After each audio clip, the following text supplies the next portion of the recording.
Chapter 1292. Qin Feiyang pondered for a while and said with a smile, because I have a good character. No matter where I go, I'll be able to meet noble people. Good character? The Grand Preceptor was furious. How could there be such a shameless person in this world? Remember, I'll be waiting for you in the throne room. Qin Feiyang chuckled and left with Lei Bao, Wang Yangfeng, and the others. The Grand Preceptor and Zhuge Mingyang were too embarrassed to stay any longer. They opened a portal and left. The Kirin army commander also opened a portal and led a group of deputy commanders to the throne room. Zhuge Mingyang was completely defeated. Yeah, although Qin Feiyang didn't force him to kneel this time, he must be devastated after being defeated by Qin Feiyang twice in a row. I guess it'll be hard for him to walk out of Qin Feiyang's shadow in the future. Everyone sighed.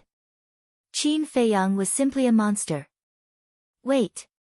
Didn't he say he's going to the throne room? Someone asked in surprise. Yeah. I think he said he's going to the throne room. He hasn't caused enough trouble here. He wants to go to the Imperial Palace. With his character, it's normal for him to cause trouble. Isn't that so? I heard that he's destroyed the throne room twice. I wonder what he's going to do this time. Twice. This guy is really lawless. I really want to go to the Imperial Palace to have a look. Unfortunately, with our status, we don't even have the qualifications to enter the Imperial Palace. Everyone was discussing. At the same time, the throne room had entered a state of full alert. A group of deputy commanders of the Kirin army personally guarded both sides of the throne room's door. Inside the throne room, the emperor was wearing a dragon robe and a dragon crown. He sat on the dragon throne. An invisible emperor's aura filled the entire throne room. At this moment, there was no expression on his face. No one knew what he was thinking. The chief eunuch stood behind the emperor and looked at the throne room's door with a worried face. The commander of the Kirin army stood at the side of the dragon throne with a hint of worry in his eyes. It's Qin Feiyang. This is too much. He actually dares to openly walk in the sky above the Imperial Palace. He's simply looking down on His Majesty. Where does he think this is? The moment Qin Feiyang's group entered the airspace above the Imperial Palace, they attracted the attention of countless people. Eunuchs and palace maids. Invincible Black Army, Kirin Army. Even the emperor's 3,000 concubines ran out and looked at Qin Feiyang's group with fear on their faces. Although they didn't like Qin Feiyang's current behavior, they didn't dare to say anything. Young master, is this where you used to live? Wang Yangfeng and the others curiously sized up everything in the Imperial Palace. Yes. This is my home. However, over the years, every time I came back, I had to sneak around. Don't you think that's funny? Qin Feiyang mocked himself. It's all in the past. Wang Yangfeng and the others looked at each other and comforted him. That's right, it's all in the past. Qin Feiyang nodded. He raised his head and swept his gaze over the entire Imperial Palace. He clenched his fists and said, from this moment onwards, this is my backyard. I can come and go as I please. No one can stop me. Lei Bao's eyes lit up and he said with a flattering smile, isn't that also my back garden? Qin Feiyang rolled his eyes at him. Wang Yangfeng smiled and said, the young master can say that, but you can't. Why? Lei Bao looked at him in confusion. Because this is the Imperial Palace. If you say that, it's tantamount to rebellion. Wang Yangfeng said. Lei Bao glanced at Qin Feiyang and wondered, then can he say it? Do you still need to ask? The young master is originally from here. Wang Yangfeng said helplessly. Soon. The Imperial Palace came into everyone's sight. Qin Feiyang walked to the top of the Imperial Palace and glanced at the deputy commanders. Then, he took a step forward and landed in front of the Imperial Palace. The group of deputy commanders immediately became nervous, afraid that Qin Feiyang would destroy the Imperial Palace again. Qin Feiyang smiled coldly and strode up the stairs. Lei Bao, Wang Yangfeng, and the others followed closely behind. Wait! But suddenly, a deputy commander blocked in front of Lei Bao, Wang Yangfeng, and the others. Qin Feiyang raised his eyebrows and turned to look at the deputy commander. The deputy commander's gaze trembled and he hurriedly bowed and said, "His Majesty has ordered that only you are summoned." Qin Feiyang said, "They are my subordinates. Wherever I go, they will naturally follow. Do you have any objections?" "I wouldn't dare." The deputy commander hurriedly shook his head. "Then get out of the way," Qin Feiyang shouted. The deputy commander looked helplessly at the other deputy commanders. However, the other deputy commanders didn't dare to say a word. They lowered their heads in extreme panic. "All right, you have your duty. I won't make things difficult for you. However, if they don't go in, I won't go in either.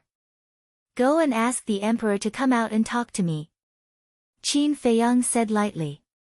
The deputy commander's expression changed and he hurriedly said, "Your Highness, His Majesty is the emperor. Isn't this a little inappropriate? Are you challenging my patience?" Qin Feiyang's gaze was slightly cold. "I wouldn't dare," the deputy commander said fearfully. "Let them all in." At this moment, the emperor's majestic voice sounded in the imperial palace. "Yes." The deputy commander hurriedly replied, then stepped aside and bowed. "Everyone, please." When Qin Feiyang and the others entered the imperial palace, the deputy commander heaved a sigh of relief. His entire body was drenched in sweat. "How was it?" The other deputy commanders looked at him and secretly asked. "Very strong pressure. Standing in front of him is like standing in front of His Majesty," the deputy commander thought, his eyes full of wariness. The other deputy commanders looked at each other and couldn't help but look at the imperial palace worriedly. Even an idiot could see that Qin Feiyang had returned this time to settle scores with His Majesty. With so many experts following him, who knew what would happen?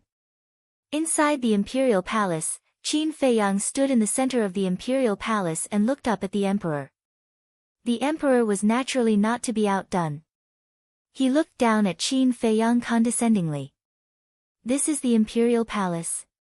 Apart from being a little gorgeous, there's nothing special about it." Lei Bao looked at the imperial palace with some disdain in his eyes. Hearing this, the chief eunuch and the commander of the Kirin army couldn't help but twitch the corners of their mouths.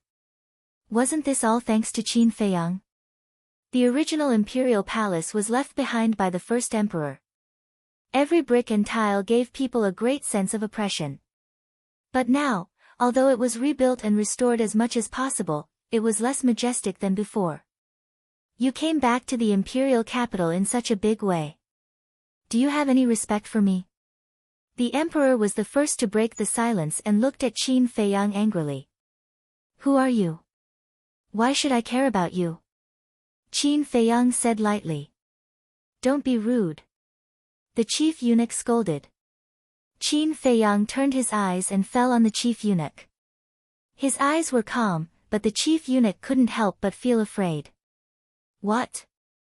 Do you still want to kill in the imperial palace?" Seeing this, the emperor was furious. He slapped the armrest and stood up. Qin Feiyang smiled coldly and said, "You're right. I really want to kill in the imperial palace. Bring him here." As soon as he finished speaking, Wang Yangfeng took the brawny man in golden armor and walked to Qin Feiyang. Then, he threw him in front of Qin Feiyang. Qin Feiyang didn't kill the brawny man in golden armor. He kept him for this moment. "Your Majesty, save me." The brawny man in golden armor was terrified. He quickly knelt on the ground and looked helplessly at the emperor, calling for help. The emperor looked at the brawny man in golden armor and suddenly became angry. He shouted, "What did I tell you before I left? I know I was wrong. Your Majesty, please spare my life." The brawny man in golden armor trembled and hurriedly kowtowed. Bang, bang. The emperor glanced at him and then looked up at Qin Feiyang. Although he didn't do as I ordered, he didn't do anything wrong. Because you are a wanted criminal.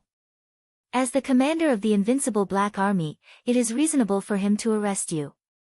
It is reasonable, Qin Feiyang murmured. His eyes suddenly surged with killing intent. He waved his hand and a red sword chi swept out with amazing killing intent. Ah! The brawny man in golden armor screamed and his head fell to the ground. The bull-sized wound on his neck spurted blood like a fountain. What's going on? The group of deputy commanders outside the door heard the commotion and immediately rushed into the throne room.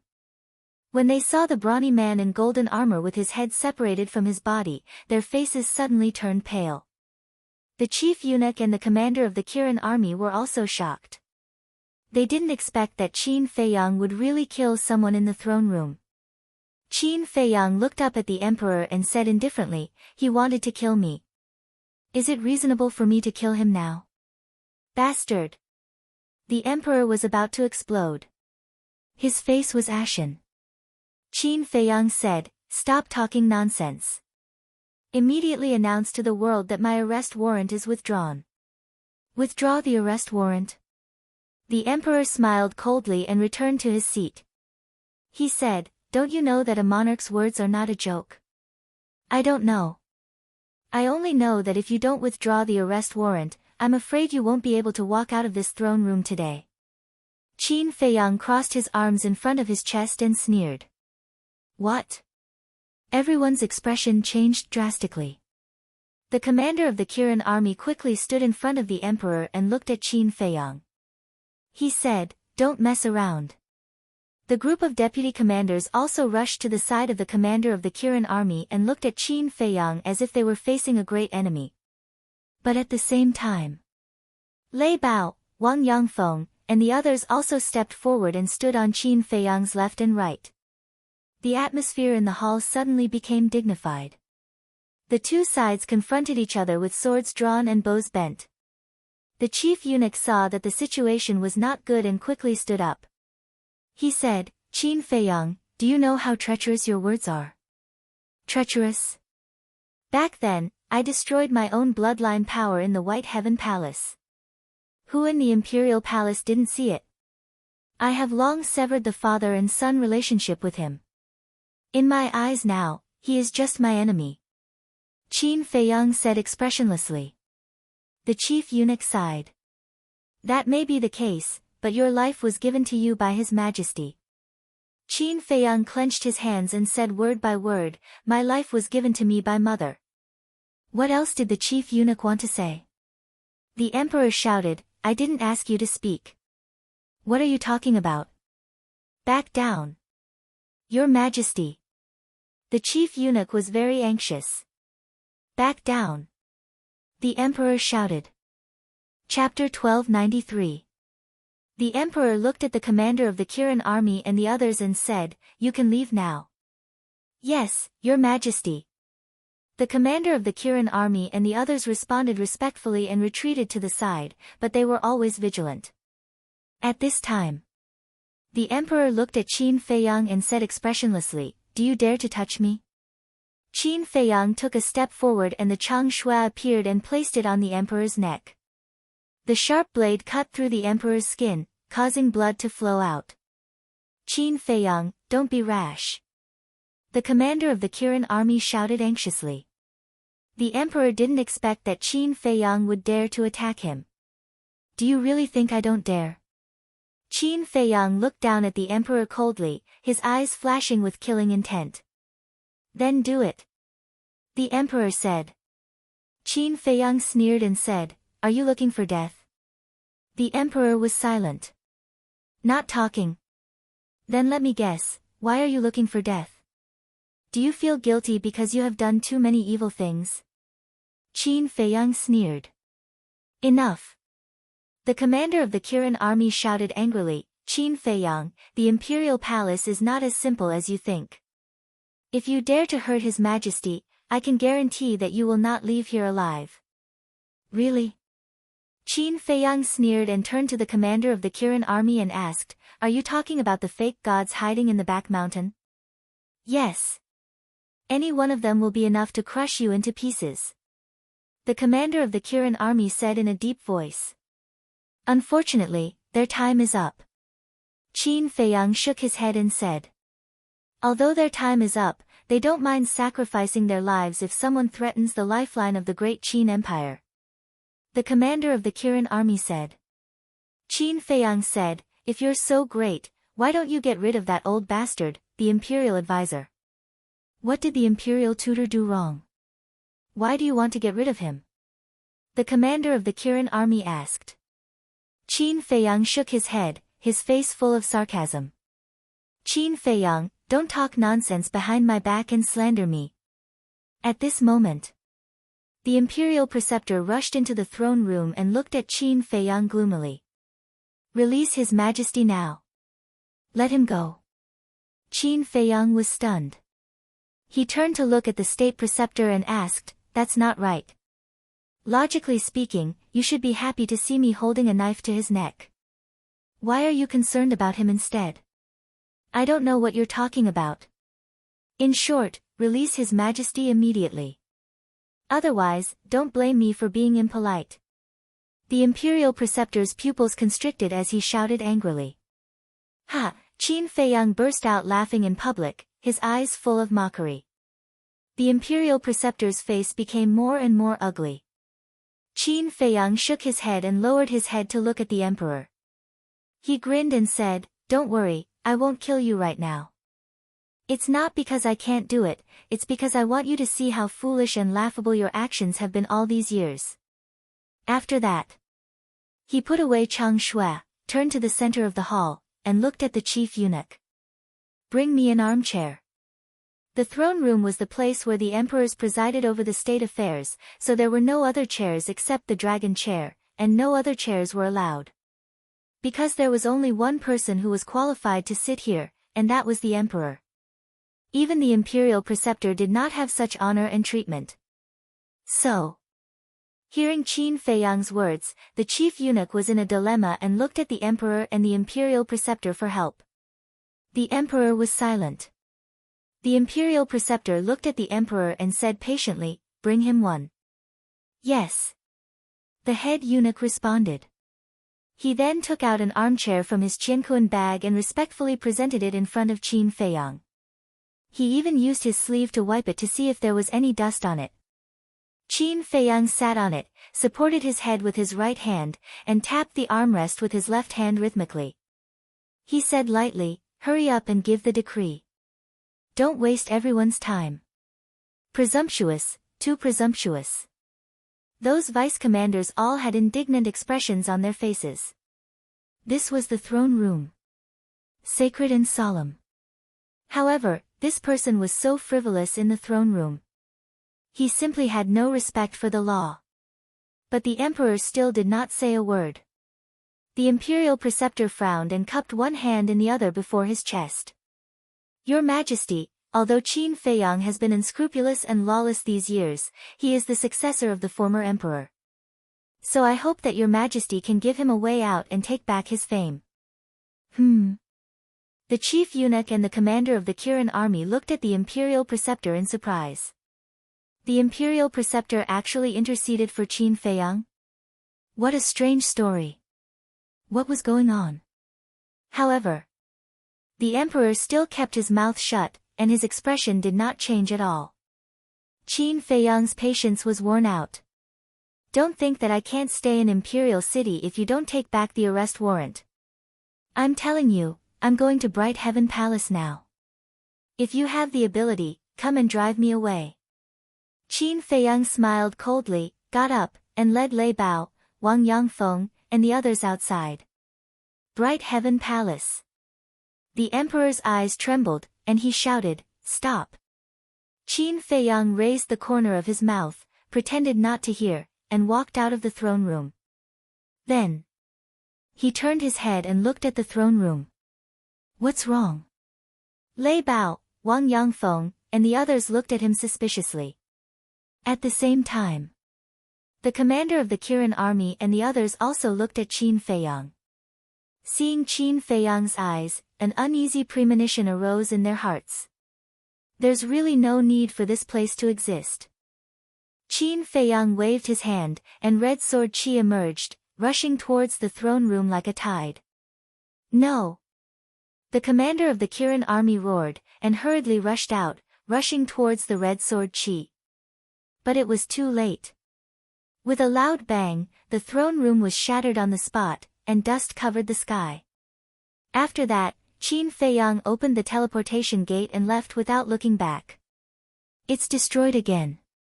The commander of the Kirin army glanced at Qin Feiyang, looked back at the ruins in front of him, and muttered to himself, his eyes full of helplessness. The current Qin Feiyang had grown up. Without a false god, no one could subdue him.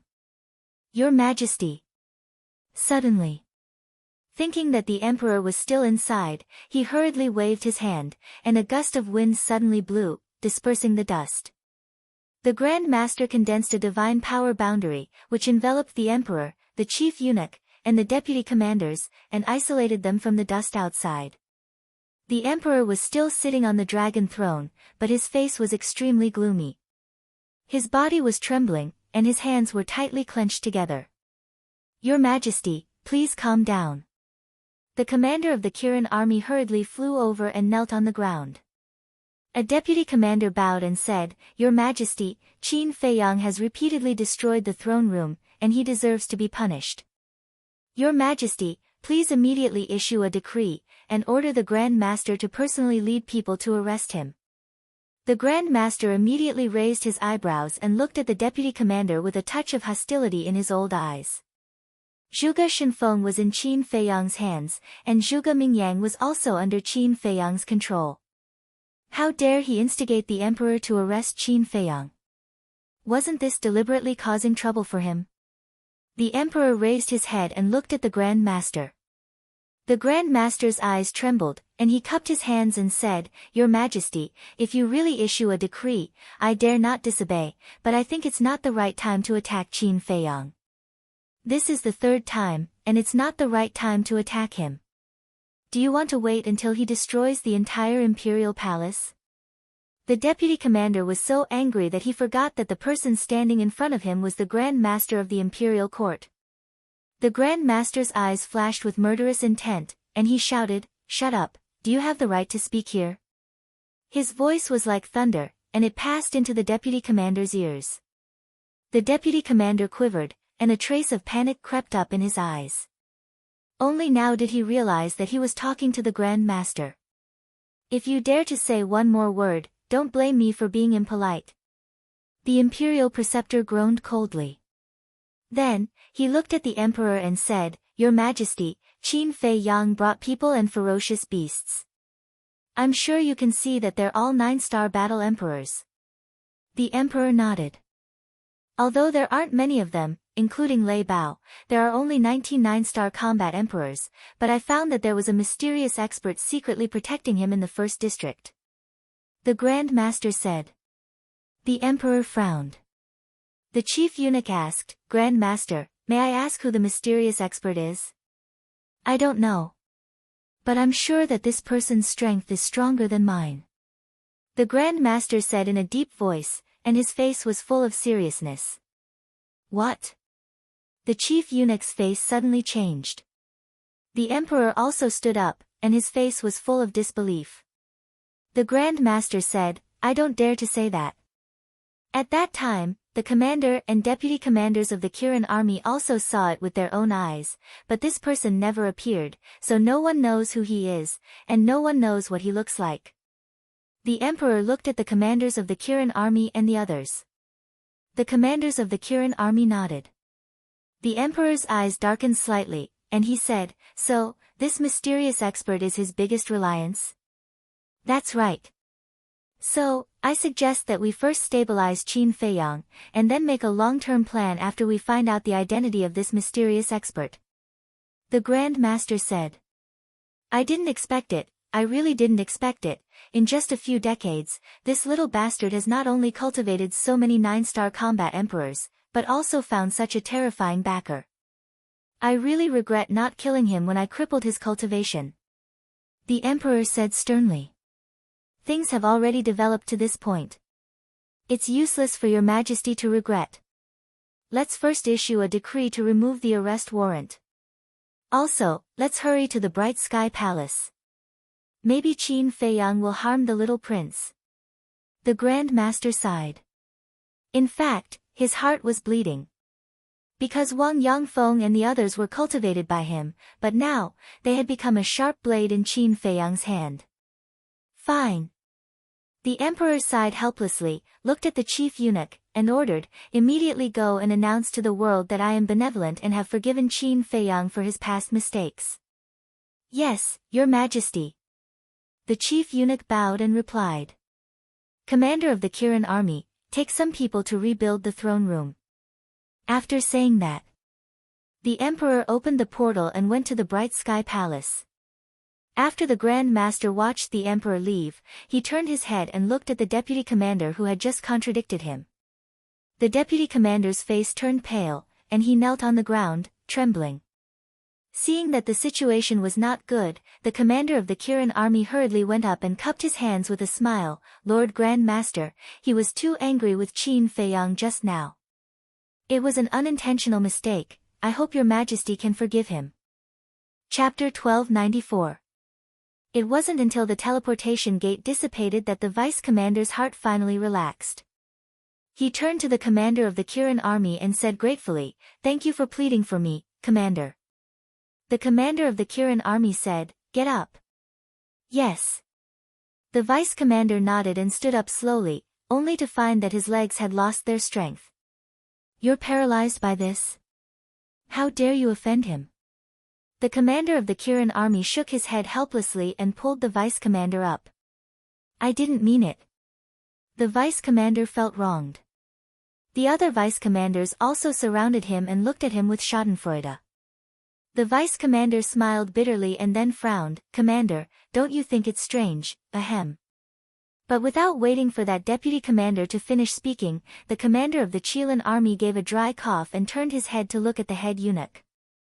He smiled and said, Head eunuch, didn't His Majesty ask you to announce to the world? Why are you still standing here? Are you going to help us rebuild the throne room? I'm going. The chief eunuch smiled embarrassedly, opened the portal, and left. Seeing the portal disappear, the commander of the Kirin army withdrew his gaze and looked at the vice-commander. Now tell me. You see, the grudge between the imperial advisor and Qin Feiyang is not known to others, but we know it very well. They will not stop until one of them is dead. But why did the imperial advisor protect Qin Feiyang in front of His Majesty? Is it really because of that mysterious powerhouse? If so, how do you explain the imperial advisor's hesitation in front of Qin Feiyang in the first district? You know, that mysterious powerhouse hadn't appeared at that time. The vice-commander said.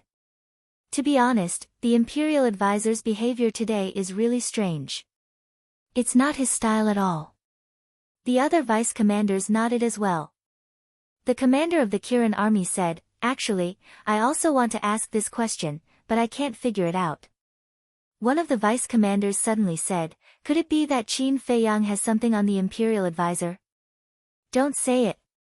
That's possible. Otherwise, why would he suddenly change? The group of vice-commanders began to discuss this all at once. Blackmail, the commander of the Kirin army muttered to himself.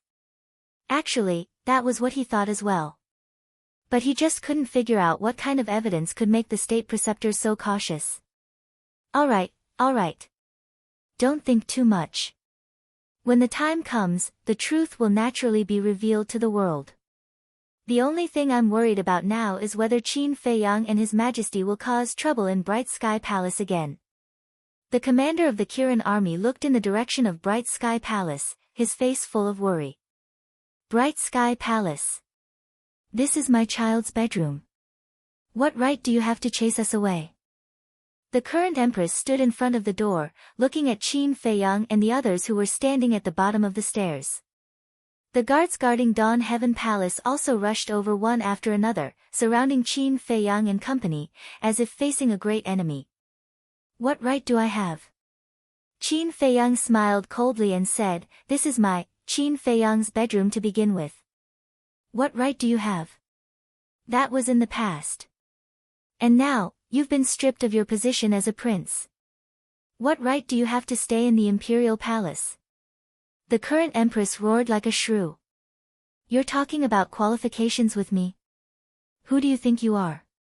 Get lost right now, or don't blame me for being impolite. Qin Feiyang said coldly. The one who should get lost is you. Impolite to me? Try touching me if you have the ability. I'm the empress now. If you dare touch a single hair of mine, His Majesty won't let you off. The current empress shouted, not feeling any fear at all. Cripple her. Qin Feiyang's eyes turned cold. Lei Bao snickered, and a wisp of lightning power streaked across the sky like lightning, entering the current empress's abdomen. Ah! The current empress screamed immediately. Empress! The group of guards' expressions changed drastically, and they hurriedly pulled out the swords in their hands. Who dares to touch me? Qin Feiyang looked around, his eyes were as cold as the Grim Reaper's. Those guards felt as if they had fallen into an ice cellar, and their bodies were cold. No one dared to take a step closer. Qin Feiyang smiled disdainfully, looked at the current empress, and shouted, slap her. Wang Yangfeng immediately stepped forward and slapped the current empress's face. A bright red palm print immediately appeared. The current empress was stunned. Not only did he cripple her sea of qi, but he also slapped her in public. Qin Feiyang, I'm the mother of a country. How dare you let someone hit me? Are you rebelling? The next moment, she went crazy and screamed hysterically. You think you're worthy of being the mother of a country? Qin Feiyang's eyes were full of contempt, and he shouted, one is not enough. Continue until she can't scream. Wang Yangfeng's left hand shot out and grabbed the current empress's arm to prevent her from struggling. Then she raised her right hand and slapped the current empress's face one after another. For a moment, blood splattered everywhere. Screams resounded through the sky. Your Highness, I beg you, please have mercy. The Empress's body is priceless. You can't continue to hit her. Those guards put down their weapons and knelt on the ground to beg for mercy. But Qin Feiyang turned a deaf ear. Swoosh! At this moment, the Emperor came. Seeing this scene, he was furious.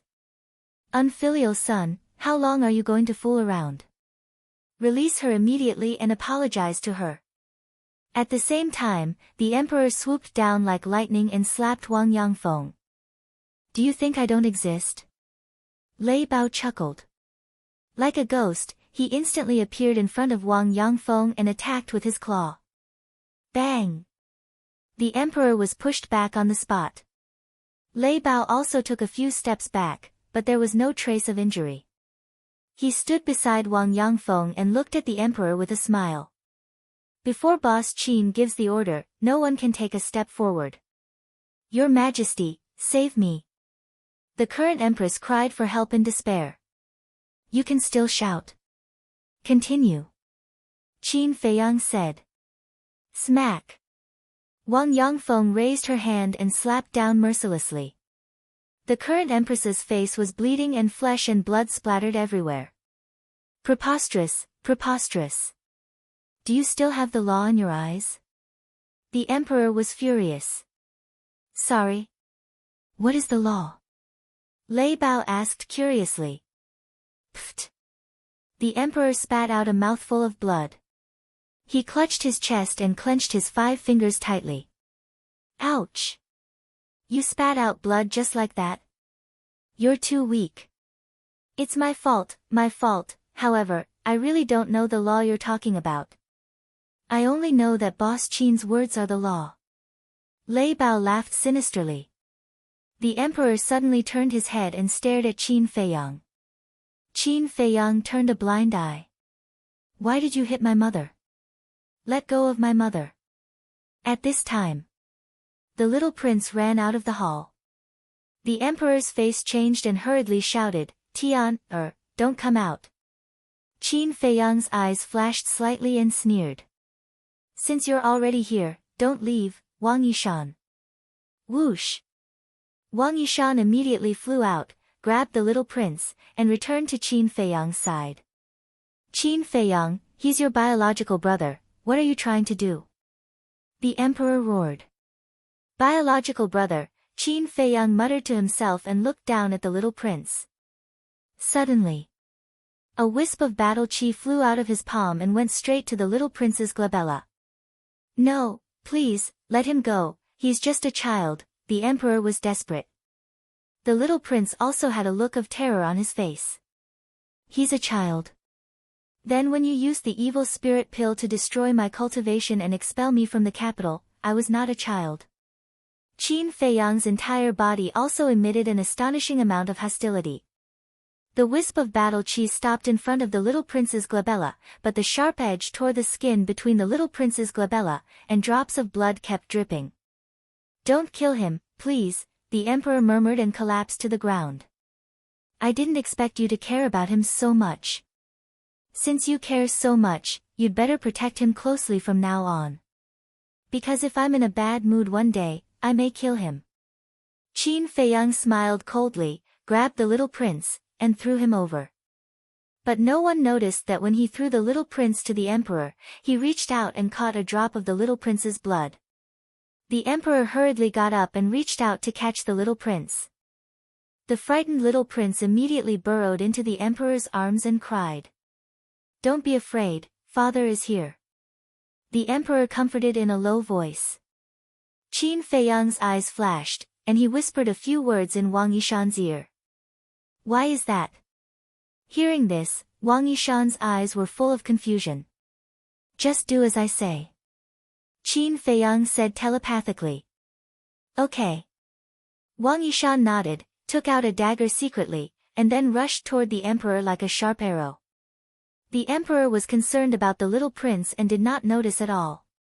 Puff! Wang Yishan rushed in front of the emperor and directly stabbed into the emperor's left shoulder. Blood immediately spurted out. Then, before the emperor could react, Wang Yishan grabbed a few drops of blood and returned to Qin Feiyang's side in silence. Unfilial son, unfilial son. After the emperor came to his senses, he looked at the wound on his shoulder and immediately shouted at Qin Feiyang. Qin Feiyang ignored him and looked at the current empress. In just a short while, this woman had been slapped at least hundreds of times, and her face had long been unrecognizable. She could not scream anymore.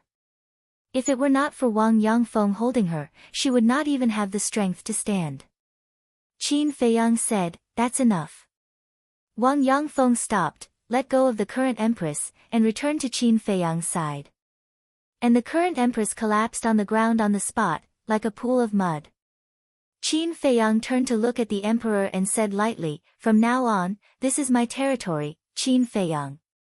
Without my permission, no one is allowed to step in, including you, the master of the imperial palace. Take her and get out. The emperor glanced at Qin Feiyang coldly, picked up the little prince, looked at the group of guards, and shouted, what are you waiting for? Hurry up and help the empress go.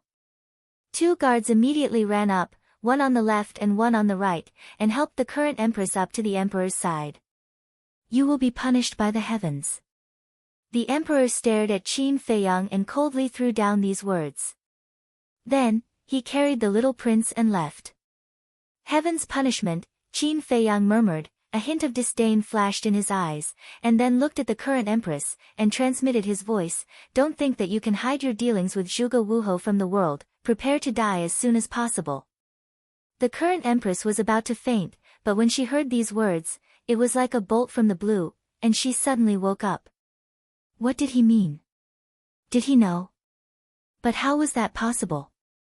Chapter 1295. After the emperor and the rest left, Wang Yangfeng retracted her gaze and looked at Qin Feiyang, whispering, do you feel uncomfortable seeing the emperor dote on the little prince so much? Uncomfortable? Qin Feiyang smiled coldly and strode into the palace. Wang Yangfeng and the rest looked at each other and quickly followed. The decorations in the hall were extremely luxurious, with all kinds of agate, jade, and precious stones. However, to Qin Feiyang, these were just ordinary things that he was not interested in at all. He stood in the middle of the hall and scanned the surroundings.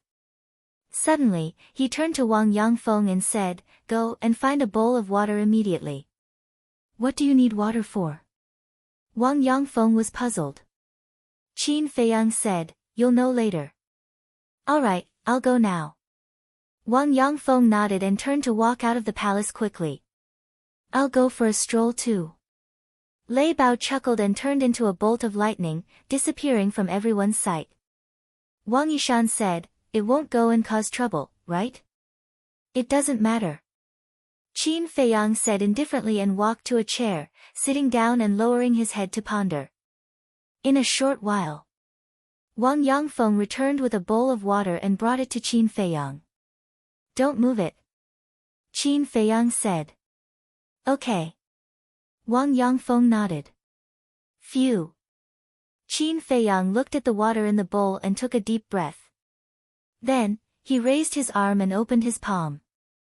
A drop of blood appeared in front of everyone. Seeing that drop of blood, everyone couldn't help but be stunned. Dong! Qin Feiyang flipped his hand and the blood fell into the bowl. Then, he looked at Wang Yishan and said, "Put the blood in your hand in too." Okay. Wang Yishan came back to his senses and ran to Qin Feiyang. Then, he waved his hand and the blood in his hand dripped into the bowl. "Whose blood is this?" Wang Yangfeng was surprised. "The Emperor and the little prince," Qin Feiyang said. "The Emperor? The little prince?" Everyone was slightly stunned. "I understand." Wang Yishan suddenly showed a look of understanding and said, "So young master is dripping blood to identify relatives." "Yes." Qin Feiyang nodded. Now, the first thing he had to figure out was whether this little prince was really the emperor's flesh and blood. Therefore, he came up with the idea of a blood test. If the little prince was really the flesh and blood of the emperor, then their blood could be mixed in the water. If it wasn't, it wouldn't have fused. Inside the palace. At this moment, there was a deathly silence. Qin Feiyang nervously looked at the 2 drops of blood in the bowl. To tell the truth, he did not dislike the little prince. Instead, he felt an inexplicable sense of kinship with the little prince. This could be because every time the little prince saw him, he would affectionately call him brother.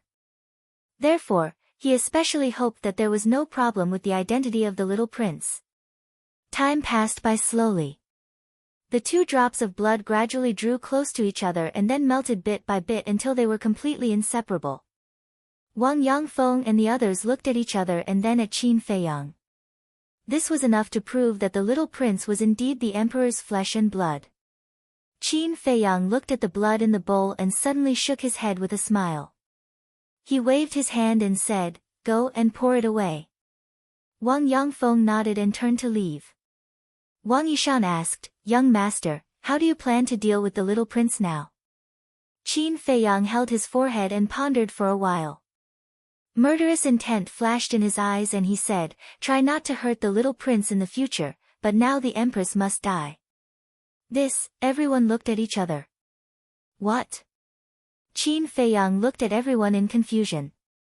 Wang Yishan said, "Young master, although the empress is indecent, she is the little prince's birth mother after all. If you kill her, the little prince may hate you in the future. If he is a reasonable person when he grows up, he won't blame me. But if he is as ignorant as the other princes, I don't mind getting rid of him too." Qin Feiyang said. Wang Yishan and the others were shocked. This young master was really a decisive person. Young master. At this moment, Wang Yangfeng hurried in and whispered, "When I was pouring water just now, I accidentally found that there were a few guards around the Bright Sky Palace. They were sneaking around and seemed to be monitoring us." Wang Yishan and the others frowned when they heard this. Qin Feiyang was not surprised at all. He smiled faintly and said, "This is normal. After all, you are all 9-star combat emperors and are top experts in the entire Great Qin Empire. Of course, there will be people worried that we will mess around in the palace. Then should we get rid of them?" Wang Yangfeng's eyes flashed with murderous intent as he made a throat-slitting gesture. No need. Let them monitor us. I don't plan to live here anyway. Qin Feiyang waved his hand. Everyone was stunned. Wang Yangfeng was puzzled. If you don't plan to live here, then why did you snatch the Bright Sky Palace? This is the place where my mother and I used to live. All my beautiful memories are here. In the past, because I didn't have the ability, I let that woman occupy the Bright Sky Palace. And now, with all of you by my side to help me, I naturally won't allow anyone else to live here. Qin Feiyang smiled. Wang Yangfeng and the others also had a smile on their faces. From these words, it could be seen that the young master trusted them completely. Wang Yishan asked, then what is the young master's next plan? Qin Feiyang lowered his head and pondered for a while. He suddenly waved his hand and Fatso appeared out of thin air. What are you doing? Fat Lord is trying to break through to the 6-star Battle Saint realm. Fatso said unhappily. Trying to break through to the 6-star Battle Saint realm? Qin Feiyang was stunned and frowned. Aren't you building the herb field? Yes. But not long ago, I suddenly felt that I was about to break through, so I prepared to break through in the village. Fatso said. Qin Feiyang smiled and said, let's put the matter of cultivation aside for now. You immediately take Elder Wang and the others to the spiritual state. Why are we going to the spiritual state? Fatso was puzzled. Qin Feiyang said, the disappearance of Lin Yi and the mermaid princess can't be ignored like this. We must find out the results. It turns out to be for them. Fatso suddenly realized and frowned, but Uncle Yen also said that there are no clues about their disappearance. How do we investigate? Qin Feiyang said, there must be something that we missed. You go and check carefully. Boss, can you let someone else do it? Look at you now. You are already a 1-star battle emperor, and Fat Lord is still a 5-star battle saint. If this continues, Fat Lord will have no value at all. Fatso complained again and again. Qin Feiyang said helplessly, is there anyone who knows the situation of the spiritual state better than you? Yes. Brother Wolf, Lu Hong, Pangolin. They are all the first to follow you. They know everything that I know. Fatso said. Okay. There is still a long way to go. There is plenty of time for cultivation. I'm letting you go now because I trust your brain. Qin Feiyang said. Fatso smiled and said, so, boss also thinks that Fat Lord is smarter than Brother Wolf and the others? Qin Feiyang nodded. He had never denied this point. Although Fatty could be a little annoying at times, he was never careless when it came to serious matters. He was definitely a person worth entrusting. Fatso smiled proudly and said, since boss said so, then Fat Lord will go. Qin Feiyang took out the space-time gate and handed it to Wang Yangfeng, and said, when you go to the spiritual state, you have to listen to Fatso. Also, keep a low profile. Wang Yangfeng and the others nodded. Go. Qin Feiyang waved his hand. Wait. Wang Yishan hurriedly said, the imperial palace is full of danger. Should we leave a few people to protect you? It's okay. Lei Bao is here. Besides, there are seahorses and seals in the ancient tower, as well as those 9-star monarch beasts. They can all help me. Qin Feiyang smiled. Okay then. Wang Yishan nodded. There was no shortage of powerhouses around the young master now. Boom. Wang Yangfeng waved his hand, and his battle aura surged, opening the space-time gate. Then, the group walked in without looking back. After the space-time gate disappeared, a white-clothed young man in the temple disciple uniform suddenly appeared in the main hall. It was Lu Xingqian. You finally came out. Qin Feiyang looked up at Lu Xingqian as if he already knew that Lu Xingqian was hiding here. He didn't look surprised at all. Lu Xingqian glanced around and sat next to Qin Feiyang. He shook his head and said, your return this time is really surprising. Surprising? Qin Feiyang froze and asked, how so? Can you stop playing dumb? You're a smart person. How can you not know what I'm talking about? Lu Xingqian frowned. I really don't know. Qin Feiyang said. Lu Xingqian shook his head helplessly and said, okay then, I'll get straight to the point.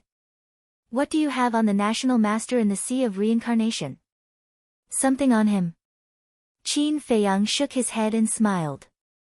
The National Master is astute and astute. What can I have on him? Seeing that Qin Feiyang didn't answer directly, Lu Xingqian couldn't help but become angry. He originally thought that the National Master would stop Qin Feiyang from returning this time. But he didn't expect that not only did the National Master not stop him, he even helped Qin Feiyang. He wouldn't believe that there was nothing fishy about it. Qin Feiyang's eyes flashed and he said with a smile, I do have something on him, and it's a fatal one for the National Master. What is it? Lu Xingqian's eyes lit up and he asked anxiously. Guess. Qin Feiyang said with a smile. You. Lu Xingqian suddenly got up and glared at Qin Feiyang. Was there a limit to keeping him in suspense? Qin Feiyang said, is there anything else? If not, I'm going to the temple. The temple? Lu Xingqian was stunned and asked, why are you going to the temple? Can I revisit an old place? Qin Feiyang asked. Of course.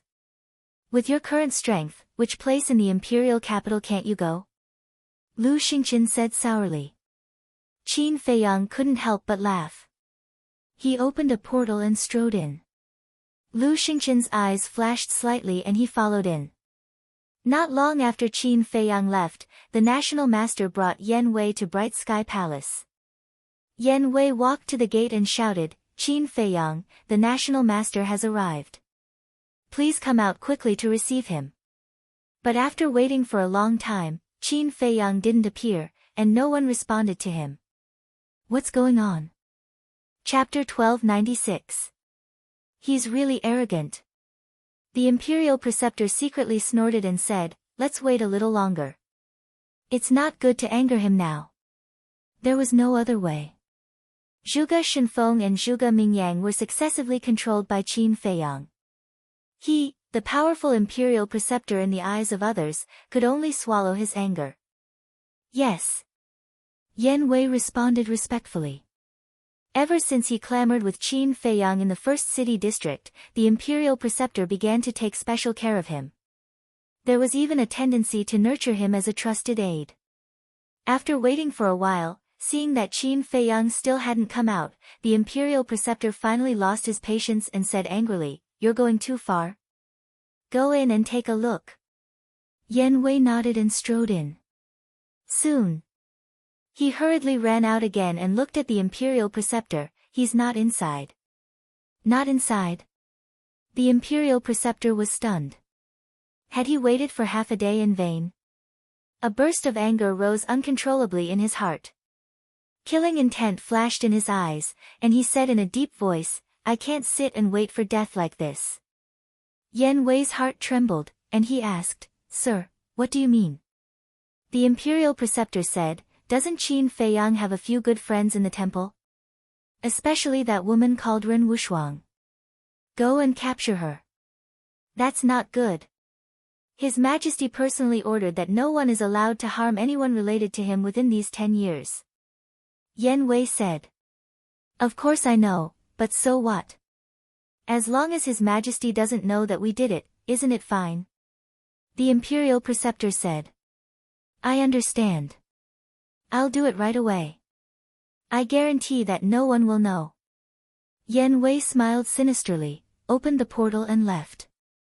The Imperial Preceptor looked at the bright heaven palace, sneered, and turned to leave. At the same time, the Emperor's edict also spread in the imperial capital. Without a doubt, all the major cities were boiling. They didn't expect that the Emperor would pardon Qin Feiyang. Good, good. Treasure Pavilion. Sun Dahai, who received the news, was overjoyed. Although Zhenbao Pavilion was also loyal to the Emperor, as a businessman, he was most concerned about profits. Now that Qin Feiyang was pardoned, it meant that in the future, his precious treasure pavilion would no longer have to worry about not having potential pills. Furthermore, he could no longer be secretive about auctioning the potential pill. Some were happy, while others were sad. For example, those who once had a grudge with Qin Feiyang had a worried look on their faces. For example, Marquis Qianwu. Back then, Qin Feiyang had killed his son, Feng Yun, and even caused a ruckus in the Marquis' estate. So he'd always harbored hatred towards Qin Feiyang. When he heard that Qin Feiyang had returned, he had wanted to meet the emperor to seek justice for him and avenge Feng Yun. However, he didn't expect that. Before he could enter the imperial palace, the emperor's decree of pardon came down. This was tantamount to shattering his hopes. There was also Lin Dian's father, who was also a marquis. Back then, Lin Dian followed the 13th prince and plotted against Qin Feiyang at the Black Dragon Lake. In the end, he was killed by Qin Feiyang. Therefore, Lin Dian's father also bore a grudge against Qin Feiyang. But when he heard the decree of pardon, he knew that it was impossible to avenge Lin Dian. Forget about the fact that there was no hope of revenge. What made them even more worried now was that based on their previous grudges, Qin Feiyang might take the initiative to find trouble with them. If Qin Feiyang had come back alone, with the foundation and strength of a martial marquis, there would be nothing to worry about. But the key point was, this time, Qin Feiyang had brought back more than a dozen 9-star combat emperors. Such a lineup was beyond their reach. So, now they were all very nervous. Temple. Look, isn't that Qin Feiyang? Didn't he go to the imperial palace? I heard that he destroyed the throne room again. What? Destroying the throne room once again? He's too bold. Isn't His Majesty going to do something about it? Do something about it? Tell me, what does His Majesty have to do about it? Could it be that he wants to gather the experts of the imperial palace and fight with him? That's not realistic. This will only hurt both sides. It won't benefit anyone. That's true. But now, why did he come to the temple? The person beside him seems to be Lu Xingqian, right? The relationship between the two is indeed not ordinary. The disciples of the temple ran out one after another and discussed animatedly. Qin Feiyang saw all of this, but he didn't pay any attention to it. He silently walked in the air above the shrine, looking at everything that was familiar to him. The past involuntarily surfaced in his mind, as if it had just happened yesterday. After you left, there weren't many changes here, but seeing that you're back, those martial marquis disciples should be very nervous now. Lu Xingqian laughed. I'm not interested in them. Qin Feiyang said lightly. Then why did you return to the temple? Lu Xingqian frowned. Qin Feiyang said with a faint smile, I just wanted to come back for a walk and meet some old friends. Old friends? Lu Xingqian was slightly taken aback and whispered, speaking of this, I think of a few people. Who? Qin Feiyang asked. Lu Xingqian said, didn't I tell you last time that Ling Yu, Feng Ranran, Luo Dan, and Zhao Yu disappeared inexplicably? And now, Tan Wu and Dong Zhengyang are also missing. Qin Feiyang was shocked and stopped in his tracks. He turned to look at Lu Xingqian and frowned, when did this happen? Just after you picked up Ren Wushuang and Old Master Ren. Lu Xingqian said. Qin Feiyang said, you know that Ren Wushuang and Old Master Ren were picked up by me? Shen Mei told me. Lu Xingqian said. This silly woman. Qin Feiyang sighed inwardly and took a step forward. As he walked, he lowered his head and pondered. Tan Wu's disappearance, without thinking, was definitely related to Uncle Yuan. But Dong Zhenyang's disappearance made him somewhat puzzled. At that time in the Sea of Reincarnation, Dong Zhenyang accompanied Ren Wushuang to visit him. He also sincerely urged Dong Zhenyang to stay, but Dong Zhenyang did not stay. At that time, he thought that Dong Zhenyang did not want to stay by his side because of the complicated relationship between them. But now, it seemed that this was not the case. Wait a minute. It couldn't be related to Uncle Yuan, right? He remembered that Tan Wu said in the Magic Dragon Mountain range that Uncle Yuan had been helping him cultivate a force. Could this Dong Zhenyang also be the target of Uncle Yuan's training? But it shouldn't be. Uncle Yuan should be clear about the grudge between Dong Zhenyang and him.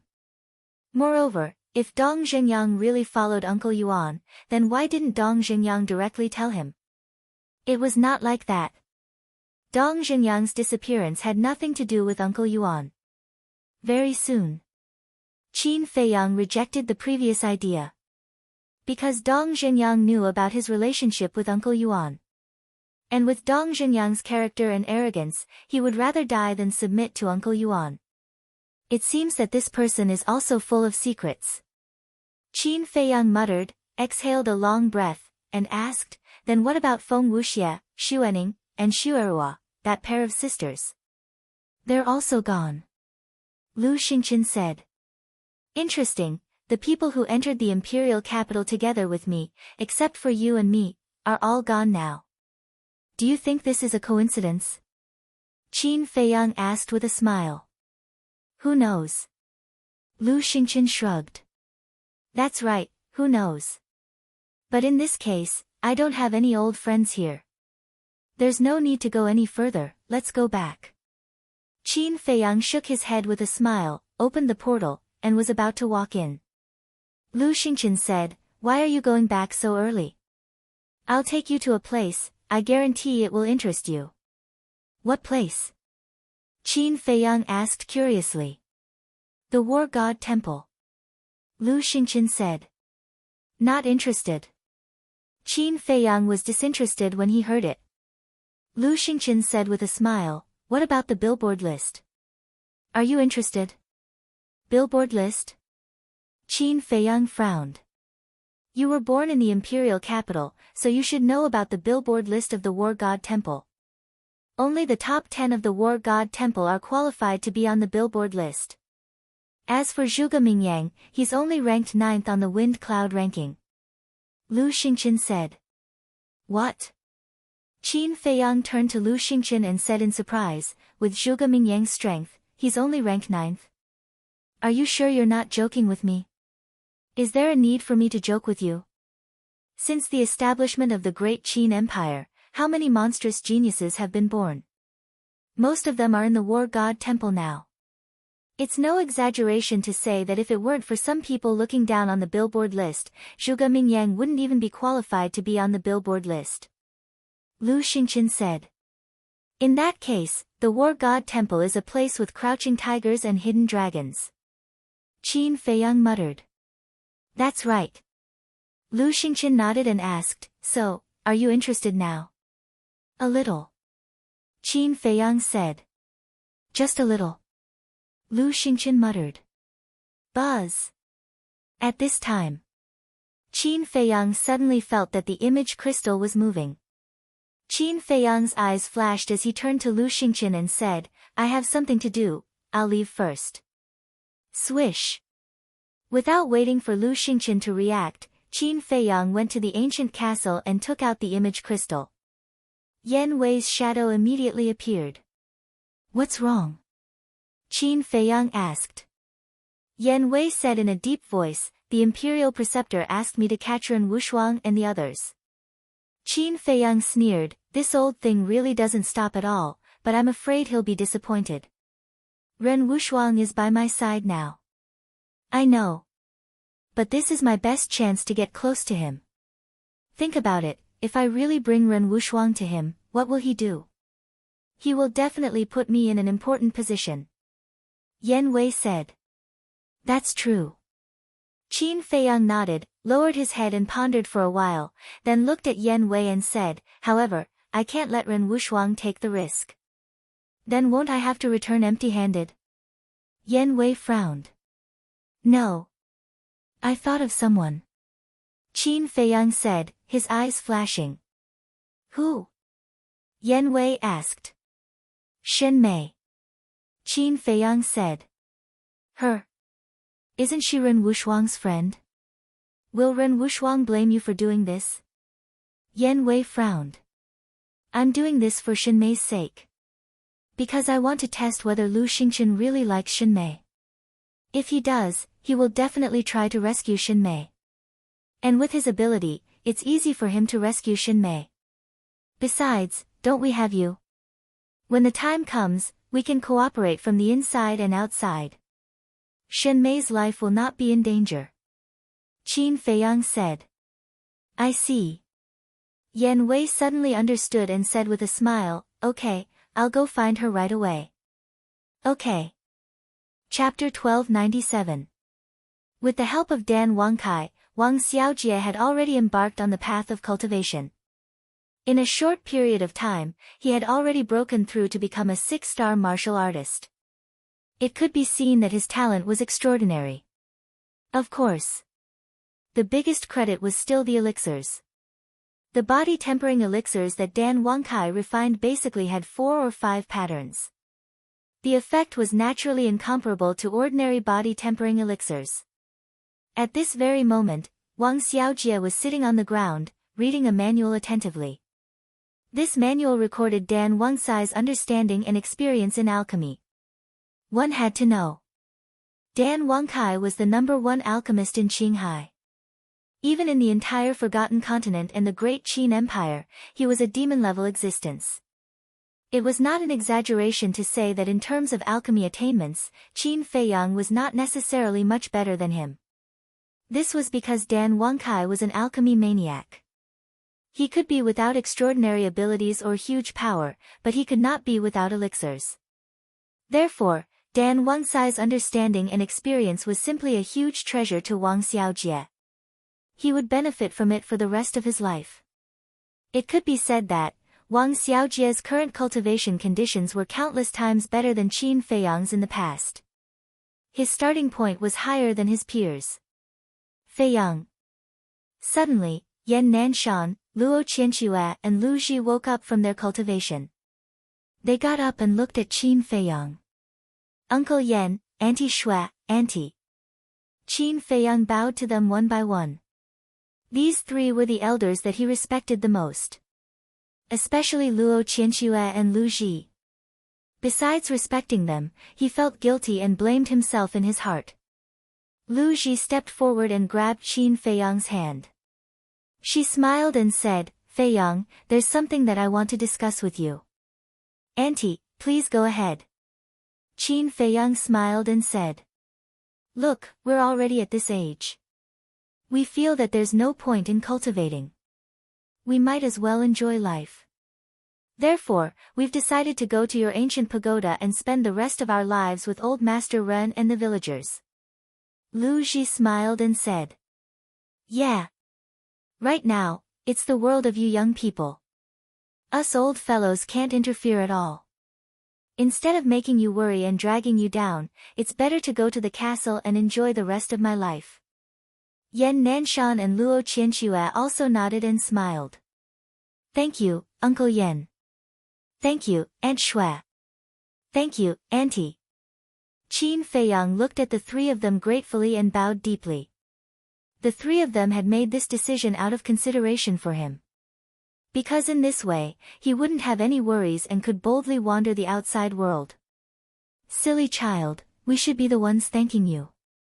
If it weren't for you taking care of us all these years, I'm afraid we would have already turned into a pile of yellow soil. How could we still have the peaceful life we have now? The 3 shook their heads and laughed. Qin Feiyang said, although you are not my parents, I still regard you as my parents, so this is what I should do. The 3 of them smiled at each other. Yan Nanshan smiled and said, we are already very satisfied that you have such intentions. All right, send us to the ancient pagoda. To be honest, we are very curious about that place. Okay. Qin Feiyang nodded and personally led the 3 of them to the ancient pagoda.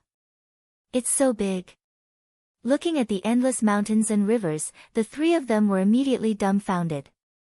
A space divine item actually had such a large space. Qin Feiyang smiled and said, when I first saw it, I was also very surprised. You're here. At this moment, Lu Hong flew up and greeted Qin Feiyang with a smile. Then she looked at Yan Nanshan and the other 2 and bowed. Uncle Yan, Aunt Shua, Aunt Lu Ji. Yan Nanshan smiled and said, little girl, you're getting more and more beautiful. Lu Hong blushed.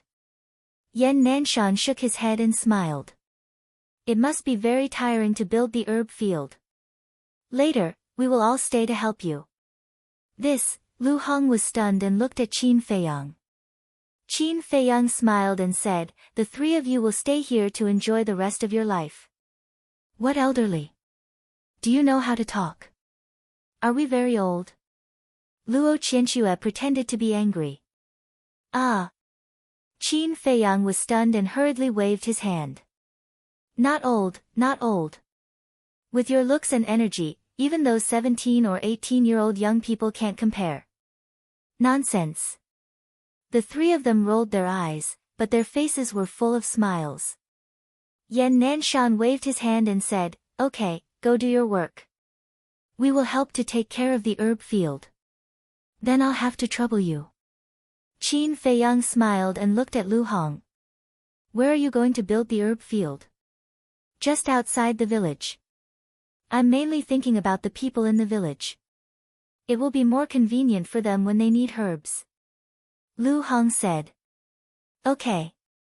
Qin Feiyang nodded and took out the tree of creation and the divine infant tree. He said, I originally planned to plant the tree of creation in the village, but since you built the herb field outside the village, then I will plant it in the herb field. As long as the tree of creation was not sealed, the energy it emitted was enough to radiate tens of thousands of miles away. Moreover, as the tree of creation continued to grow, the area it radiated would also increase. Therefore, even if it was not planted in the village, the people in the village could also enjoy the benefits of the tree of creation. He was also looking forward to how many geniuses would be born here in the future. Okay. Lu Hong took the tree of creation and the divine infant tree. Right, there's also this. Qin Feiyang waved his hand and an ice sculpture appeared. It was Zhuge Shenfeng. Why did you bring him here?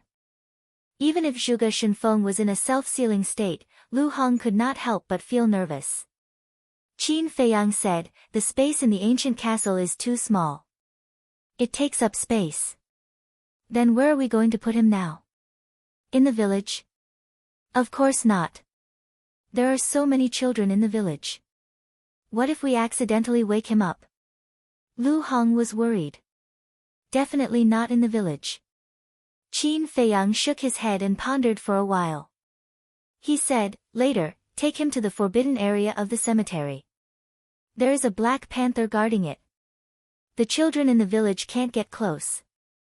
Okay. Lu Hong nodded. Okay then, you guys go ahead. Qin Feiyang smiled and left the ancient tower, appearing in the sky above the temple. He has appeared again.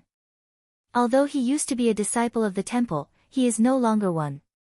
But he still dares to do whatever he wants in the temple. This guy's courage is really not something ordinary people can compare to. Don't worry, he won't be proud for long. Because Zhuge Mingyang will not let this go. Although Zhuge Mingyang is not his opponent, don't forget that there are many people in the War God Temple who have a close relationship with Zhuge Mingyang. The disciples below whispered, their eyes full of sneers. Where is Lu Xingqian? At the same time, Qin Feiyang scanned the void suspiciously. Why was Lu Xingqian missing? He couldn't have received the news that Xin Mei had been kidnapped so quickly, right? Just as he was about to open the portal and leave, Lu Xingqian appeared out of thin air and frowned. What are you busy with? I've been waiting for you for so long. Qin Feiyang said calmly, I want to ask you the same thing. Where did you go just now? Lu Xingqian's eyes flashed slightly, and he smiled faintly. I had something to do, so I went back to the alchemy room. I see. Qin Feiyang smiled and said, let's go, we haven't drunk together in a long time. Let's go to the fragrant moon pavilion and have a few drinks. Lu Xingqian was stunned and asked, aren't we going to the War God Temple? Why are we going to the War God Temple? Qin Feiyang was puzzled. Lu Xingqian frowned and said, there are so many experts in the War God Temple. Aren't you interested at all? It's their business if they are strong. As long as they don't provoke me, why should I care about them? Wait. Why do I feel that something is wrong? From the beginning, you've been urging me to go to the war god temple. Tell me honestly, are you plotting something again? Qin Feiyang looked coldly at Lu Xingqian. Am I? Lu Xingqian asked calmly. Stop pretending. How many years have we known each other? Do you think I don't know what you're thinking? Qin Feiyang looked at him with disdain. Then tell me, what am I thinking right now? Lu Xingqian joked. The war god temple is filled with experts and can be considered the cornerstone of the great Qin Empire. If I'm not wrong, you're urging me to go to the war god temple because you want me to find out how deep the war god temple's waters are. There's a good saying, know yourself and know your enemy, and you'll be victorious in 100 battles. Knowing the true foundation of the war god temple, you'll be able to make sufficient preparations in advance when you want to destroy the great Qin Empire. Qin Feiyang said. Brother Qin, you're really smart. Lu Xingqian shook his head and smiled. That's right, that's what I'm thinking. It would be best if you can kill some monsters while you're at it. Qin Feiyang said, so tell me, why should I do something that harms others without benefiting myself? How can this be called harming others without benefiting yourself? You and the Emperor will meet on the battlefield sooner or later. At that time, these people will be your biggest obstacles.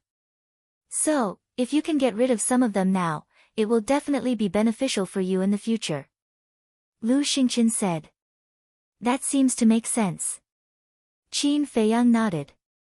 Then, shall we go now? Lu Xingqian was overjoyed and asked with a smile. No. Qin Feiyang shook his head. If it makes sense, then why not? The smile on Lu Xingqian's face froze as he asked in confusion. Qin Feiyang smiled playfully and asked, who said that I have to go if it makes sense? Lu Xingqian's face twitched fiercely. This bastard, why doesn't he play by the rules? There's still a long way to go. We'll talk about the war god temple later. It's rare that I'm in the mood today. Let's go and have a few drinks. Qin Feiyang opened the portal and dragged Lu Xingqian toward it. Okay, I can walk by myself. I really have to hand it to you. I don't know what you're thinking. Lu Xingqian looked at him helplessly and entered the portal. Qin Feiyang, I'll wait for you at the war god temple. Come and fight with me quickly. But at this moment, a loud voice rolled out from the depths of the temple like thunder. Qin Feiyang raised his eyebrows and turned to look into the depths of the temple. Lu Xingqian smiled and immediately exited the portal. Standing beside Qin Feiyang, he looked into the depths of the temple and said with a smile, it seems that someone doesn't want you to leave. Is that so? Chapter 1298. The people from the war god temple are so fast. I wonder who it is that is challenging Qin Feiyang. Do you think Qin Feiyang will accept the challenge? Is there a need to ask? With his arrogant personality, he will definitely accept the challenge. The disciples below were in an uproar. Looking at Qin Feiyang, the schadenfreude in his eyes was undisguised. Although Qin Feiyang had brought many experts with him, Qin Feiyang's cultivation was only a one-star combat emperor. In the war god temple, a one-star combat emperor was nothing. Even if he defeated Zhuge Mingyang, there were countless people who were stronger than Zhuge Mingyang in the war god temple. Lu Xingqian smiled and said, Brother Qin, this person is so arrogant. How can we tolerate it? Then, do you know who the person who's shouting is? Qin Feiyang asked. Lu Xingqian pondered and said, judging from his voice, it seems to be Zhuge Jinghong, ranked 10th on the Fengyun list. Zhuge Jinghong? Qin Feiyang frowned. Lu Xingqian said, you might not be familiar with this Zhuge Jinghong, but if we are talking about Zhuge Nanhua, then you definitely know him. Zhuge Nanhua. Qin Feiyang's eyes flashed coldly. Of course, he knew this Zhuge Nanhua. Not only was he the confidant of the imperial master, he was also Zhuge Mingyang's great-grandfather. Now, he was guarding the pagoda on behalf of old man Qin, guarding the teleportation altar. Qin Feiyang asked suspiciously, what is the relationship between Zhuge Jinghong and Zhuge Nanhua? Zhuge Jinghong is Zhuge Nanhua's adopted son. It is said that his background is very miserable, but he is very talented. Under Zhuge Nanhua's nurturing, he is now an 8-star combat emperor. Lu Xingqian said. 8-star combat emperor. Qin Feiyang's eyes trembled as he frowned and said, since he is an 8-star combat emperor, he must be stronger than Zhuge Mingyang. However, why is he ranked behind Zhuge Mingyang? Do you still need to ask? Of course it's to take care of Zhuge Mingyang. After all, he is the genius of the Zhuge family. Lu Xingqian said. Will the others agree to Zhuge Mingyang dominating the billboard? Qin Feiyang frowned. You still don't know, right? Half of the people on the billboard are from the Zhuge clan. Zhuge Xingfeng, who is ranked number 1, has even reached the 9-star combat emperor realm. It is said that he is the number 1 person in the war god temple. Say, with Zhuge Xingfeng here, who would dare to touch Zhuge Mingyang? Lu Xingqian sneered. Zhuge Xingfeng, Qin Feiyang murmured. He did not expect the Zhuge family to be so powerful. What do you think? Are you interested now? Lu Xingqian asked. Qin Feiyang smiled and said, being interested is one thing, going or not is another. Come drink with me first. Drink? Lu Xingqian raised his eyebrows. Zhuge Xingfeng had openly issued a challenge, yet he did not accept it. Has this guy changed his personality? Qin Feiyang, don't be a coward. I will wait for you at the fighting arena. Zhuge Jinghong's voice boomed once again, filled with an insufferably arrogant tone. Brother Qin, he has already said so. Can you still bear it? Lu Xingqian said. Qin Feiyang sighed helplessly and said, even if I can't bear it, I have to. After all, you said that he is an 8-star combat emperor. How can I, a mere 1-star combat emperor, be his opponent? Brother Qin, it's meaningless to pretend like this. Lu Xingqian frowned and said. How am I pretending? This is the truth. Bear with it for a while and the wind will be calm. Take a step back and the sky will be clear. Let's go drink. Qin Feiyang opened another teleportation door and forcefully dragged Lu Xingqian in. Actually, his thoughts were very simple. Lu Xingqian wanted him to go, so he would not go. As for Zhuge Jinghong's clamor, he did not take it to heart at all. If you want to shout, then shout. Who has the ability to ignore you? This was actually a change in his state of mind. If it was in the past, in the face of such aggressive clamor, he would definitely not let it go. But now, he already had an indifferent attitude. Because in his eyes, his current opponents were the imperial tutor, the emperor, Mu Tianyang, the chief pagoda master, these supreme rulers. To put it in an arrogant way. Now, only these people could enter his eyes and make him treat them seriously. He left just like that. What the hell is this? I thought he was very powerful, but it turns out that he is just a weakling. It seems that we have all overestimated him. If not for those 9-star combat emperors helping him, what is he? When the disciples below saw Qin Feiyang open the teleportation door and leave, they could not help but mock him. War God Shrine. In the sky above a battle arena, a black-clothed youth stood proudly. His hands were behind his back, his long hair draped over his shoulders as he looked disdainfully at the sky. His 2 thick eyebrows were like sharp swords, emitting a shocking sharpness. That's right. This person was Zhuge Jinghong. The battle arena below was also filled with a sea of people. They were also disciples of the war god Shrine, and the lowest cultivation was a battle sage. There were even a bunch of combat emperors. Do you guys think that Qin Feiyang will come? Don't worry, this person is arrogant. Facing senior brother Jinghong's challenge, he will definitely come. When he comes, there will be a good show to watch. Everyone was discussing, their eyes filled with playfulness and anticipation. Whoosh! Suddenly, a ray of light streaked across the sky and landed in front of Zhuge Jinghong. It was a short black-clothed man. Looking at Zhuge Jinghong, his face was full of respect. "Xia Changjin, is Qin Feiyang here?" Someone below immediately asked loudly.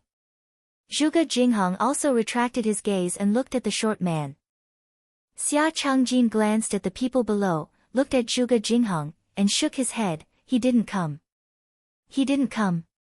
Everyone was shocked. This was really out of his expectations. Why didn't he come? Is he looking down on me? Zhuge Jinghong's face darkened as he asked. He is just a one-star combat emperor, how dare he look down on you, senior brother Jinghong? Xia Changjin smiled disdainfully and said, he knows that he is not your opponent, so he doesn't dare to accept the challenge. Haha, he knows his own limits. Zhuge Jinghong smiled proudly and asked, then where is he now? Xia Changjin said, he went to the fragrant moon brothel with Lu Xingqian. I think they went to drink. What a good-for-nothing. Zhuge Jinghong sneered, and the disdain on his face became even stronger. He said, does he think that he can escape this calamity by going to the fragrant moon brothel? Get me a brush and ink. Xia Changjin hurriedly took out a brush, ink, paper, and inkstone, and placed them in the air. Zhuge Jinghong waved his hand, and the brush landed in his hand. Then, he quickly wrote, and two bold words appeared on the paper. Trash. TSK, TSK, TSK. Senior brother Jinghong is really domineering. He directly sent the two words Qin Feiyang. When he sees these two words, his expression will definitely be very interesting. The people below all laughed loudly. Zhuge Jinghong's face was also full of ridicule. He looked at Xia Changjin and said, immediately send this to Qin Feiyang. You must send it into his hands. Also, tell him that if he is not convinced, he can challenge me. I, Zhuge Jinghong, will always respect him. Understood. Xia Changjin smiled, folded the paper, and opened the portal and left. At the same time, in front of a courtyard, Yan Wei appeared out of thin air while holding a girl. The girl was Xin Mei. After all these years, she had become more mature and charming. However, she was currently unconscious. Lord, I have returned. Yan Wei looked at the pavilion in the courtyard and said respectfully. Come in. The imperial tutor's voice came from inside. Yan Wei pushed open the door and entered. He walked to the front of the pavilion and pushed open the door. He saw the imperial tutor sitting alone beside the tea table in the hall. Yan Wei walked in with Xin Mei in his arms. Well done. The imperial tutor smiled. Then, he looked at Xin Mei and frowned. He asked suspiciously, who is she? Didn't I ask you to capture Ren Wushuang? Why is she an unrelated person? I am incompetent. I couldn't find Ren Wushuang. Yan Wei's gaze trembled. He quickly put down Xin Mei and said in fear. Why couldn't you find her? The imperial tutor raised his eyebrows. According to my investigation, Ren Wushuang went missing a few days ago. Her grandfather also went missing. This subordinate is thinking that it might be because Milord kidnapped Qin Feiyang's mother last time, causing Qin Feiyang to become alert and take them away. Yan Wei said calmly. That damn little bastard. He is really difficult to deal with. The imperial tutor snorted and looked at Xin Mei. Then who is she? Yan Wei said, her name is Xin Mei. According to my investigation, she has a good relationship with Qin Feiyang. Most importantly, she and Ren Wushuang are like sisters. Like sisters? Since they are so close, why didn't Qin Feiyang take her away with Ren Wushuang? The imperial tutor frowned. This should be her personal reason. I don't know. Yan Wei said. The imperial tutor looked at Xin Mei and pondered for a while. Well, it's better than nothing. Go find Qin Feiyang immediately and tell him that this woman is in our hands. See his reaction. If he has a big reaction, it means that he really cares about this woman. Okay. Yan Wei nodded and immediately opened the portal and walked in. First District. Fragrant Moon Brothel. Young Master Qin, you just came back and you came to our Fragrant Moon Brothel to play. We are really flattered. Come in, please.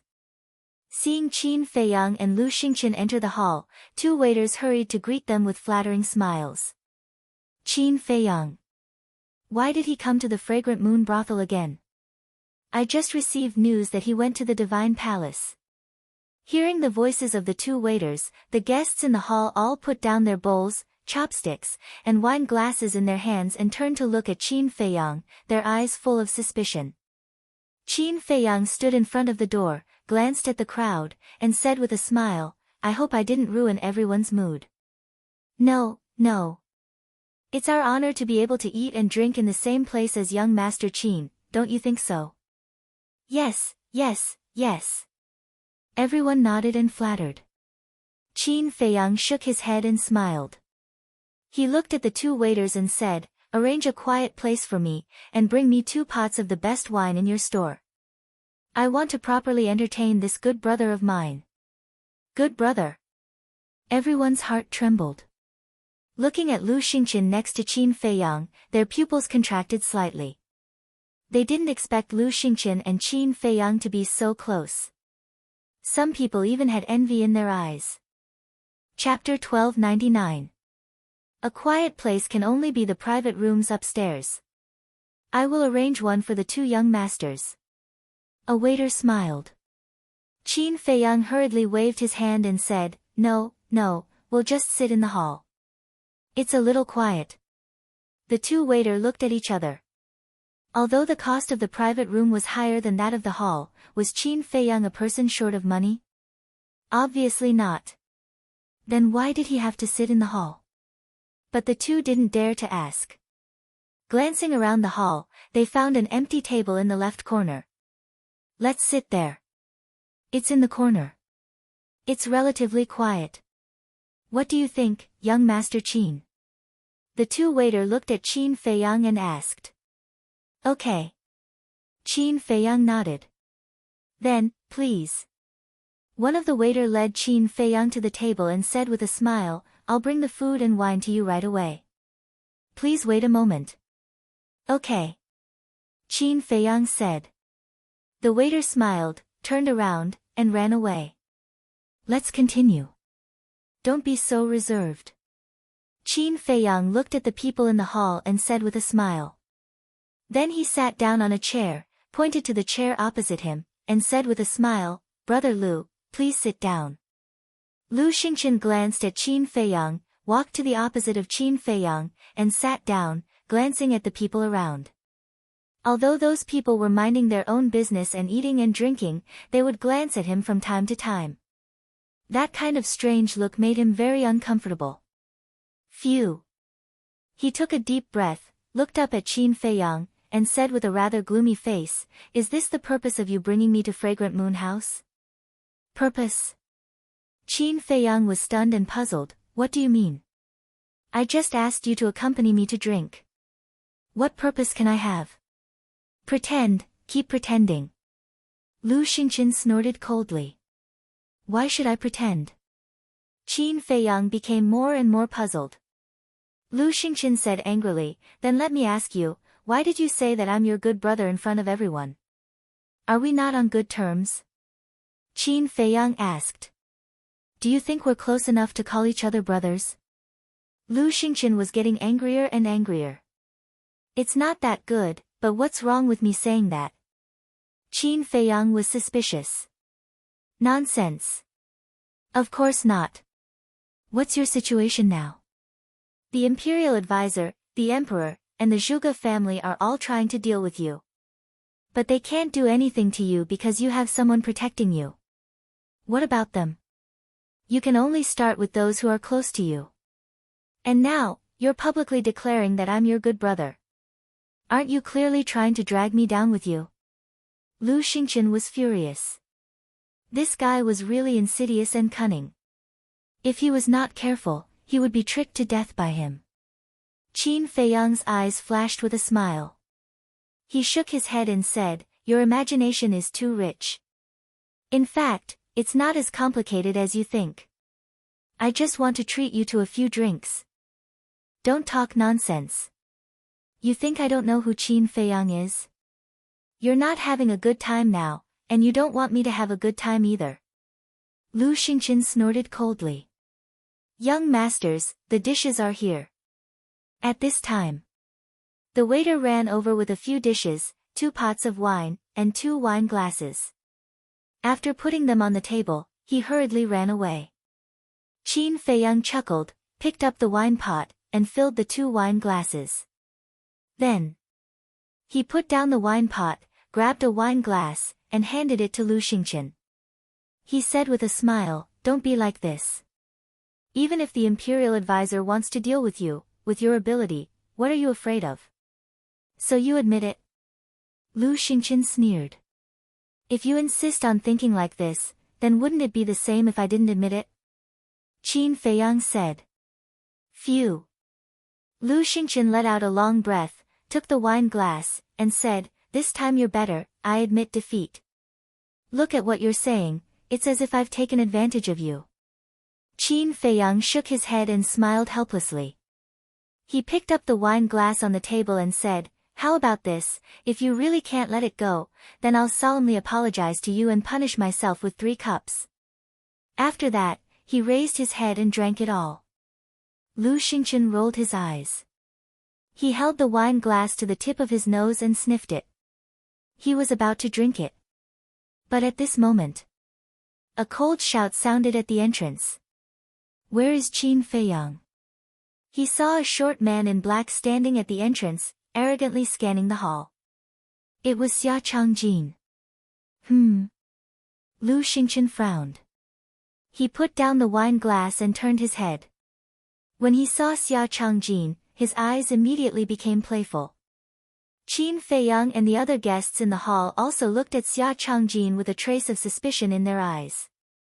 "Young master, what brings you here?" A waiter ran in front of Xia Changjin and asked. Xia Changjin said proudly, "I'm Xia Changjin, a disciple of the War God Temple. I'm here to find Qin Feiyang." "Where is he?" "A disciple of the War God Temple." The waiter's pupils shrank. His expression immediately became respectful. He pointed at the corner where Qin Feiyang was and said, "Young Master Qin is there." Xia Changjin looked at Qin Feiyang with a trace of disdain in his eyes.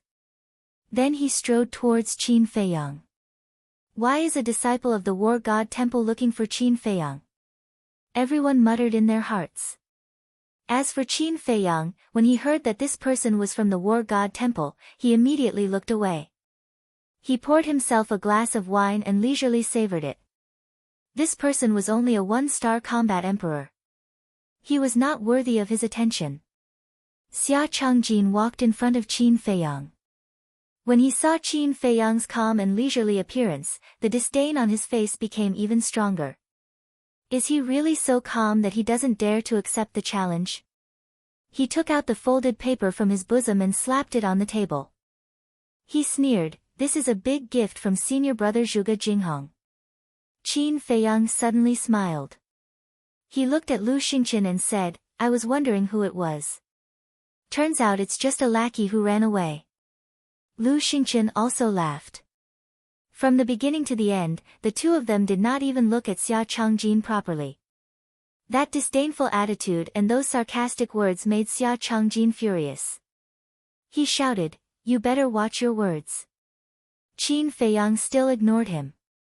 He looked at Lu Xingqian and said with a smile, "Brother Lu, whose kitten and puppy did not tie up properly and came to disturb us while we were drinking? Didn't he say that he came to deliver the gift on behalf of Zhuge Jinghong? Then he must be from the Zhuge family." Lu Xingqian said with a smile.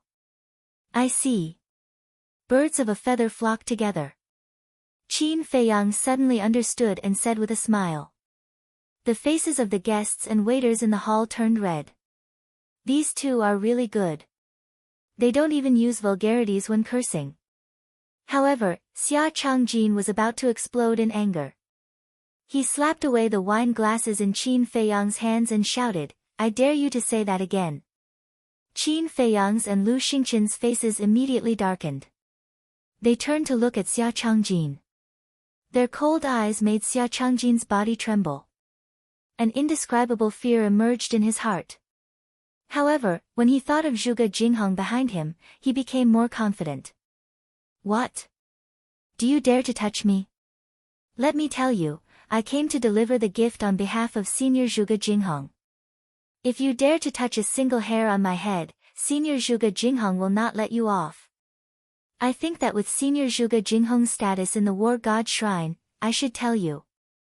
His ranking on the War God Shrine's Wind God ranking list is, Xia Changjin was full of himself. However, before he could finish speaking, Qin Feiyang suddenly stood up and grabbed his neck. He said with a smile, I really don't know what gave you the courage to bare your fangs and brandish your claws in front of me. After he finished speaking, he waved his hand. The two of them released their battle chi and directly cut off Xia Changjin's arms. Ah, the piercing pain made Xia Changjin howl in pain. Blood spurted out from his shoulder like a fountain. Since you want to be a dog, then you should have the awareness of being a dog. Don't provoke someone you can't afford to provoke. Qin Feiyang waved his hand again. A wisp of battle chi entered Xia Changjin's lower abdomen, shattering his sea of chi. Cutting off his arms and destroying his sea of chi. This person is indeed cruel. We can't afford to provoke him. The pupils of the people in the hall shrunk. They were terrified. Lu Xingqian looked at Xia Changjin and laughed, Look, giving a gift is a good thing, but you forced Brother Qin to make a move. Are you satisfied now? Xia Changjin was scared out of his wits. Qin Feiyang smiled faintly and released his 5 fingers. With a bang, Xia Changjin fell to the ground. His face was distorted from the pain. His blood also flowed to the ground. It was a shocking sight. Qin Feiyang returned to his seat, grabbed the piece of paper, and opened it. His eyes immediately flashed with killing intent. What's written on the paper? Everyone couldn't help but stand up and look around curiously. I saw it. The word, trash, is written on it. This Zhuge Jinghong actually gave him those 2 words. He's obviously looking for trouble. Everyone's heart trembled. This was forcing Qin Feiyang to make a move. Lu Xingqian looked at the 2 words on the paper and laughed, Brother Qin, you can't take it anymore, right? Ha! Qin Feiyang laughed loudly, and his expression was filled with a wisp of viciousness. Crack! He clenched his big hand and the paper immediately turned into ashes. Then, he looked down at Xia Changjin and laughed, Go back and tell Zhuge Jinghong to stop playing such childish tricks. This will only make him look more childish and stupid. Yes, yes, yes. I'll definitely pass on the message. Xia Changjin nodded repeatedly. Then get lost. Qin Feiyang said. Xia Changjin hurriedly got up and ran outside. However, when he turned around, his eyes were filled with hatred. Is there something wrong with your ears? Didn't you hear me tell you to get lost? Qin Feiyang said indifferently. Xia Changjin's body trembled. He turned to look at Qin Feiyang and said, Aren't I going to leave immediately? Lu Xingqian laughed, Looks like you didn't understand Brother Qin's meaning. He told you to get lost, not walk. Get lost? Xia Changjin was stunned. After all, he was a disciple of the Temple of War. If he was told to get lost in front of everyone, how could he face others in the future? I've changed my mind. Don't you like being a dog? Now, crawl out. While crawling, you have to bark like a dog. Chapter 1300. Crawl out? Everyone's mouth twitched. Wasn't this making things difficult for Xia Changjin? How could he crawl when both his arms were chopped off? Xia Changjin's face turned green when he heard Qin Feiyang's words. Although he wasn't as talented as Zhuge Jinghong, he was still a genius to be able to become a disciple of the War God Temple. He had pride. He had dignity. He had to crawl out in front of everyone and bark like a dog. How could he survive in the War God Temple in the future? Moreover, this matter would definitely spread out. At that time, wouldn't he become the laughingstock of everyone's leisure conversations? This was simply forcing him to a dead end. He gloomily stared at Qin Feiyang and said in a deep voice, "It's best to leave some leeway as a person and not go overboard." "Are you threatening me?" Qin Feiyang turned to look at Xia Changjin with a murderous look in his eyes. Xia Changjin's eyes trembled. He knew that he couldn't escape today. He clenched his teeth and knelt on the ground. He didn't have hands, so he used his knees to slowly crawl out. Woof, he lowered his head and barked like a dog. He didn't dare to look at everyone because it was embarrassing enough. "Qin Feiyang, I swear that I won't let you go." Although his head was lowered, he could clearly feel that everyone was looking at him with mocking eyes. This made him go crazy. His heart was filled with humiliation.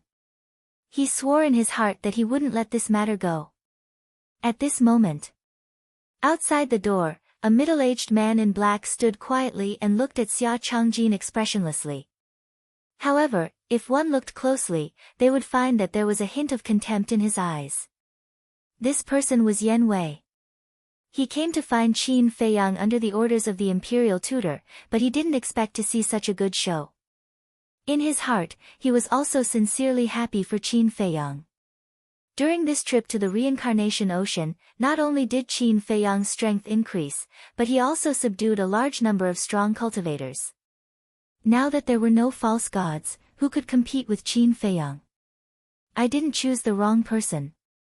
In the future, this child will definitely become a supreme existence that will make even the imperial preceptor tremble. Yen Wei mumbled. At this moment, Xia Changjin finally arrived at the door. He stood up and glared at Qin Feiyang, then ran outside. Yen Wei lifted his leg and tripped Xia Changjin. With a bang, Xia Changjin staggered and fell flat on his face.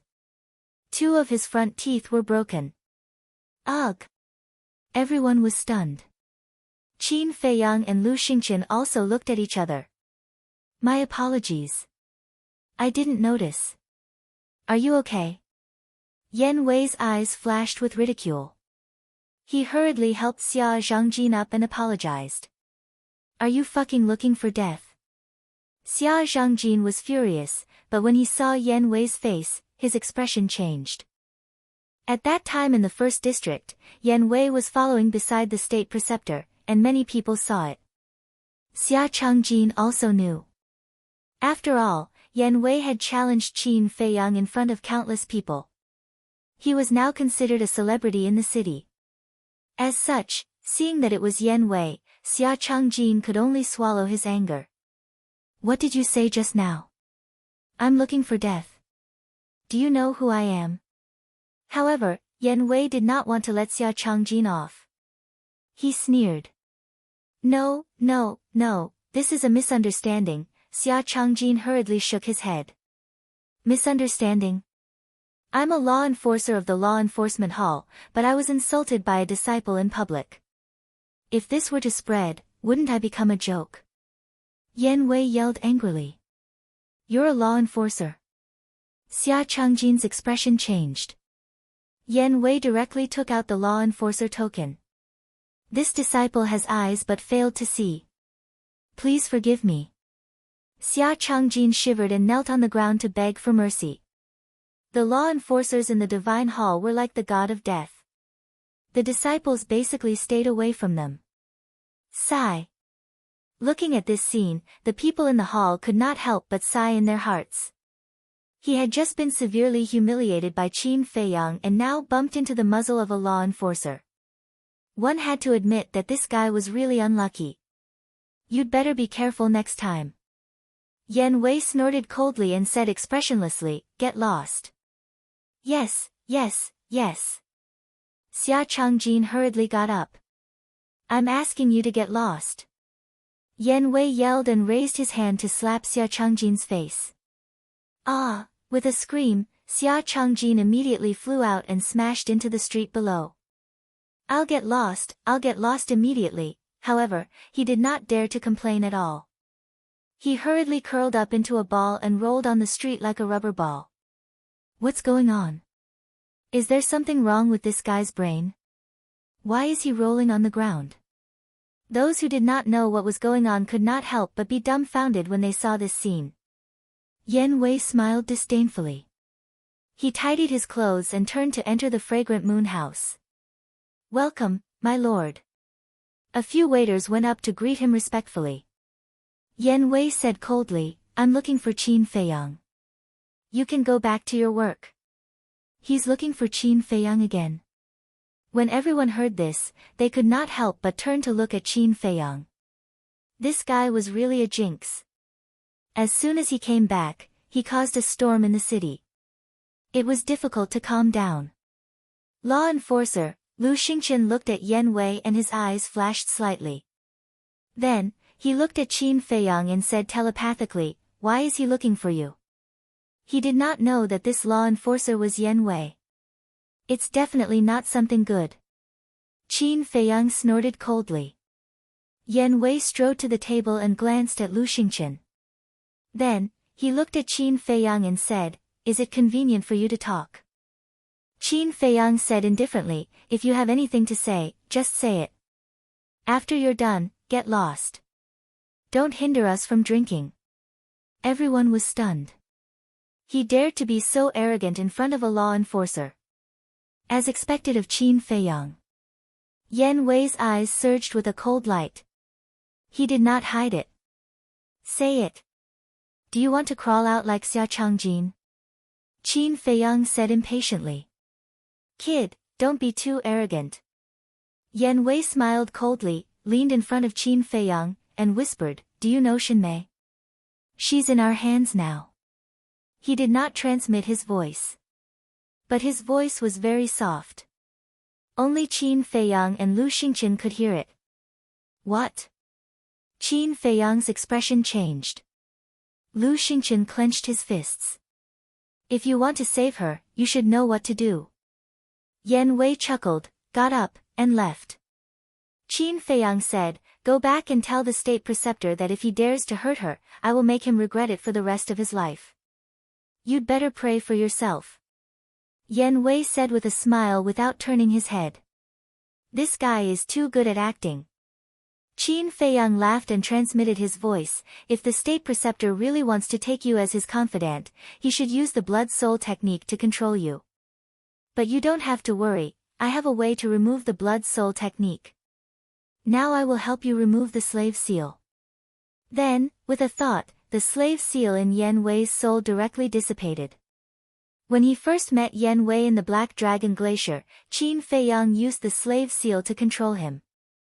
And with the slave seal, the state preceptor's blood-soul technique could not succeed. So, he had to remove the slave seal first. As for whether Yen Wei would betray him after the slave seal was removed, he was not worried at all. Because after all these years of getting along, Yen Wei was already dead set on him. Then I'll go first. Yen Wei transmitted his voice. Well, be careful. By the way, the blood-soul technique can only control the power of the bloodline, it can't peek into one's thoughts. You don't have to worry too much. Qin Feiyang secretly warned. Okay. Yen Wei secretly replied. After Yen Wei left the fragrant moon brothel, Qin Feiyang's eyes flashed slightly. He looked at Lu Xingqian and transmitted his voice, you guessed right, that old thing has begun to make a move on the people around me. I don't care so much. This matter started because of you. You have to save Shinmei, or I will not let you off. Lu Xingqian secretly said. It's not like you don't know the state preceptor. He is a cunning old fox. He will definitely hide Shinmei immediately. How do you want me to save her? Qin Feiyang frowned. Lu Xingqian's face was as dark as water. Qin Feiyang coldly snorted, to be honest, this matter is actually your fault. Me? Lu Xingqian raised his eyebrows. At first, I was worried that the state preceptor would make a move on them, so I wanted to take them away. But Shinmei was willing to stay in the Divine Hall for you. I thought you would take good care of her, but I didn't expect that she would be taken away by the state preceptor. Qin Feiyang said. Lu Xingqian's fingers clenched tighter and tighter, making a cracking sound. Qin Feiyang said, I'm afraid I can't help in this matter, because I can't give the state preceptor what he wants. Only you can do it, and with the help of Mu Qing's all-seeing eye, I believe it won't be difficult for you to save Xin Mei. What does the state preceptor want? Lu Xingqian asked, his eyes flashing. I can't tell you now. But I can tell you with certainty that if the state preceptor gets this thing, you and I will be finished. Qin Feiyang said in a low voice. So serious? Lu Xingqian raised his eyebrows. Qin Feiyang nodded and added, to be exact, it's more serious than I said. Lu Xingqian's heart sank. After pondering for a while, he got up and said, I'm not in the mood to sit with you. Goodbye. After that, he opened the portal and walked in without looking back. Qin Feiyang looked at Lu Xingqian's back, and a smile flashed in his eyes. As soon as he returned to Imperial City, Lu Xingqian began to use the Temple of War to set up a trap for him. Frankly speaking, he really had a headache. But now, in order to save Xin Mei, Lu Xingqian wouldn't have time to harass him for the next period of time. He could also deal with business. That's right. He let Yan Wei kidnap Xin Mei to test whether Lu Xingqian was sincere or not, but that was only secondary. Most importantly, he wanted to use Xin Mei to stall Lu Xingqian for another matter entirely. And this time, he had to get to the bottom of it. Qin Feiyang's eyes flashed, and he shouted, Waiter, the bill. In a courtyard. The state preceptor sat by the tea table and looked at Yan Wei with a smile. Well done. Yan Wei bowed and said, It's this subordinate's honor to serve you, sir. The state preceptor sized up Yan Wei for a moment and said, I have always seen your loyalty. From now on, you will follow me. Really? Yan Wei was wild with joy. Yes. The state preceptor nodded and said, However, you also know my character. I don't trust anyone easily. This subordinate understands. As long as I can follow you, I will do whatever you want me to do. Yan Wei lowered his head and said. Very good. The state preceptor smiled happily. His hands formed a seal, and a blood-red mark appeared. Chapter 1301. This is the Blood Soul spell. It can control your bloodline power. Once controlled by the Blood Soul spell, you will be my servant for life. The Grand Preceptor said. Sure enough, Qin Feiyang was right. Yan Wei's heart skipped a beat as he bowed and said, This subordinate is willing to be controlled by the Blood Soul spell. Very good. The Grand Preceptor laughed and waved his hand. The mark turned into a stream of light and entered Yan Wei's body. After the Blood Soul spell was completed, Yan Wei cupped his hands and said, My lord, what's the next step? Wait. Since Qin Feiyang cares so much about Xin Mei, he will definitely come to me personally. The Grand Preceptor sneered. What if he doesn't come? After all, Qin Feiyang can't be looked at with ordinary eyes. Yan Wei said. You have a point. The Grand Preceptor nodded. After thinking for a moment, he sighed, It seems that I don't have enough chips in my hands. Go to the spiritual state again. Why do I go to the spiritual state? Yan Wei was surprised. When Qin Feiyang was stranded in the spiritual state, he must have made some good friends. Go and check. If there are any, bring them to the capital. The Grand Preceptor said. This subordinate understands. But there's a problem. Elder Qin is now in charge of the Butterfly Valley. Will this subordinate arouse his suspicion if I go to the spiritual state? Yan Wei said worriedly. Isn't that simple? The 9 states are connected.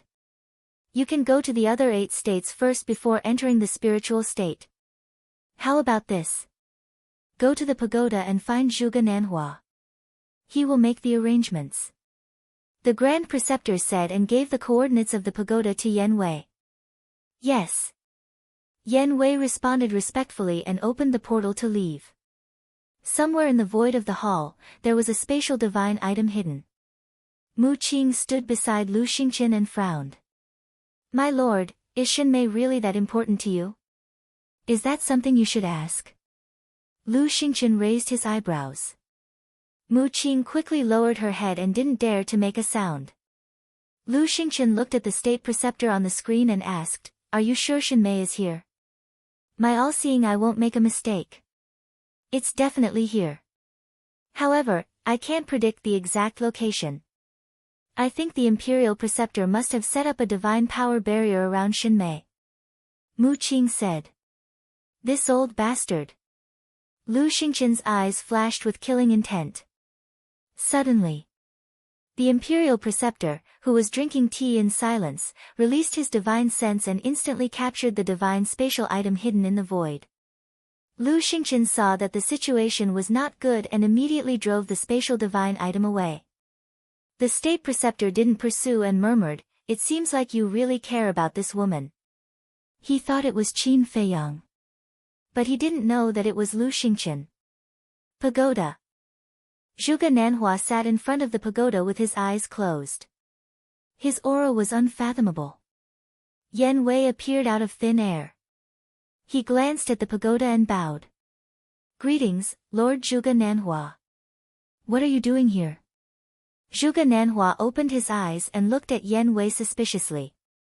Obviously, he knew Yan Wei as well. Yan Wei said honestly, "The Imperial Preceptor is worried that he doesn't have enough chips in his hands, so he sent me to the spiritual state to look for Qin Feiyang's friend." Zhuge Nanhua nodded in realization and smiled. "It seems like the Patriarch trusts you a lot since he gave you such an important mission." Yan Wei smiled. "Follow me." Zhuge Nanhua stood up and opened the pagoda door. He led Yan Wei to the teleportation altar that led to Yuzhou. "Elder Qin is guarding the spiritual state. That old bastard isn't easy to deal with, so it's best not to let him find out. Go to Yuzhou first, then to spiritual state. When you return, come back from Yuzhou." Zhuge Nanhua said. "Understood." Yan Wei nodded and activated the teleportation altar. Soon, they arrived in the sky above a valley in Yuzhou. In the valley, a white-haired old man was guarding it. "Who is it?" Seeing Yan Wei appear, the white-haired old man immediately shouted. Yan Wei said, "I'm an enforcer of the law enforcement hall of the imperial capital." "Enforcer?" The white-haired old man's expression changed. He quickly bowed and said, "Greetings, sir. May I know why you have come to Yuzhou?" "Don't ask what you shouldn't." Yan Wei glanced at him coldly. Then, he turned into a stream of light and flew away without looking back. When he was far away from the valley, a person suddenly appeared in the void. It was Qin Feiyang. Qin Feiyang shouted, "Yan Wei, wait." Yan Wei was slightly stunned. He stopped in the void and turned to look at Qin Feiyang. A hint of surprise appeared on his face as he asked, "Why are you here?" "I followed you here." Qin Feiyang smiled. "Followed me?" Yan Wei frowned and said angrily, "I've followed you for so many years, and you still don't believe me? What are you talking about?" "I have something to do and need to go to the Forgotten Continent. So, I've been hiding in the pagoda looking for an opportunity. I didn't expect to meet you, so I followed you here." Qin Feiyang said. "Go to the Forgotten Continent?" Yan Wei was stunned and asked, "So, you're not following me? Why would I follow you?" Qin Feiyang asked. Yan Wei scratched his head and said awkwardly, "I thought that you were doubting my loyalty to you after removing the slave seal." Qin Feiyang was speechless when he heard this. Yan Wei smiled and asked suspiciously, "Don't you have the gate of space and time? Why did you go to the pagoda?" "The gate of space and time is in the hands of Fatso," Qin Feiyang said. Yan Wei said, "Then why are you going to the Forgotten Continent now?" "To find the Mu clan's nest and understand the Mu clan's true strength," Qin Feiyang said. This was his purpose.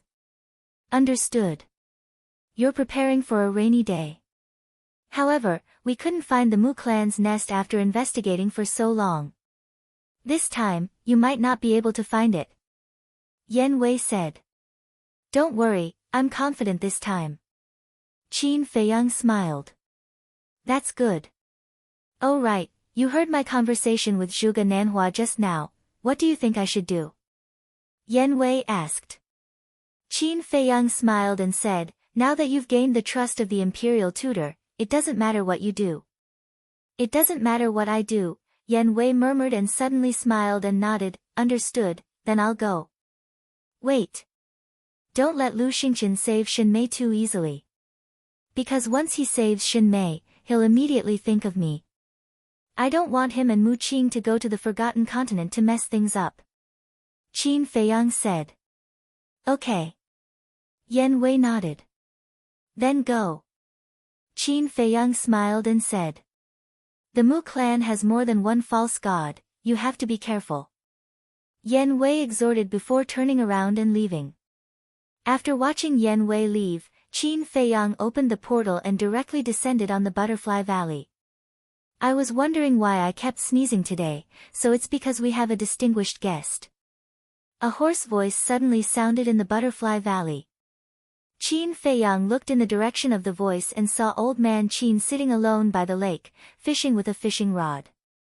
It seems that Old Man Qin is living a good life after coming to the spiritual state. Qin Feiyang stepped forward and landed beside Old Man Qin with a smile. Isn't this all thanks to you?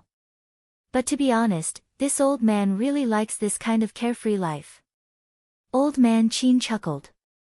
Qin Feiyang shook his head and said, now that the great Qin Empire is facing internal and external troubles, I'm afraid it's impossible for Old Man Qin to live a carefree life. Old Man Qin looked up at Qin Feiyang and said, so, you've investigated everything? Yes.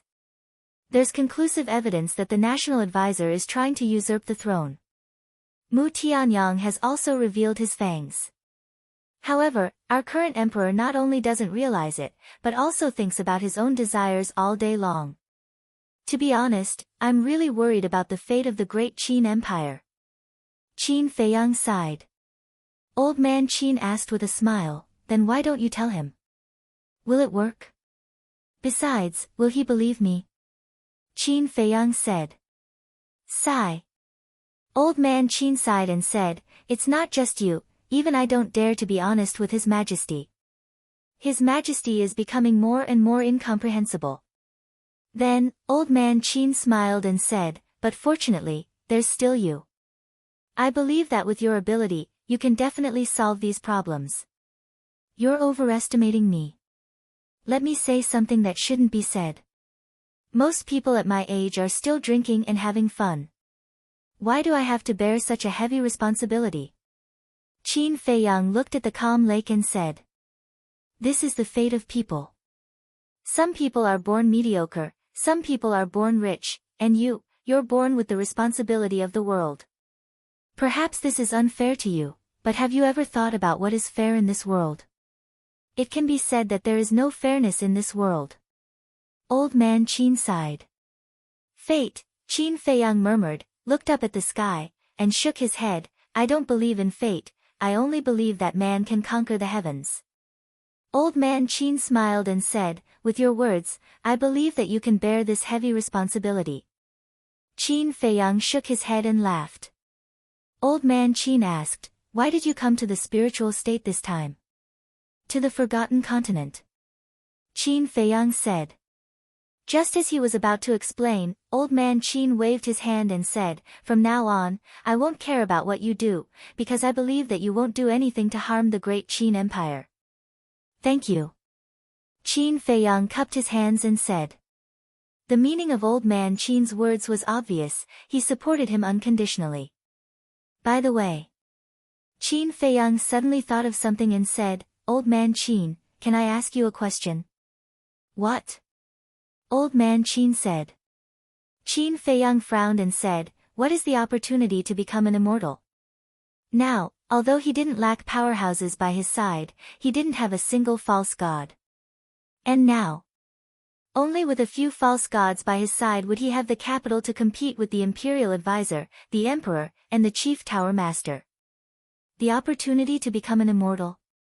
Old Man Qin was slightly stunned, he looked up at Qin Feiyang and frowned, you are only a one-star combat emperor, isn't it too early to ask about this? I don't dare to boast. But I am confident that it won't be long before I can break through to the 9-star combat emperor. Qin Feiyang said.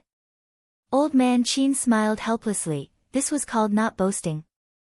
Even if he opened the door of potential, it was impossible to step into the 9-star combat emperor in a few years or decades. Because in the combat emperor realm, there was a huge gap between each small realm. Chapter 1302. But what old man Qin didn't know was that time had no concept for Qin Feiyang. Because the rules of time in the castle had changed. 10 days had passed inside, but only 1 day had passed outside. However, Qin Feiyang couldn't tell anyone else about the changes in the castle. Just tell me. Qin Feiyang smiled and said with a pleading tone. You little brat. Old man Qin shook his head helplessly and said, I can tell you, but I hope you don't bite off more than you can chew. Qin Feiyang was overjoyed and quickly nodded. Old man Qin said, the opportunity to become a god is only 12 words. 12 words? Qin Feiyang was immediately stunned and asked, is it that simple? Of course not. Only by comprehending the true meaning of these 12 words and doing it can you get the opportunity to become a god. Old man Qin said. Then what are these 12 words? Qin Feiyang asked. Don't forget your original intention, don't forget your original heart, only then can you achieve results. Old man Qin said word by word, sonorous and powerful. Boom. Qin Feiyang was like a bolt from the blue, his head rumbling. Old man Qin's words were exactly the same as what Uncle Yuan said last time. In other words, when Uncle Yuan appeared last time, he had already told him the opportunity to become a god, but he didn't comprehend it. In other words, Uncle Yuan's appearance last time might be to tell him the opportunity to become a god. What do these 12 words mean? Qin Feiyang asked. You need to comprehend it yourself, others won't help you at all. Old man Qin said. Phew. Qin Feiyang took a deep breath and bowed, thank you for your guidance, old man Qin. Go ahead, do what you want to do. Old man Qin waved his hand and smiled. Qin Feiyang nodded, turned around and soared into the sky. While thinking, he flew toward the teleportation altar. Didn't forget his original intention mean that he shouldn't forget why he first stepped on the path of cultivation? And didn't forget his original heart mean that he shouldn't forget his true thoughts in the depths of his heart? According to the literal meaning, it should be so. But was it really that simple? If it was really that simple, then why were there so few people in this world who had successfully stepped into the war god realm? Very soon. He entered the secret room and arrived in front of the teleportation altar. It seems that with my current cultivation, I still can't understand the true meaning of this sentence. However, we can tell Wang Yangfeng and the others first. Qin Feiyang muttered as he took out the image crystal. Wang. A short while later, Fatso's phantom appeared. Fatso looked at the secret room behind Qin Feiyang and asked suspiciously, Boss, where are you? Butterfly Valley. Are Elder Wang and the others around? Qin Feiyang asked. They split up and went to Pan County and Yen County to gather information. I'm about to sneak into the inner palace to take a look. What are you doing in Butterfly Valley? Fatso asked suspiciously. Qin Feiyang said, I'm going to the Forgotten Continent. Before I go, I have 2 things to tell you. Forgotten Continent? Fatso was taken aback and said, go ahead. First, when Wang Yangfeng and the others come back, you tell them this sentence. Don't forget your original intention, don't forget your original heart, only then can you achieve success. These 12 words, Elder Qin told me just now, are the opportunity to become a war god. Second, after finding out the whereabouts of Lin Yi and the mermaid princess, you all return to the Bright Sky Palace immediately. If anyone asks, just say that I'm in seclusion and won't see anyone. Qin Feiyang said. The opportunity to become a war god. Fatso's body trembled, and his eyes were filled with disbelief. When Uncle Yuan said this sentence, he was also present. At that time, he even pondered the meaning of this sentence. But he didn't expect it to be the opportunity to become a war god. Remember, especially Lu Xingqian, you must not let him know that I went to the Forgotten Continent. Qin Feiyang said. No problem. Fatso nodded, but then frowned and thought, Lu Xingqian is easy to deal with, but Mu Qing has omniscient eye. How can it be hidden? If there is nothing important, will he use omniscient eye to spy on my whereabouts for no reason? Qin Feiyang rolled his eyes at him. That's true. Fatso nodded thoughtfully. Suddenly, he seemed to have thought of something. He said, there is a problem that Fat Lord has never been able to figure out. What's the problem? Qin Feiyang was suspicious. Back then, your mother said that the former emperor branded the word prisoner on the foreheads of the state preceptor and Zhuge Shinfeng. And this word prisoner can never be erased. But why didn't I see the word prisoner on the state preceptor's forehead? Is it a makeover? But your mother seems to have said that even a makeover won't work. Fatso said. I have also thought about this problem. I think he should be wearing a human skin mask. Qin Feiyang said. Human skin mask. Fatso's eyes suddenly became playful. He chuckled and said, say, if one day we tear off the mask on his face in front of everyone, how surprised will people be? Qin Feiyang shook his head in amusement and said, don't forget what I told you just now. Don't worry, Fat Lord will hold them back. But after you go to the Forgotten Continent, don't forget another thing. Heavenly Spiral Tribe, Chu Xian. Fatso said, murderous intent flashing in his eyes. Heavenly Spiral Tribe, Qin Feiyang murmured. The people of this tribe hated them to the bone, especially Chu Xian. Back then, the resentful look in her eyes was as if she wanted to pull out their tendons and pull out their bones. If they kept them alive, sooner or later they would become a disaster, so it was necessary to get rid of them as soon as possible. I will find her. After saying that, Qin Feiyang turned off the image crystal, opened the teleportation altar, and strode up. Forgotten Continent. Glacier Forest. This place was still the same as before. The cold wind was bone-piercing, and the snow was white. Swish! Above the ice lake. Qin Feiyang appeared out of thin air. Glancing around, he was about to leave. But suddenly, he faintly felt a wisp of dragon's aura under the ice lake. What's going on? Isn't this where the snow python stays? Qin Feiyang had a suspicious look on his face as he silently entered the ice lake. Get out!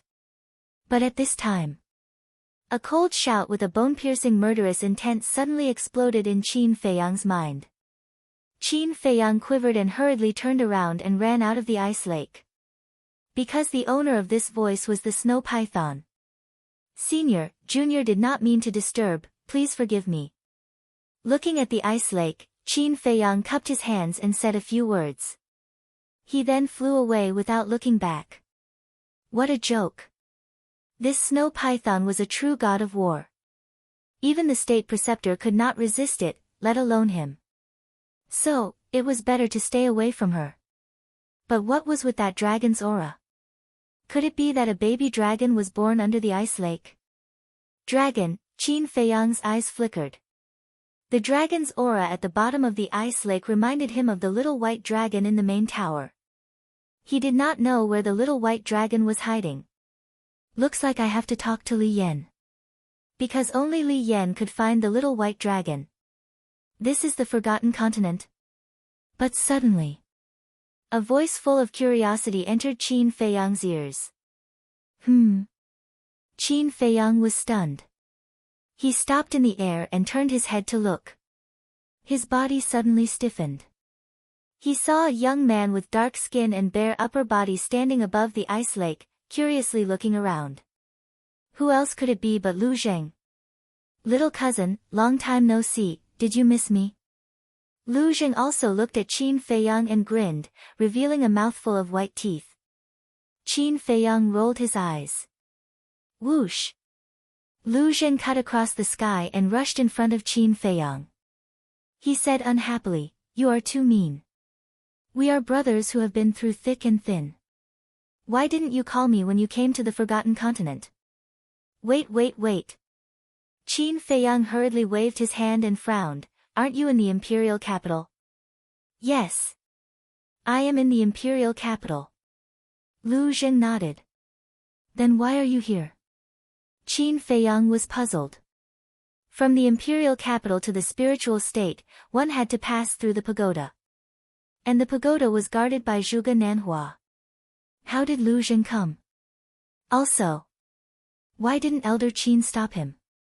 Lu Zheng touched his chin and laughed. About this question, I can only say that I am too handsome. Zhuge Nanhua and Elder Qin are charmed by me. Qin Feiyang's face darkened and his veins bulged. He really wanted to slap him. What do you want to do? Don't forget, I am your cousin. The eldest brother is the father. If you dare to touch me, you will be struck by lightning. Lu Zheng crossed his arms in front of his chest and looked at him warily like a frightened little girl. Qin Feiyang looked at the sky and was speechless. He really didn't want to stay with this outrageous cousin. But he was helpless. This outrageous cousin was clearly going to pester him to the end. Actually, Lu Zheng's face suddenly became serious. Qin Feiyang was stunned and asked, actually what? It was Elder Qin who helped me. Lu Zheng said. Qin Feiyang was surprised.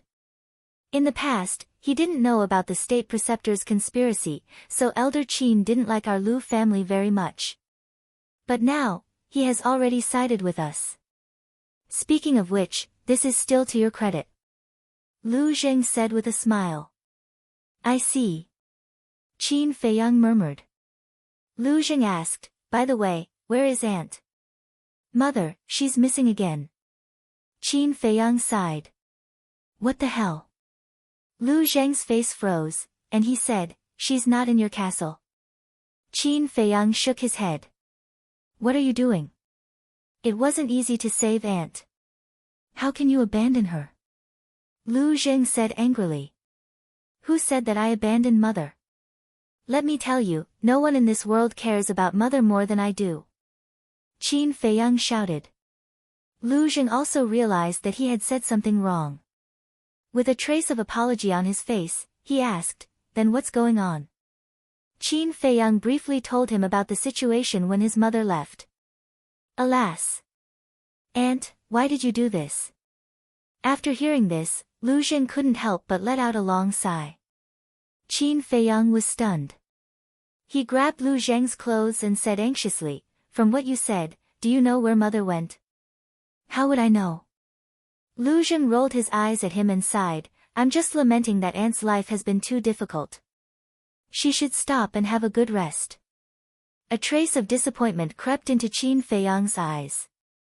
He let go of Lu Zheng's clothes and nodded, yes, if Mother could stay by my side with peace of mind, I wouldn't have so many worries. Only with worries can there be pressure. Only with pressure can there be motivation. Work hard, young man. Chapter 1303. Qin Feiyang rolled his eyes at Lu Zheng. He was not young anymore. Was it appropriate to call him a young man? You can only stay in the Forgotten Continent for half a month.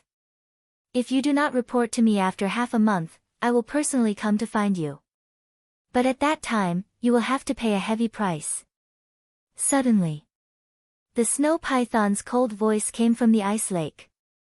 What? Qin Feiyang's face changed, and he hurriedly said, Senior, it was not like this before. You also did not brazenly bring people here before. The snow python said. Qin Feiyang's body stiffened. He hurriedly pointed at Lu Zheng and shouted, I don't know him at all. He jumped out by himself. What? You don't know me? Your words make me very angry. Lu Zheng glared at him. Qin Feiyang glanced at him indifferently and looked at the ice lake, saying, Senior, I really don't know him. You can do whatever you want. Even if you kill him, I have no objections. Bastard! You will be punished by the heavens sooner or later, Lu Zheng angrily roared. Tisk!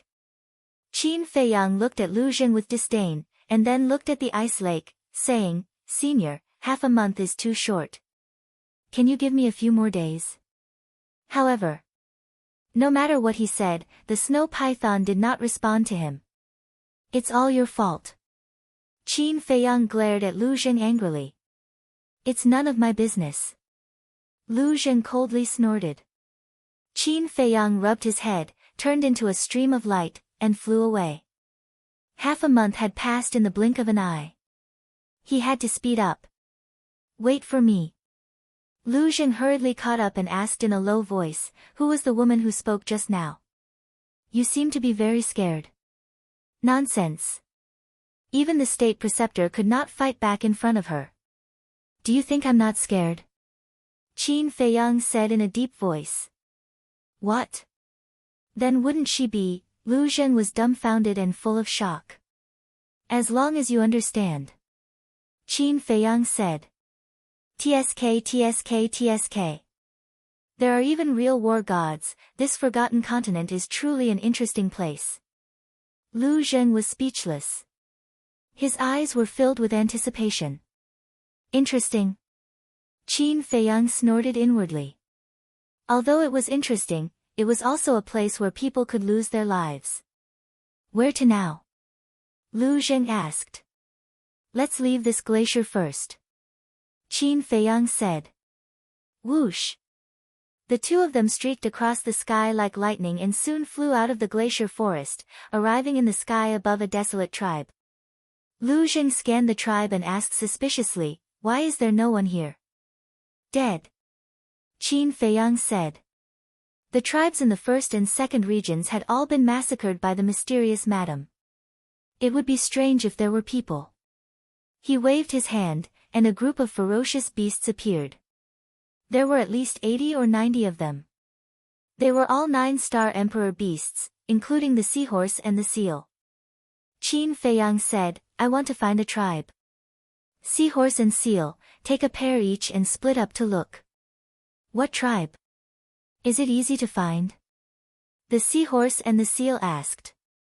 "Yes. Because there is only one tribe in the first region. In short, as long as you find someone, he must be from that tribe," Qin Feiyang said. "Understood. Brothers, let's go." The seahorse and the seal nodded. Then, with a shout, the 89 9-star emperor beasts left in a mighty manner. "Cousin, why is there only one tribe in the first region?" Lu Zheng asked suspiciously. "Let's talk as we walk," Qin Feiyang said. Lu Zheng had just come to the Forgotten Continent, so he would definitely ask endless questions along the way. Therefore, for the sake of peace, it was better to tell him everything about the Forgotten Continent at once. Time passed in the blink of an eye. 4 hours later, Qin Feiyang brought Lu Zheng to the sky above the ruins of Sky Thunder City. The entire city had long been reduced to ashes. Now, it was overgrown with weeds and shrubs, looking extremely desolate. However, the Pill Tower was still standing on the ground, exuding an ancient and mysterious aura. This Pill Tower is not simple. When Lu Zheng saw the Pill Tower, a trace of surprise appeared in his eyes. Qin Feiyang was stunned and asked, "What do you mean?" Lu Zheng flew over and carefully observed for a moment, saying, "According to my speculation, this Pill Tower has a history of at least 10,000 years. But if you look carefully, there is not even a trace of weathering on the surface. If it is just an ordinary stone tower, how can it be?" "You are right. This Pill Tower is indeed not simple.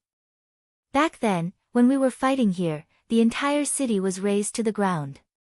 Only this Pill Tower is intact," Qin Feiyang said.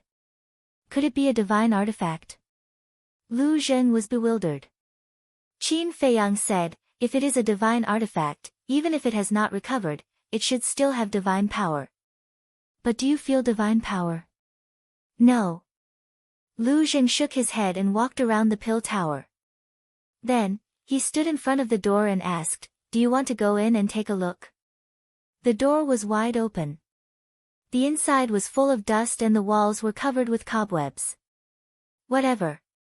Qin Feiyang said. When Lu Zheng heard this, he immediately rushed into the pill tower. In addition to the mess, there were many skeletons inside. Lu Zheng asked, were the owners of these skeletons killed by you back then? I'm not sure. Qin Feiyang shook his head. The mysterious woman massacred the first area after he left, so the owners of these skeletons should have died in the hands of the mysterious woman. But it had been too long, so he could not remember clearly. Help! Who can save me? The two of them had just reached the second floor when a cry for help suddenly sounded upstairs. Someone is here. The two of them were stunned. Whoosh! The next moment, the two of them used their fastest speed and rushed to the third floor like lightning. Immediately, they saw a 13 or 14-year-old boy curled up in the corner of an alchemy room. In front of him, there was a group of black spiders. Each of them was the size of a fist and looked quite ferocious as they hissed. Lu Zheng asked secretly, he can't be from the Heavenly Spiral tribe, right? Most likely. Qin Feiyang mumbled. The boy also noticed Qin Feiyang and Lu Zheng. As if he had grabbed onto a life-saving straw, he immediately shouted, Big brothers, please save me. Qin Feiyang stepped forward and stomped on the ground. The spiders on the ground were all killed instantly. Flesh and blood splattered everywhere. The boy was dumbfounded. These ferocious creatures that almost killed him were killed by a single stomp. Qin Feiyang waved his hand and the blood mist dissipated. Then, he looked at the boy and asked, what's your name? The boy stammered. It seemed that he was frightened by Qin Feiyang's methods. Qin Feiyang raised his eyebrows, turned around and said, come out with me first. The boy stood up and followed Qin Feiyang and Lu Zheng timidly. They walked up the stairs and went to the first floor. However, when they reached the second floor, the boy suddenly raised his head.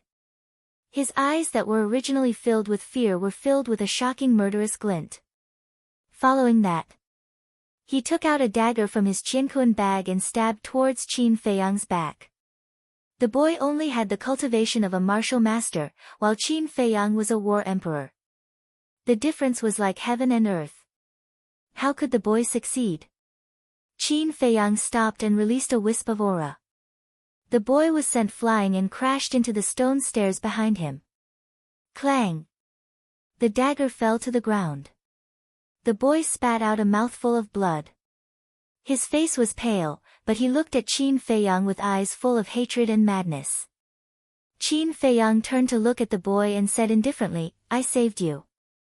Why aren't you grateful? Instead, you want to assassinate me?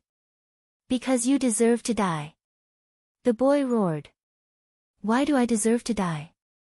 Do I have a grudge against you? Qin Feiyang said. You devil, don't think of getting any useful information from me. The boy sneered. You have a good backbone, but unfortunately, you found the wrong person. If I'm not wrong, your surname should be Chu, and you're from the Heavenly Spiral tribe. And since you're here, the Heavenly Spiral tribe should be nearby, right? Qin Feiyang said. My surname is not Chu, and I don't know what the Heavenly Spiral tribe is. The boy roared, but his expression was full of panic. He's so young, but he's already so vicious. It seems that this Chu Xian has instilled a lot of hatred into him. Lu Zheng sighed. That's normal. If it weren't for me, the Heavenly Spiral tribe wouldn't have been expelled to the first district. Qin Feiyang said. So you still know. What did my Heavenly Spiral tribe do wrong? What right do you have to do this? The boy went crazy when he heard Qin Feiyang's words. Qin Feiyang said, you only know that I was the one who expelled your Heavenly Spiral tribe, but you don't know why I did it. It seems that Chu Xian deliberately hid this matter from you. The Patriarch didn't hide it from us. Isn't it because the Patriarch offended you back then, and you used your position for personal gain to take revenge on us? You're a damned devil. The boy roared hysterically. Patriarch? Qin Feiyang was surprised. Chu Xian actually became the Patriarch of the Heavenly Spiral tribe. But thinking about it, Chu Xian's father was already dead, and as a former disciple of the main tower, Chu Xian naturally had the ability to do so. Qin Feiyang glanced at the boy and said indifferently, "Tell me, where is your tribe? You'll die a horrible death. Just you wait." The boy smiled ferociously and slammed his head into the stairs. Blood splattered 3 feet, and he died on the spot. Lu Zheng was dumbfounded and muttered, "How much hatred do you have with the heavenly spiral tribe that he would rather die than say it?" Seeing this scene, Qin Feiyang was even more determined to kill Chu Xian. On one hand, it was for his own sake. Although the heavenly spiral tribe wasn't very strong, he always remembered one sentence, and that was not to underestimate anyone. As long as it was an enemy, he had to eliminate them completely.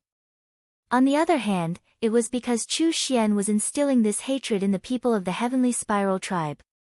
For example, this boy was blinded by hatred and even his nature was distorted. Once such a person became powerful in the future, he would definitely lose his mind. "You want to continue?" Qin Feiyang turned to look at Lu Zheng and asked. Lu Zheng looked up at the upper floors and said, "Since we're already here, we have to go up and take a look. Go do your thing, don't worry about me." Chapter 1304. But looking around, there was nothing except for the vast mountains. "It must be nearby," Qin Feiyang muttered. With the youth's cultivation, it was impossible for him to go far. Swoosh! He turned into a stream of light and searched within a radius of a few hundred miles around the Pill Pagoda. A few hundred breaths later, he found a huge canyon. The canyon covered an area of several miles and was lush with vegetation. In the canyon, wooden buildings were arranged in a picturesque manner, forming a huge tribe. "I've finally found you," Qin Feiyang muttered. He stood on the peak of a mountain on one side of the canyon and scanned the area below. At the same time, in the canyon, in a square, a young woman in a purple dress stood on the high platform, her face as cold as ice. That's right. She was Chu Xian.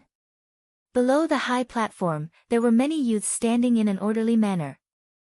The oldest of these youths was only 15 or 16 years old, while the youngest was only 6 or 7 years old. Chu Xian glanced at those youths and shouted, "All of you must remember this. The reason why our heavenly spiral tribe has fallen to such a state is all because of him." Chu Xian pointed to the opposite side of the square. There was a statue standing there. The statue's appearance was exactly the same as Qin Feiyang's. Those youths turned their heads and looked at Qin Feiyang's statue with hatred in their eyes. "It's him who chased us out of the central divine kingdom. It's also him who killed our old patriarch. But he's very strong. He can even destroy our heavenly spiral tribe with one hand. However, our heavenly spiral tribe never admits defeat and will never give up on returning to the central divine kingdom. So, I want all of you to remember him. I want all of you to work hard in your cultivation. Because only by becoming stronger can we take revenge on him. Understand?" Chu Xian shouted. "Understood." Those youths roared with murderous intent. Even those 5 or 6-year-old children were full of murderous intent. There were many adults around, their eyes filled with hatred. "Hurry up and cultivate." Chu Xian nodded in satisfaction and waved her hand.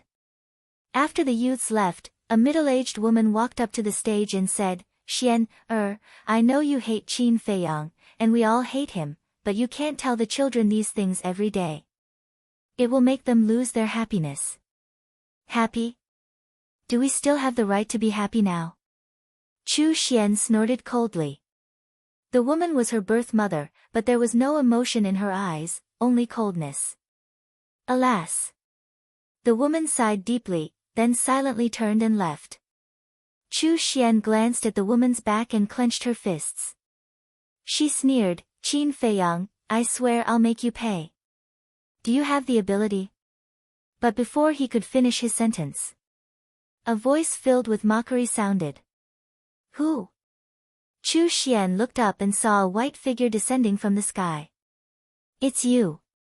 Immediately, Her eyes were filled with killing intent, but at the same time, there was also a trace of panic. Damn it! How did he find this place? The other people in the tribe also changed their expressions. Qin Feiyang landed on the square and looked at the statue opposite him. He shook his head and said, "You're really unscrupulous in order to take revenge. What are you doing here? Get out of here right now, you're not welcome here." Chu Xian shouted. "There are too many people who don't welcome me, and you're just the most insignificant person among them." Qin Feiyang waved his hand and the statue shattered. Chu Xian trembled and said angrily, "You've already driven us out of the central divine kingdom, what else do you want?" Qin Feiyang turned to look at her.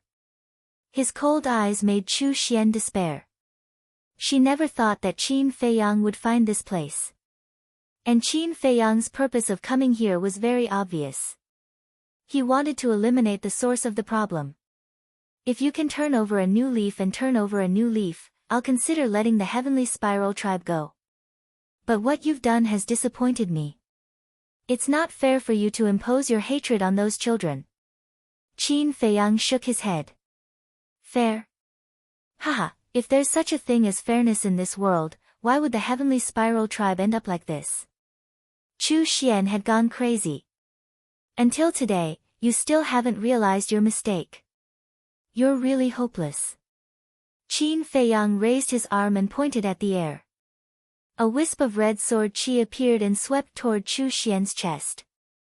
"Everyone, go. Even if we have to risk our lives, we have to take him down with us."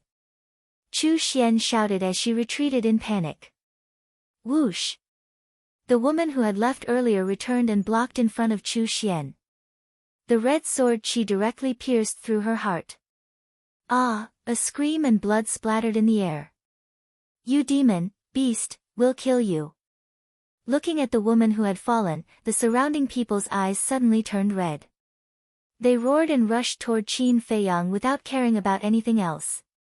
Even those youths were grabbing all kinds of ice blades as they charged towards Qin Feiyang with extreme hostility. Qin Feiyang waved his hand and Viper appeared. "You know what to do, right?" "Of course." Viper licked his lips and his eyes flashed with a bloodthirsty light. Whoosh! Qin Feiyang rose into the air and stood on the top of the mountain. He looked into the distance with a trace of inexplicable sadness in his eyes.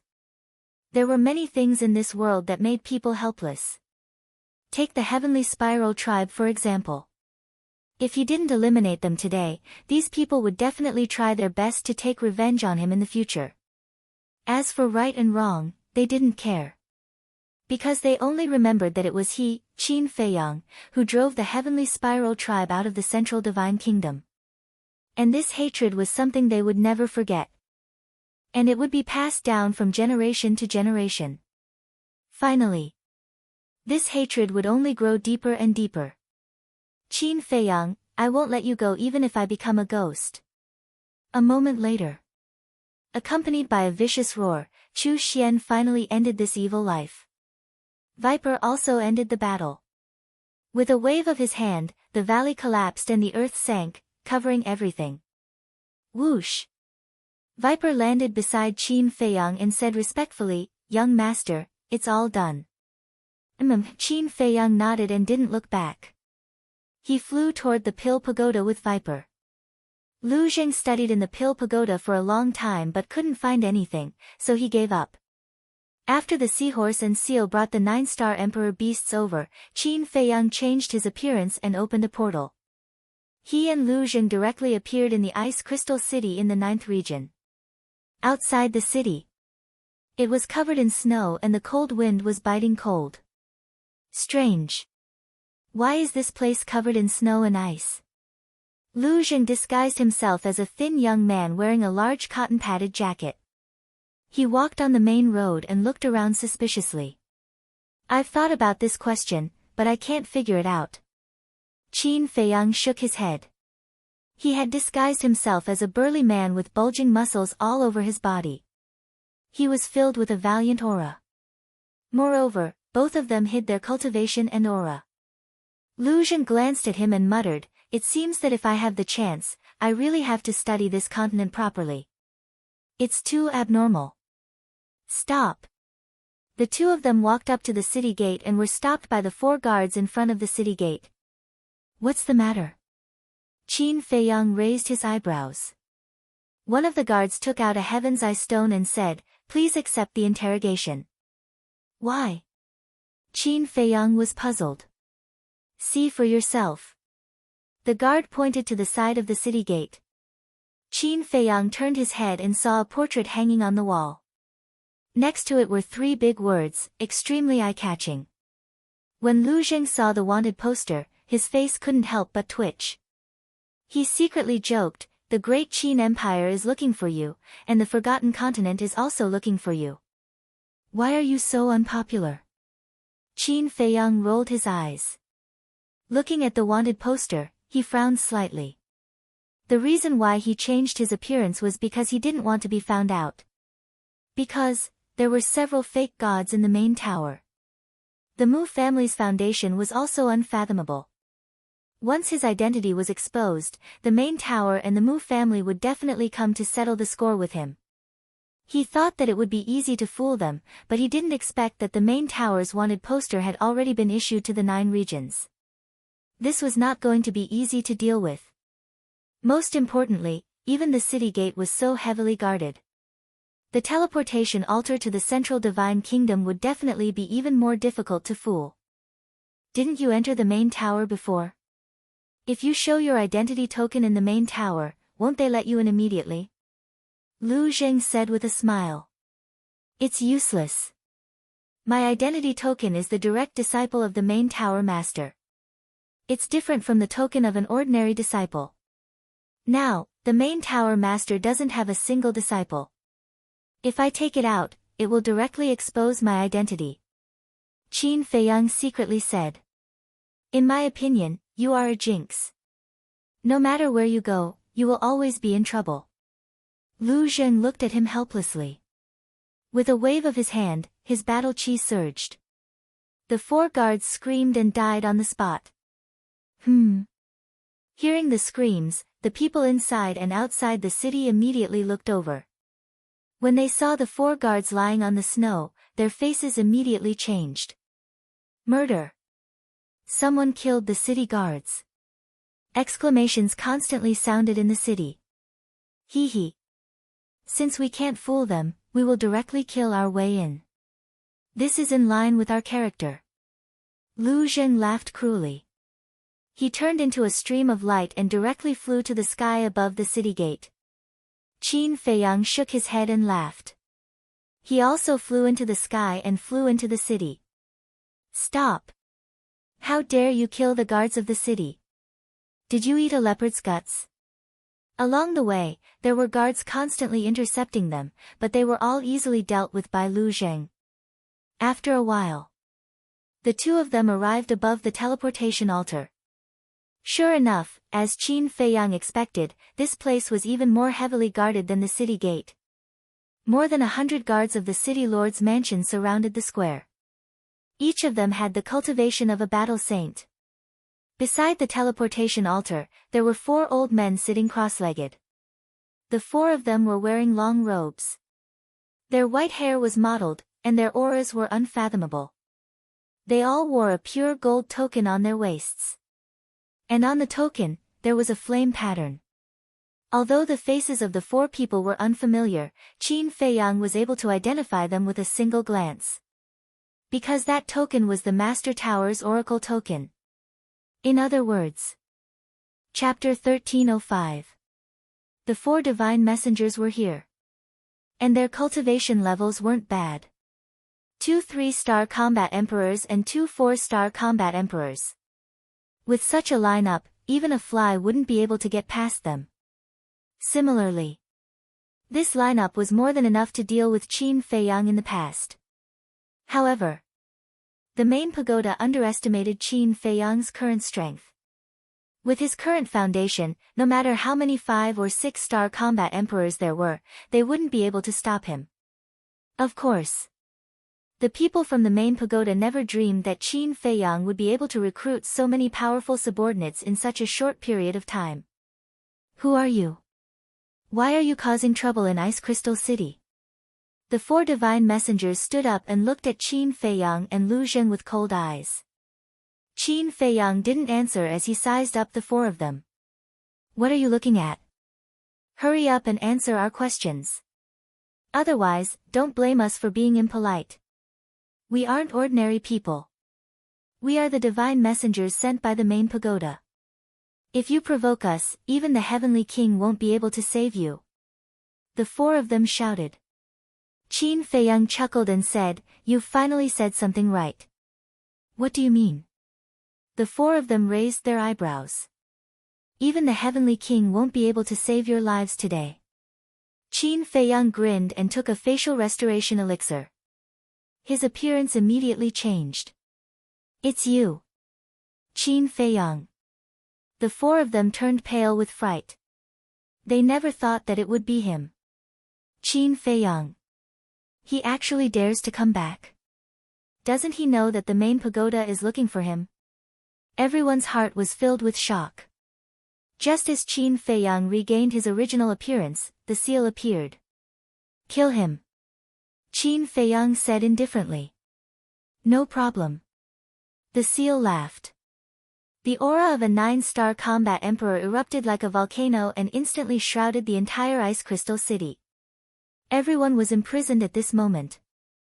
This is a 9-star emperor beast. Quickly report to the main pagoda master. The four divine messengers' expressions changed as they hurriedly activated the teleportation altar. But how could they make it in time to revive the teleportation altar? The seal's emperor's aura rolled out, and the four divine envoys were also restricted, unable to move. Immediately, the seal's emperor's aura pressed down on the four of them from all directions. Ah! Following a series of miserable cries, the four died one after another. Blood splattered everywhere, leaving behind only 4 cosmos bags and 4 divine envoy medallions. He actually killed Kill. When the guards of the city lord's mansion saw this scene, they couldn't help but turn pale. The position of the god envoys in the Forgotten Continent was equivalent to the Great Qin Empire's law enforcement palace, and each god envoys had the power to kill. Even the super tribes of the Central Divine Kingdom had to be respectful when they saw the divine envoys, let alone the 9 regions. To kill to die. Everyone was scared out of their wits. But there was an old man in the crowd outside the square who was not imprisoned by the seal's aura. His body was stooped, his clothes were tattered, his hair was unkempt, his face was dirty, and he smelled like a beggar. But if one looked closely, they would find that there was a glimmer of light in his turbid eyes. He stood silently in the crowd, looking at Qin Feiyang and Lu Zheng. Swoosh! Qin Feiyang and Lu Zheng landed beside the teleportation altar. Qin Feiyang waved his hand. Battle chi surged, and the teleportation altar was activated. Then, 2 people and 1 beast stepped onto the altar in a grand manner and disappeared from sight. Little guy, you're amazing. You actually dared to enter the Central Divine Kingdom so openly. It was Qin Feiyang and Lu Zheng. After the seal disappeared, the old man in ragged clothes with unkempt hair and a dirty face chuckled. Main Pagoda. Pill Pagoda Square. The old man in black guarding the teleportation altar was staring at the teleportation altar. Suddenly, Qin Feiyang, Lu Zheng, and the seal appeared on the teleportation altar. When he saw Qin Feiyang, the old man in black suddenly stood up, and a strong murderous intent emerged in his eyes. He didn't say a word. He directly released his emperor's aura and rushed toward Qin Feiyang. You're courting death. A trace of disdain flashed in the seal's eyes, and it suddenly broke through the air. The next moment, it rushed in front of the old man in black, raised its claws, and slapped the old man's head. Ah! Accompanied by a shrill scream, the old man in black's head burst open on the spot, and blood spurted out wildly. What's going on? Many disciples came and went in the Pill Pagoda Square. Hearing the scream of the old man in black, they all turned their heads to look. Without exception, when they saw the old man in black fall, their faces changed color. When they saw Qin Feiyang, a trace of bewilderment appeared on everyone's faces. He's Qin Feiyang. No, the chief pagoda master is now looking for him. How could he come back? Could it be that my eyes are playing tricks on me? Everyone couldn't believe what they saw in front of them. It's Qin Feiyang. Everyone, quickly report to the elders. Suddenly, someone roared. Qin Feiyang glanced at them, then took Lu Zheng and the seal to the castle, and then steered the castle into the chief pagoda. What? Qin Feiyang is back. He dares to come back at this time. Did he eat a leopard's guts? 1 spread to 10, 10 spread to 100. The news of Qin Feiyang's return quickly spread in the chief pagoda and the divine city, causing an uproar. There was no suspense. Everyone who received this news was extremely shocked. The Oracle Hall. A oracle hurriedly ran to the front of a hall and shouted, "Hall Master, this subordinate has something to report." What's the matter? Gong Sunbei walked out of the hall and frowned. Qin Feiyang is back. The oracle said. Qin Feiyang? Gong Sunbei was stunned and hurriedly asked, where is he now? I don't know. He disappeared as soon as he arrived at the Pill Pagoda Square. No one knows where he's hiding now. The oracle said. Gong Sunbei said angrily, isn't the teleportation altar guarded? How did he get in? I'm afraid you won't believe me even if I tell you, Hall Master. The 4 oracles we sent and the elder at the Pill Pagoda Square all died at the hands of Qin Feiyang. The oracle said. How is that possible? When did he have such strength? Gong Sunbei was surprised. This subordinate doesn't believe it either, but it's the truth. However, it's said that the one who killed them wasn't Qin Feiyang himself, but a 9-star emperor beast by Qin Feiyang's side. The oracle said. 9-star emperor beast. Gong Sunbei murmured and said in a deep voice, immediately gather all the oracles and guard the teleportation altar at the Pill Pagoda Square. Without my orders, no one is allowed to enter or leave. Yes. The oracle replied with a bow. Gong Sunbei continued, in addition, inform everyone that the news of Qin Feiyang's return is to be kept a secret from junior brother and you, This subordinate understands. This subordinate will do it right away. The oracle nodded and turned around to leave. Wait. Gong Sunbei suddenly thought of something. Hall Master, do you have any other instructions? The oracle stopped and turned to look at him with a puzzled expression. Gong Sunbei pondered for a while and said, don't let the oracles below the 9-star combat emperor realm go. After all, Qin Feiyang has a 9-star emperor beast by his side. If a fight breaks out, it won't do us any good. Understood. The oracle nodded and hurriedly left. Qin Feiyang, since you've already left, why did you come back? Don't you remember what I said to you back then? When we meet again, you and I are enemies. I won't show any mercy. Gong Sunbei looked up at the sky and muttered to himself. A cold light flashed in his eyes. Then, he opened a teleportation gate and walked in without looking back. Lord, this subordinate wishes to see you. In front of a courtyard, Gong Sunbei stood at the entrance, looking at the closed door of the pavilion and respectfully said. Come in. The chief tower master's voice came from inside. Gong Sunbei pushed open the door of the courtyard and walked to the front of the pavilion.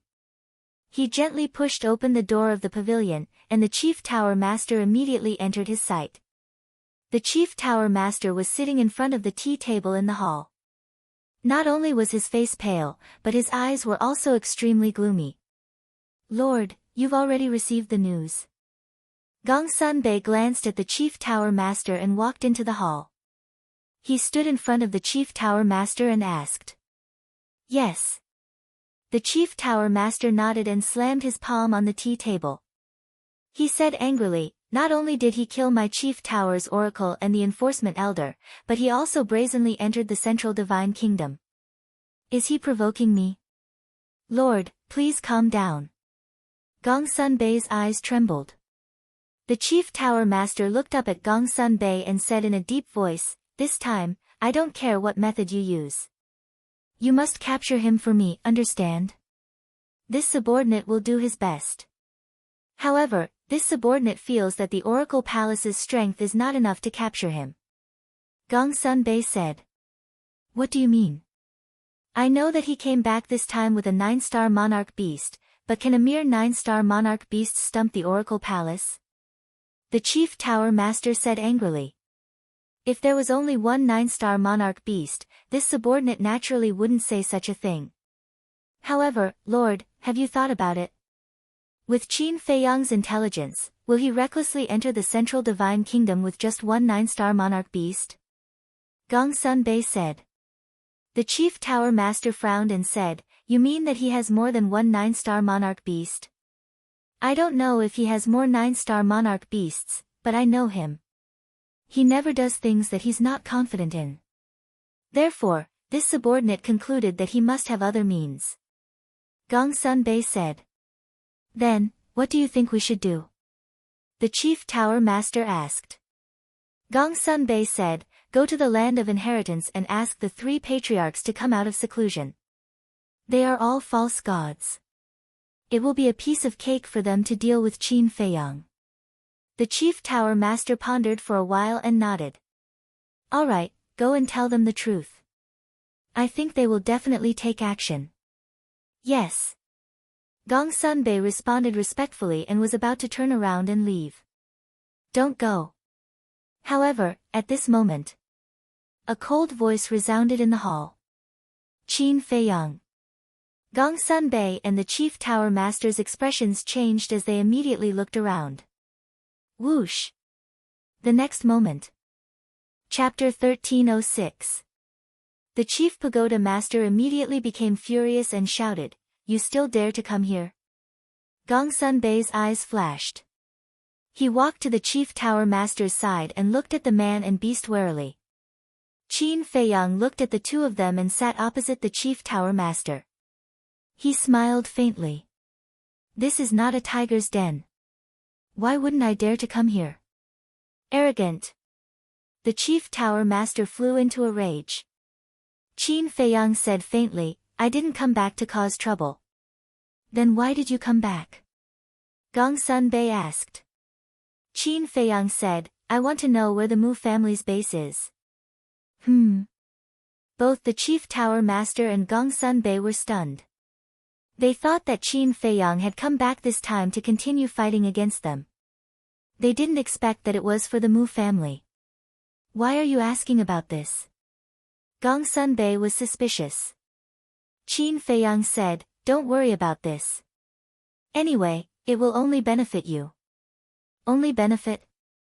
Are you joking? You used Hao, and you, to steal the divine crystals and heavenly flames. You even massacred millions of creatures in the 9 regions. Do you think I will believe you now? The Chief Tower Master sneered. Then what do you want? If you don't like it, then let's fight. Stop talking nonsense.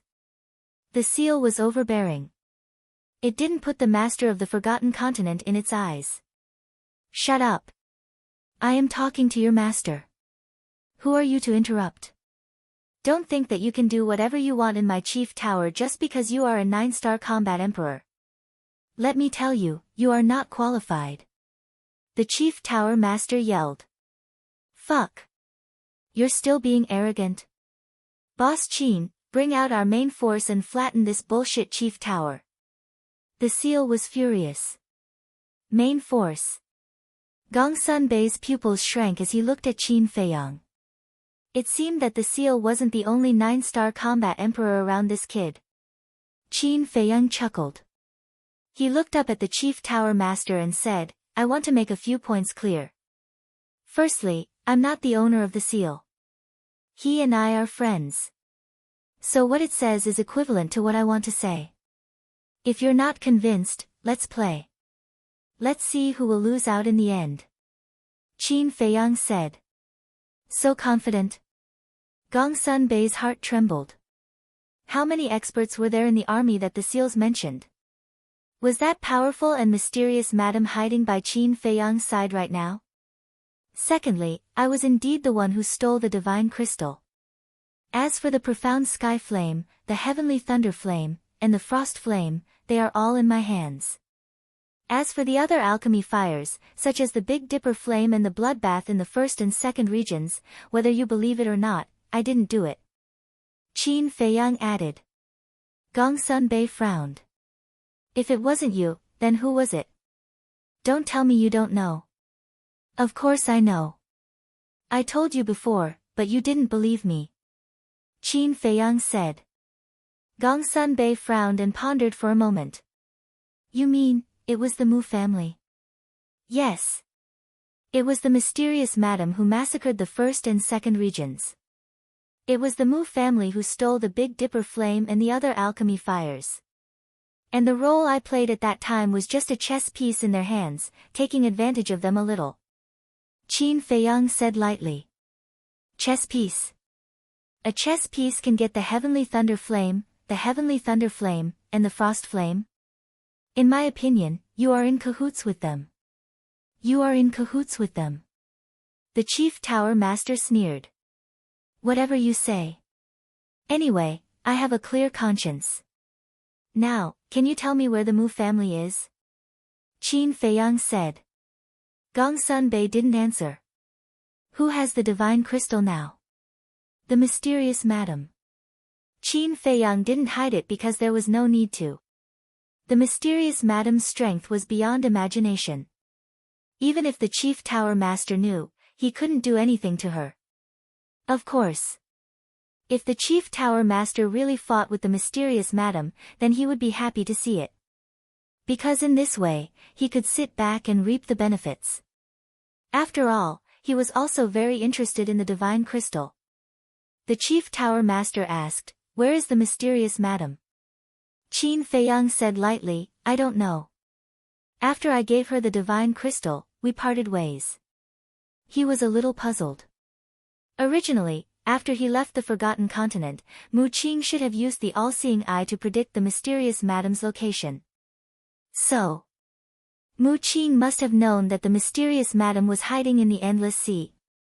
At that time, the Mu family and the Chief Tower Master were in a cooperative relationship. If the Mu family knew, then the Chief Tower should also know. But now, why did the Chief Tower Master come to ask him? Could it be that the Mu family didn't tell the Chief Tower Master the whereabouts of the mysterious madam? After thinking about it for a while, it was really possible. Because the Mu family also wanted the divine crystal. The Chief Tower Master looked at Qin Feiyang's expression and said in a deep voice, you really don't know, or are you pretending not to know? Is it so important to tell the truth? If you really want to know, I can show you the way to monitor the Mu family. If I'm not wrong, the Mu family is also looking for the mysterious madam now, and they will find it before you. Qin Feiyang smiled. The Mu family, I kindly took them in and gave them a place in the central divine kingdom, but they pretended to obey in front of me. They really deserve to die. The Chief Tower Master clenched his hands, and the murderous intent in his eyes was undisguised. This Mu family's people have always been ambitious. Gongsun Bei shook his head and sighed. In fact, he had long suspected the Mu family, and he had told the Chief Tower Master about this before, but there was no evidence. However, even if there was evidence, what could he do? The Mu family's strength was unfathomable, and the Chief Tower might not be able to fight them. Suddenly, Gongsun Bei looked at Qin Feiyang, his eyes flashed slightly, and asked, Qin Feiyang, how about we join forces? Join forces? Qin Feiyang was stunned. The Chief Tower Master also looked at Gongsun Bei in astonishment. Although all of this was done by the mysterious madam and the Mu family behind the scenes, Qin Feiyang was also a participant. And the heavenly thunder flame, the mysterious sky flame, and the ice flame were indeed in the hands of Qin Feiyang. Logically speaking, shouldn't they first get rid of Qin Feiyang and take back the 3 kinds of alchemy fire? But why did Gongsun Bei take the initiative to ask for Qin Feiyang's help? My lord. At this point, it doesn't make sense for us to deal with Qin Feiyang. Because Qin Feiyang's position is already very obvious, he wants to deal with the Mu family. Instead of continuing to fight with him, it's better to join forces with him to deal with the Mu family. Gong Sunbei thought to himself. If the chief tower continued to fight with Qin Feiyang, then the biggest winner in the end would undoubtedly be the Mu family. This point. In fact, the chief tower master could also think of it. But for him to put down his pride and cooperate with Qin Feiyang, he couldn't do it. He was the ruler of the Forgotten Continent. How high was his status? And what about Qin Feiyang? Although he was the descendant of the Qin Emperor had disappeared, maybe even died. Most importantly, Qin Feiyang used to be his disciple. The master-disciple relationship suddenly became an equal partnership. No matter who it was, they couldn't accept this kind of change. My lord. I know what you're thinking. But do you really think that Qin Feiyang relied on his ancestor, the Qin Emperor, to get to where he is today? I can tell you that he didn't. I don't need to tell you how strong the Mu family and the mysterious madam are, my lord, you know. However, this kid was able to rely on his own brain to deal with them until now, and even took advantage of them. Just this ability alone is not something that ordinary people can compare with. Moreover, this time he came back without fear, so I think that he is fully qualified to cooperate with us. My lord, you don't need to be so rigid about the master-disciple relationship. Gong Sunbei said. The chief tower master fell silent. Also, I don't believe that he doesn't know where the mysterious madam is. He must be lying to us. And if we cooperate with him, then we can use him to find the mysterious madam and take back the divinity crystal. Gong Sunbei said telepathically, his eyes flashing. Take back the divinity crystal.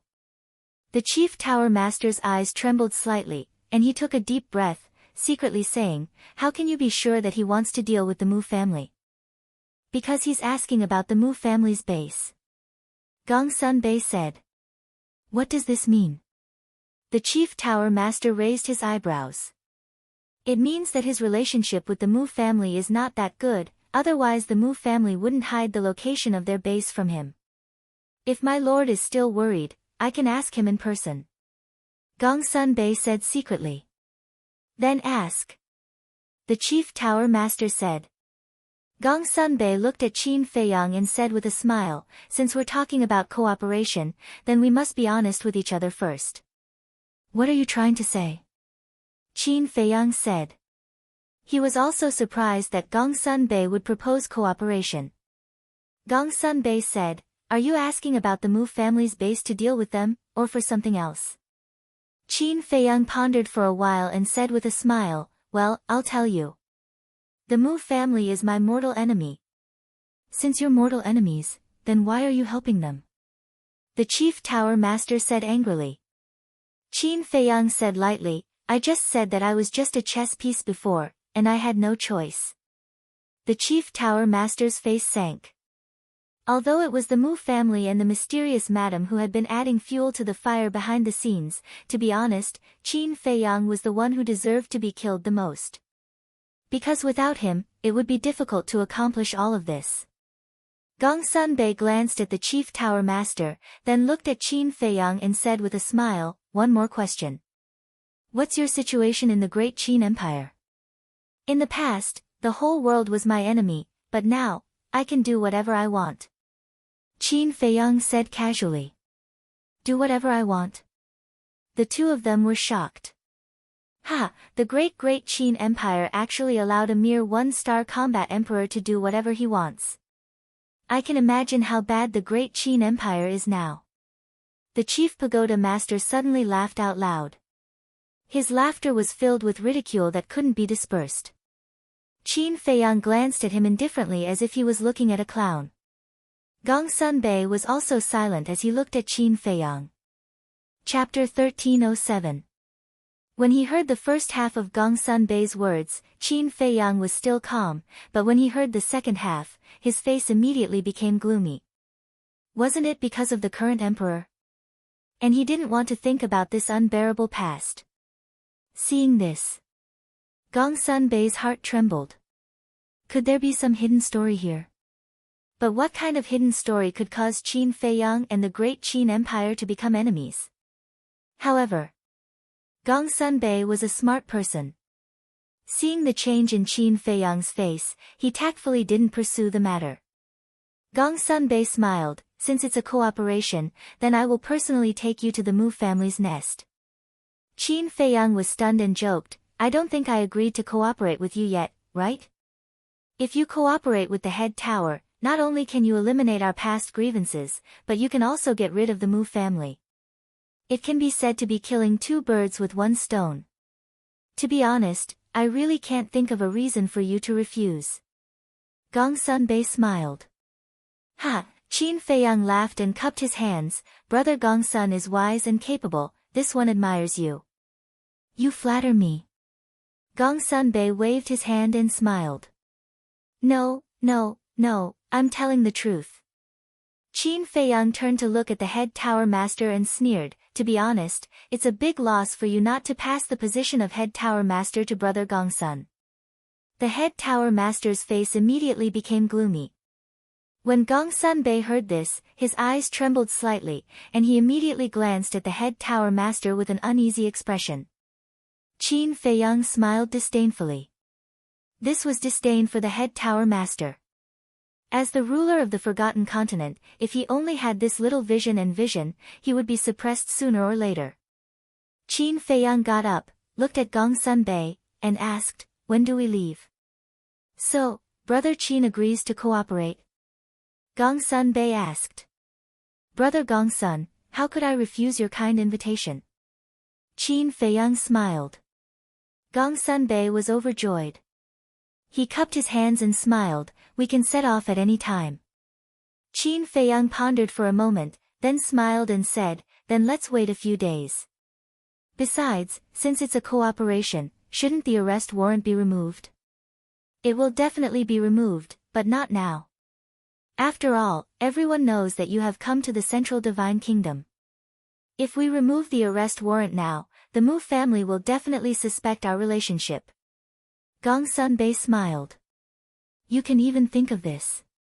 Impressive. Qin Feiyang raised his thumb and said, when I'm ready, I'll come and find you. Goodbye. I won't see you out.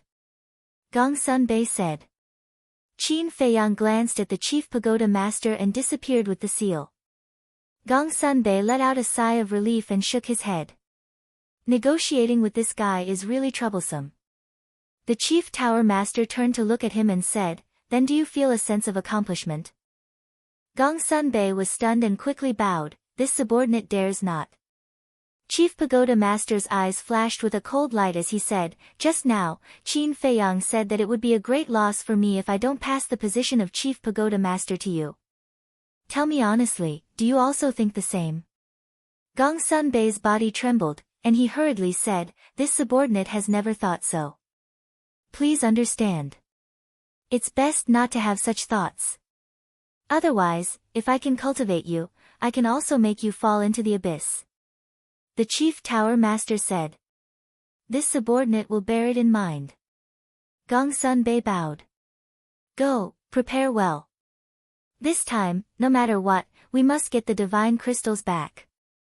If there is a chance, it would be best to kill Qin Feiyang as well. The chief tower master ordered, his eyes flashing with killing intent. Yes. Gong Sunbei respectfully replied, then turned around and strode away. Inside the ancient castle. Qin Feiyang looked at the chief tower master on the screen in front of him, and his eyes flashed coldly. Lu Zheng stood beside Qin Feiyang, shook his head and said, this person is too narrow-minded. Even if he has the cultivation of a 9-star combat emperor, it will be difficult for him to achieve great things. I don't care about him at all. The only person in the chief tower that I am afraid of is Gong Sunbei, other than the few fake gods. Qin Feiyang sneered. Lu Zheng said suspiciously, this Gong Sunbei has both ability and talent. Why would he follow the chief tower master so loyally? It should be for his belief. Gong Sunbei's belief is the chief tower. For the reputation of the chief tower, he can sacrifice everything. Perhaps in our eyes, he is a little foolish, but sometimes, aren't we the same? Qin Feiyang muttered. Everyone had their own beliefs. They would fight for their beliefs and die for their beliefs. The only difference was that everyone's beliefs were different. Gongsun Bei's belief was the chief tower. The commander of the Kirin army believed in the emperor. His belief was to protect his family and the empire left behind by his ancestors. Belief, Lu Jing muttered to himself. Everyone had their own beliefs, but what was his? Next. Qin Feiyang began to cultivate in the ancient castle. Although the snow python only gave him half a month, he was confident that he could imitate the first stroke of the Xing character formula in less than half a month. Time passed quietly. 80 days had passed in the ancient castle. Only 8 days had passed in the outside world. Buzz. Early in the morning. Qin Feiyang's fingertips trembled. The first stroke of the Xing character formula suddenly erupted with a dazzling divine light that illuminated the entire ancient castle. Boom! His cultivation soared like a volcanic eruption. In the blink of an eye, he had reached the level of a 2-star combat emperor. 10 days in the ancient castle is 1 day outside. This is really a cheat. Lu Zheng exclaimed. In the past few days, his cultivation had also advanced by leaps and bounds. Qin Feiyang glanced at Lu Zheng and said, I have a question that I can't figure out. What question? Lu Zheng looked at him suspiciously.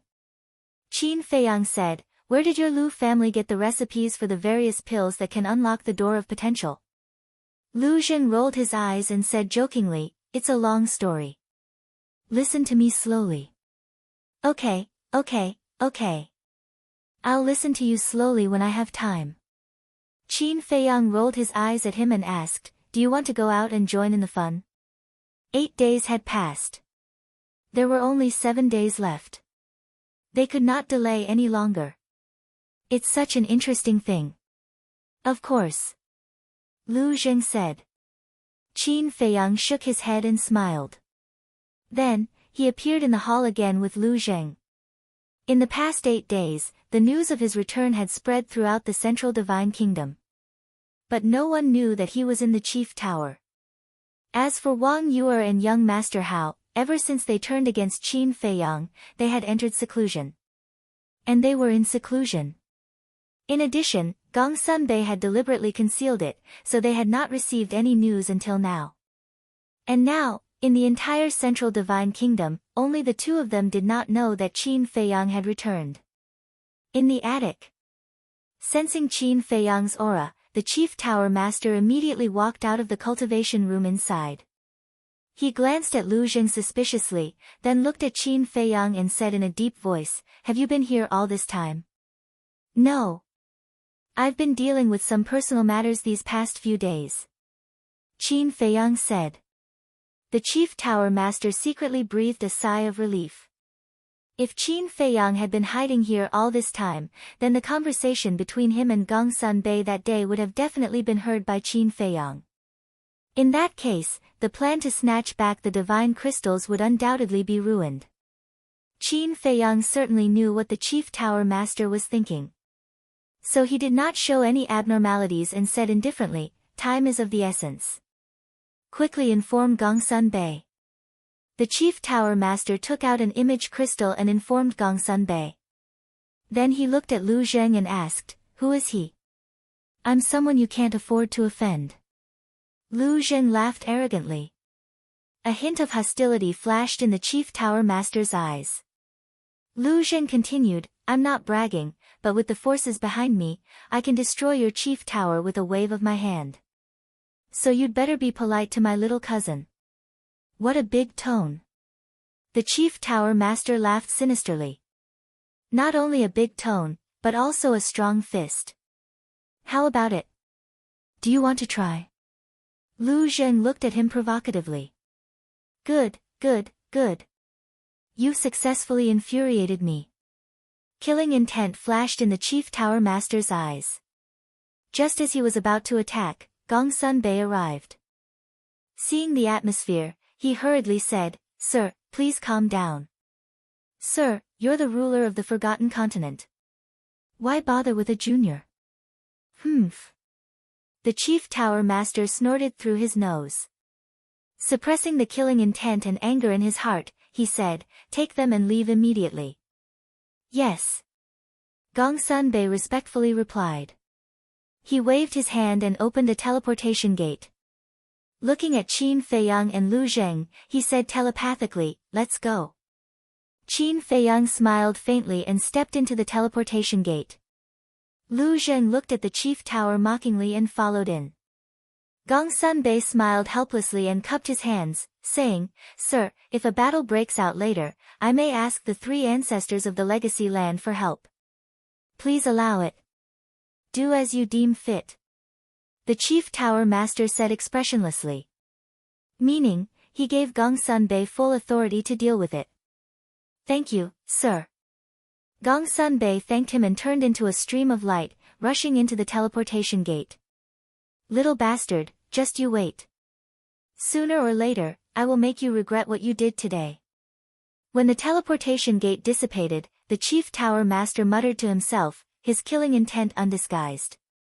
Obviously, he bore a grudge against Lu Zheng again. At the same time, above a mountain range, Qin Feiyang and the other two appeared one after another. Below, the mountains rose and fell as far as the eye could see. As for the mountain streams, the vegetation was verdant, the rivers were surging, and the aura of berserk beasts was everywhere. Moreover, the weakest one was a War Master level berserk beast, and saint beasts were everywhere. One could even sense the aura of an emperor beast. "Where is this?" Qin Feiyang scanned the mountains and rivers suspiciously. "Fire Phoenix Mountain Range." Gongsun said. "What? You mean, the Mu family's lair is in the Fire Phoenix Mountain Range?" Qin Feiyang was surprised. "Yes." Gongsun nodded. This, Qin Feiyang's expression stiffened. Of course, he knew about the Fire Phoenix Mountain Range. Back then, Fatso and Li He were in the Fire Phoenix Mountain Range, helping Yen Wei open the door to potential. He had heard of the Fire Phoenix Mountain Range more than once. It was said that berserk beasts ran rampant here, and it was a very dangerous place. But he never thought that the Mu family's lair would actually be here.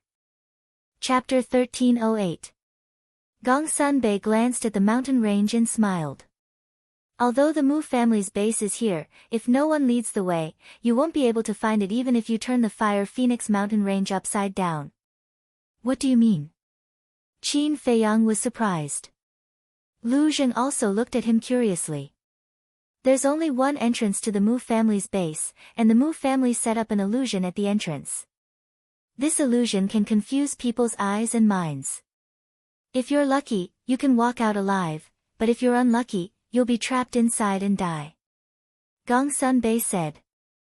I see. Qin Feiyang and Lu Zheng were enlightened. Let's go. Gongsun took the lead and flew into the depths of the mountain range. Qin Feiyang and Lu Zheng looked at each other and quickly followed. After flying for a while, Gongsun suddenly slowed down and walked side by side with Qin Feiyang. He said, I think you should be more polite to the Chief Tower Master. He's a selfish bastard. Why should we be polite to him? Lu Zheng said in disdain. Gongsun said, but he's the ruler of the Forgotten Continent after all. Angering him won't do you any good. Lu Zheng said, I'm really not afraid of him. Gongsun looked at Lu Zheng in surprise and looked at Qin Feiyang. He smiled and said, aren't you going to introduce him? My cousin. Qin Feiyang said 3 simple words. Lu Zheng said unhappily, hey, is this how you introduce people? You should say, my cousin is a talented man, unparalleled in the world, loved by everyone, and flowers bloom when they see him. Scram. Qin Feiyang rolled his eyes. How shameless. Cousin, Gongsun murmured and looked at Lu Zheng meaningfully. Lu Zheng rolled his eyes and suddenly looked at Gongsun. He asked, Brother Gongsun, don't you feel wronged staying with the Chief Tower Master? Wronged? Gongsun was stunned. He asked in confusion, why do you say that? My cousin told me about your situation. With your ability, you're definitely qualified to be the next Chief Tower Master. Yet now, this head pagoda master has excluded you for the sake of his own selfish desires. Could it be that you do not have the slightest complaint? Lu Zheng said angrily, feeling that it was unfair to Gongsun Bei. Gongsun Bei shook his head and smiled. You're really open-minded, but why don't you consider following my little cousin? Although my little cousin is a bit of a good-for-nothing, he's much better than the Chief Tower Master. I can guarantee that if you follow my little cousin, you will definitely be able to display your true talent. And your stage will become even bigger. Lu Zheng instigated. Qin Feiyang's eyes lit up. To be honest, if Gongsun Bei was really willing to follow him, he would warmly welcome him. But what he valued was not Gongsun Bei's ability and talent, but Gongsun Bei's character. Because Gongsun Bei was a person who knew how to repay kindness. Back in the Chief Tower, when he snatched the divine crystal, Gongsun Bei let him go on account of his ancestors' kindness to the Forgotten Continent. This was the best proof. At the same time, hearing Lu Zheng's words, Gongsun Bei was stunned. He didn't expect that Lu Zheng would ask him to join Qin Feiyang. Moreover, if you follow my cousin, you can open the door of potential that everyone dreams of. This is a great benefit that others can't even ask for. Lu Zheng continued to tempt him. Ha! However, Gongsun Bei just smiled indifferently. If I were just an ordinary person, I would definitely be tempted by your offer. But I'm not an ordinary person. I'm the Temple Master of the Oracle Temple. The meaning of this sentence was very clear. No matter how tempting the offer was, he would not leave the Chief Tower. You're really stubborn. Lu Zheng was a little annoyed. This is not stubbornness, it's responsibility, it's responsibility. Gongsun Bei smiled. Lu Zheng still wanted to say something, but Qin Feiyang reached out to stop him. He smiled faintly. Everyone has their own aspirations, there's no need to force yourself. However, he was more and more satisfied with Gongsun Bei. Responsibility, responsibility. Everyone understood the meaning of these words, but how many people could really do it? Fire Phoenix Mountain Range, layers upon layers of mountains, majestic and magnificent. The three of them continued to go deeper. The beasts they encountered were also getting stronger and stronger. Battle Master level beasts were basically nowhere to be found. They were all sacred beasts. As they continued to go deeper, gradually, even sacred beasts could not be found. They were all emperor beasts. However, the cultivation of the three of them was not ordinary. Ordinary emperor beasts were not a threat to them. Time flew by. Half an hour passed. The three of them had already entered the deepest part of the Fire Phoenix Mountain Range. The lowest cultivation of the beasts here was a 5-star battle emperor. In order to avoid unnecessary trouble, Qin Feiyang could only call out the seal and the seahorse. With the seal and the seahorse, they could basically do whatever they wanted in the Fire Phoenix Mountain Range. Not there yet. Lu Zheng began to get impatient. Soon. Gongsun Bei looked ahead and said. Qin Feiyang followed his gaze and saw a majestic mountain range at the end of the earth. The mountain range stretched up and down. Some places were as high as thousands of feet. And the shortest place was 700 to 800 feet. It was like a giant dragon lying on the ground, emitting a mysterious aura. The entrance is somewhere in the mountain range. But when we get here, we should try not to get entangled with the beasts here. Because here, we might encounter the Mu family at any time. Gongsun Bei whispered. Qin Feiyang nodded and whispered, Seahorse, seal, quickly restrain your aura. What are you afraid of? If one comes, we'll kill one. If two comes, we'll kill two. The seahorse and the seahorse laughed. As the beast kings of the Sea of Reincarnation, they were ruthless characters like wolves and tigers, so they didn't put the Mu family in their eyes at all. Qin Feiyang's face twitched, and he said playfully, I hope that when we see the fake gods of the Mu family, you can still be as powerful as you are now. What? Fake gods. As soon as the two beasts heard this, they immediately retracted their aura. Do you know what you're doing? Lu Zheng looked at them in amusement. What? The two looked at him suspiciously. Lu Zheng said disdainfully, you're a typical bully. TSK. Aren't you the same? Not convinced? Then go and fight the fake gods of the Mu family for 300 rounds.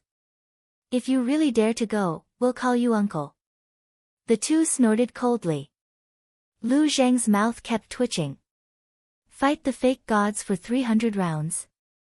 Isn't that courting death? You don't dare, right? Then don't talk about us. You're no different from us.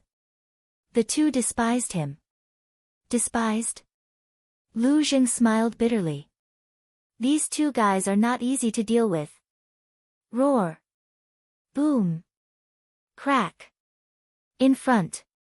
Suddenly, there was a deafening sound of fighting. There's someone. Gongsun Bei was shocked and hurriedly said, quickly enter the jungle below. No need. Qin Feiyang waved his hand, looked at the two beasts, and said, come to my shoulder. The two beasts quickly shrank to the size of a palm and landed on Qin Feiyang's shoulder, each occupying one side. Immediately after, Qin Feiyang grabbed Lu Zheng and Gongsun Bei and directly activated the concealment technique. The three men and two beasts immediately disappeared into the void. In front, above a jungle, two young men in black and a black eagle were fighting crazily. The terrifying battle fluctuations rushed in all directions like mountains and seas. In less than a few breaths, the jungle and mountains below were destroyed, and it was a scene of devastation. The berserk beasts in this area fled at the sight of the battle. The two men and one beast were locked in a fierce battle and did not notice that a group of people was quietly approaching. This group of people was naturally Qin Feiyang and the others. I recognize them. Gongsun Bei transmitted his voice after seeing the faces of the two young men in black. Who are they? Qin Feiyang asked. The Mu family has many monstrous geniuses, and they are two of them. They have only cultivated for 500 years and have the cultivation of a 3-star combat emperor. Gongsun Bei said. To the people of the Mu family, to cultivate to a 3-star combat emperor in 500 years, can they be considered monstrous geniuses? I think they are idiots. Lu Zheng snorted. This, Gongsun Bei's face was filled with astonishment.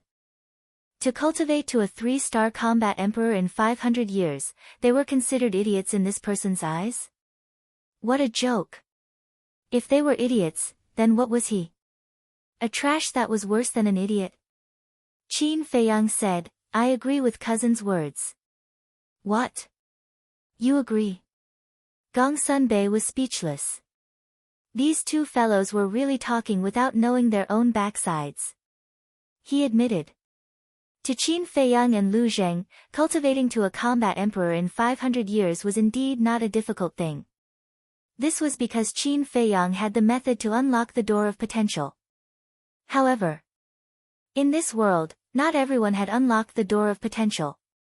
It wasn't an exaggeration. To be able to step into a combat emperor in 500 years without unlocking the door of potential was definitely a rare and monstrous existence. Qin Feiyang glanced at the two young men in black, then turned to Gongsun Bei and asked with a smile, do you know why I agree? Why? Gongsun Bei didn't understand. Qin Feiyang said, because they have unlocked the door of potential. What? Gongsun Bei's gaze trembled as he sized up the two young men in black and asked, have you seen them before? Never. Qin Feiyang shook his head. Then how do you know? Gongsun Bei was surprised. Qin Feiyang said, because the ancestor of the Mu family also had the method to unlock the door of potential. This, Gongsun Bei was stunned and couldn't say a word for a long time. The ancestor of the Mu family was called Mu Tianyang. This person was an existence that could be compared to my ancestor when he was alive. He had a pill scripture that recorded all the pill recipes in the world. It included the pill recipes of all the major pills that could unlock the door of potential. Qin Feiyang said. Mu Tianyang. Gong Sunbei was stunned as he looked at Qin Feiyang and said, I've heard of this name. You've heard of it? This time, it was Qin Feiyang who was stunned. Yes. Chapter 1309. That's right. He lost to my ancestor. But he's not dead. Qin Feiyang said. Not dead? Gong Sunbei was surprised. Yes. He's still alive and well. He's hiding in the great Qin Empire. Qin Feiyang nodded. Do you know where he's hiding? Gong Sunbei asked. Yes. We're still in a cooperative relationship now. Qin Feiyang faintly smiled. You're cooperating with him? Gong Sunbei was dumbfounded. As a descendant of the Qin Emperor, he was actually cooperating with the Qin Emperor's mortal enemy? Was this kid crazy? Don't think too much. Although we're in a cooperative relationship, we're just using each other to get what we need. Qin Feiyang said. Even so, it's still too risky. You're asking a tiger for its skin. If you're not careful, you'll be eaten by him. Gong Sunbei was speechless. Even if he wants to eat me now, his stomach won't be able to hold it. Qin Feiyang sneered. Why do you say that? Gong Sunbei was puzzled. Although my ancestor didn't kill him back then, his soul was shattered and his vitality was greatly damaged. His current strength is probably less than 1% of his peak strength. Qin Feiyang said. So that's how it is. Gong Sunbei was relieved and smiled. If that's the case, then we can still act according to the original plan. The original plan? Qin Feiyang was stunned and looked at Gong Sunbei strangely. Don't tell me you're going to change the plan after hearing that Mu Tianyang is still alive? Gong Sunbei smiled bitterly and didn't deny it. After all, Mu Tianyang is a true god of war. My chief pagoda can't afford to offend him. Qin Feiyang was helpless. How much do you know about Mu Tianyang? I just heard it from the chief pagoda master. How much can I know? I just didn't expect the Mu family to be a descendant of Mu Tianyang. Gong Sunbei sighed. Qin Feiyang's eyes flashed. Does the chief know the details of the Mu Jia? Is there even a need to ask? He definitely doesn't know. Although the chief tower master is somewhat selfish, I know that he cares about the safety of the Forgotten Continent more than anyone else. To put it bluntly, he cares about power and influence. He won't let anyone threaten his position. So, if he knew, he definitely wouldn't allow the Mu family to remain in the Forgotten Continent. Gong Sunbei said. Qin Feiyang nodded. That's right. Even though he hadn't known the chief tower master for long, he still had a good grasp of the latter's personality. If someone really threatened his position, he would find a way to get rid of them immediately. Furthermore, if the chief pagoda master really knew about it, he wouldn't let go of a good opportunity to extort the Mu Jia, such as the potential pill. However, even young Master Hao hadn't been able to unlock his potential before he had met him. From this, it could be seen that the chief pagoda master was indeed unaware. These damned bastards, they actually deceived us for so many years. This time, we must catch them all in one fell swoop. Gong Sunbei coldly harumphed, his hands tightly clenched, killing intent surging in his eyes. Only today did he know that the Mu family was originally using the Forgotten Continent to rest and build up strength, waiting for Mu Tianyang's return. Lu Zheng indifferently glanced at him. Then now, are you still going to deny my words? Gong Sunbei was stunned, then bitterly smiled. Even though they have unlocked their potential, but to be able to cultivate to the level of a 3-star combat emperor in such a short period of time, they can't be considered idiots. Their talent is still not bad. TCH. Lu Zheng disdainfully raised his middle finger. Qin Feiyang sized up the two black-clothed youths. Suddenly, as if he had thought of something, he turned his head to look at Gong Sunbei. Oh right, why did the chief tower master take in the Mu family? If you say that he was kind enough to take them in, I really don't believe it. Because the chief tower master wasn't that kind of person. This, I really don't know. A few times, I've asked him indirectly, but the chief tower master has always been secretive and unwilling to answer directly. Gongsun Bei said. Qin Feiyang frowned. It seemed that there was some kind of unknown benefit relationship between them. Boom. Crack. The battle between the two black-clothed youths and the Black Hawk had reached its climax. The Black Hawk was a 4-star combat emperor beast. Even though it was a minor realm higher than the two youths, both of them had mastered several perfect battle arts. Therefore, the Black Hawk was gradually losing. Qin Feiyang asked, "What are their names?" Mu Xing, Gongsun Bei said. Qin Feiyang said, "Not only do you know their names, but you also know their cultivation base. Looks like you're quite concerned about the Mu family." Gongsun Bei said, "To tell you the truth, I've been monitoring the Mu family all these years." Qin Feiyang was startled, then smiled, then, "What did brother Gongsun find out?" Gongsun Bei shook his head and smiled, "I'm not afraid of you laughing at me. Even though I've been monitoring them all these years, I've only managed to sneak into the Mu family's base once, and I was almost discovered in the end." Qin Feiyang smiled. This wasn't out of his expectations. Who was the Mu family? There would definitely be experts guarding the entrance. It would be harder than ascending to the heavens to sneak in.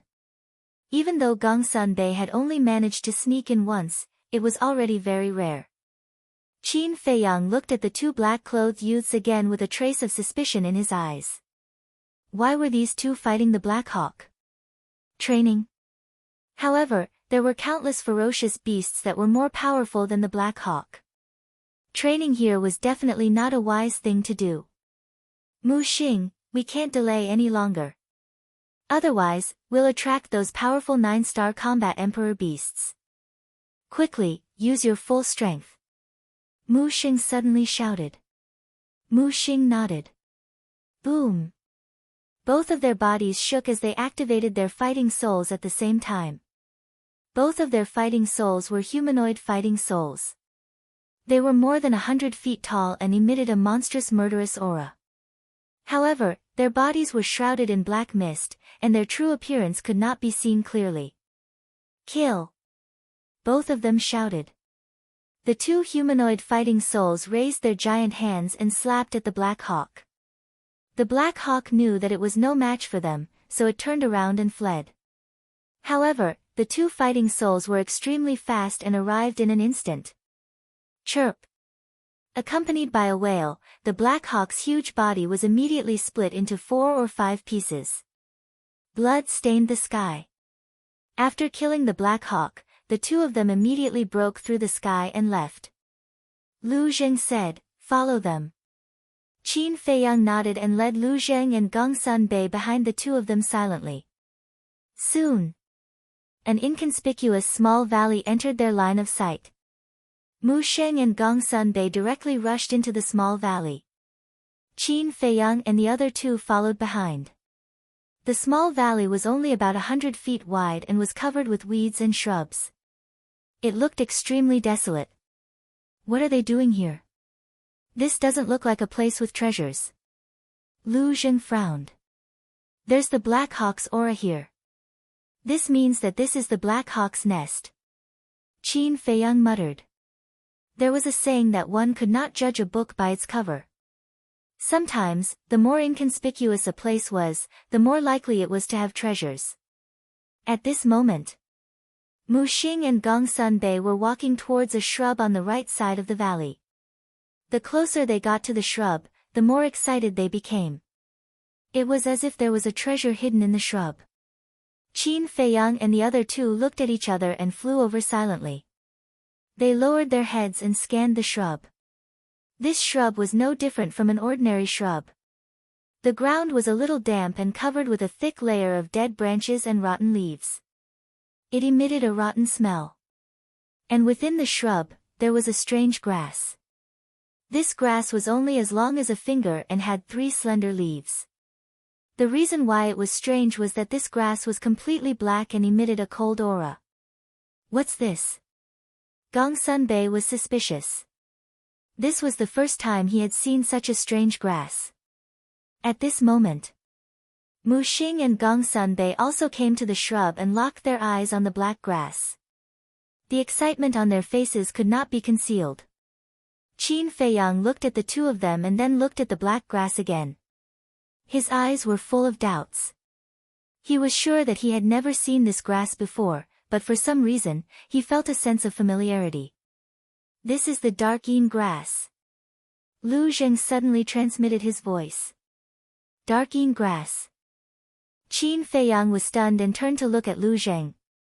He found that Lu Zheng was looking at the dark yin grass with greed in his eyes. Wait a minute. Dark yin grass. Why did this name sound so familiar? Suddenly, his eyes trembled and looked at the dark yin grass again. His eyes were shining. Wasn't the dark yin grass one of the herbs in the Great Creation Pill? Moreover, if he remembered correctly, it was one of the most important herbs. He was excited. He did not expect to encounter such a treasure on the way. The most important herbs of the Great Creation Pill were the creation fruit, white jade fruit, purple spirit flower, dark yang grass, and dark yin grass. The dark yin grass was ranked 5th. It could be seen how rare it was. The dark yin grass is rare in the world. When we hand it to the family head, we will definitely be able to exchange it for a generous reward. Mu Xing and Gong Sunbei cleared the shrub happily and squatted beside the dark yin grass. They took out their daggers and started digging. I'm afraid you won't have the chance to get this reward. But at this moment, there was a laugh. Who is it? The two of them were shocked. They looked up and scanned their surroundings. They didn't notice that there was someone else hiding here. Swish! Qin Feiyang and the others appeared. What?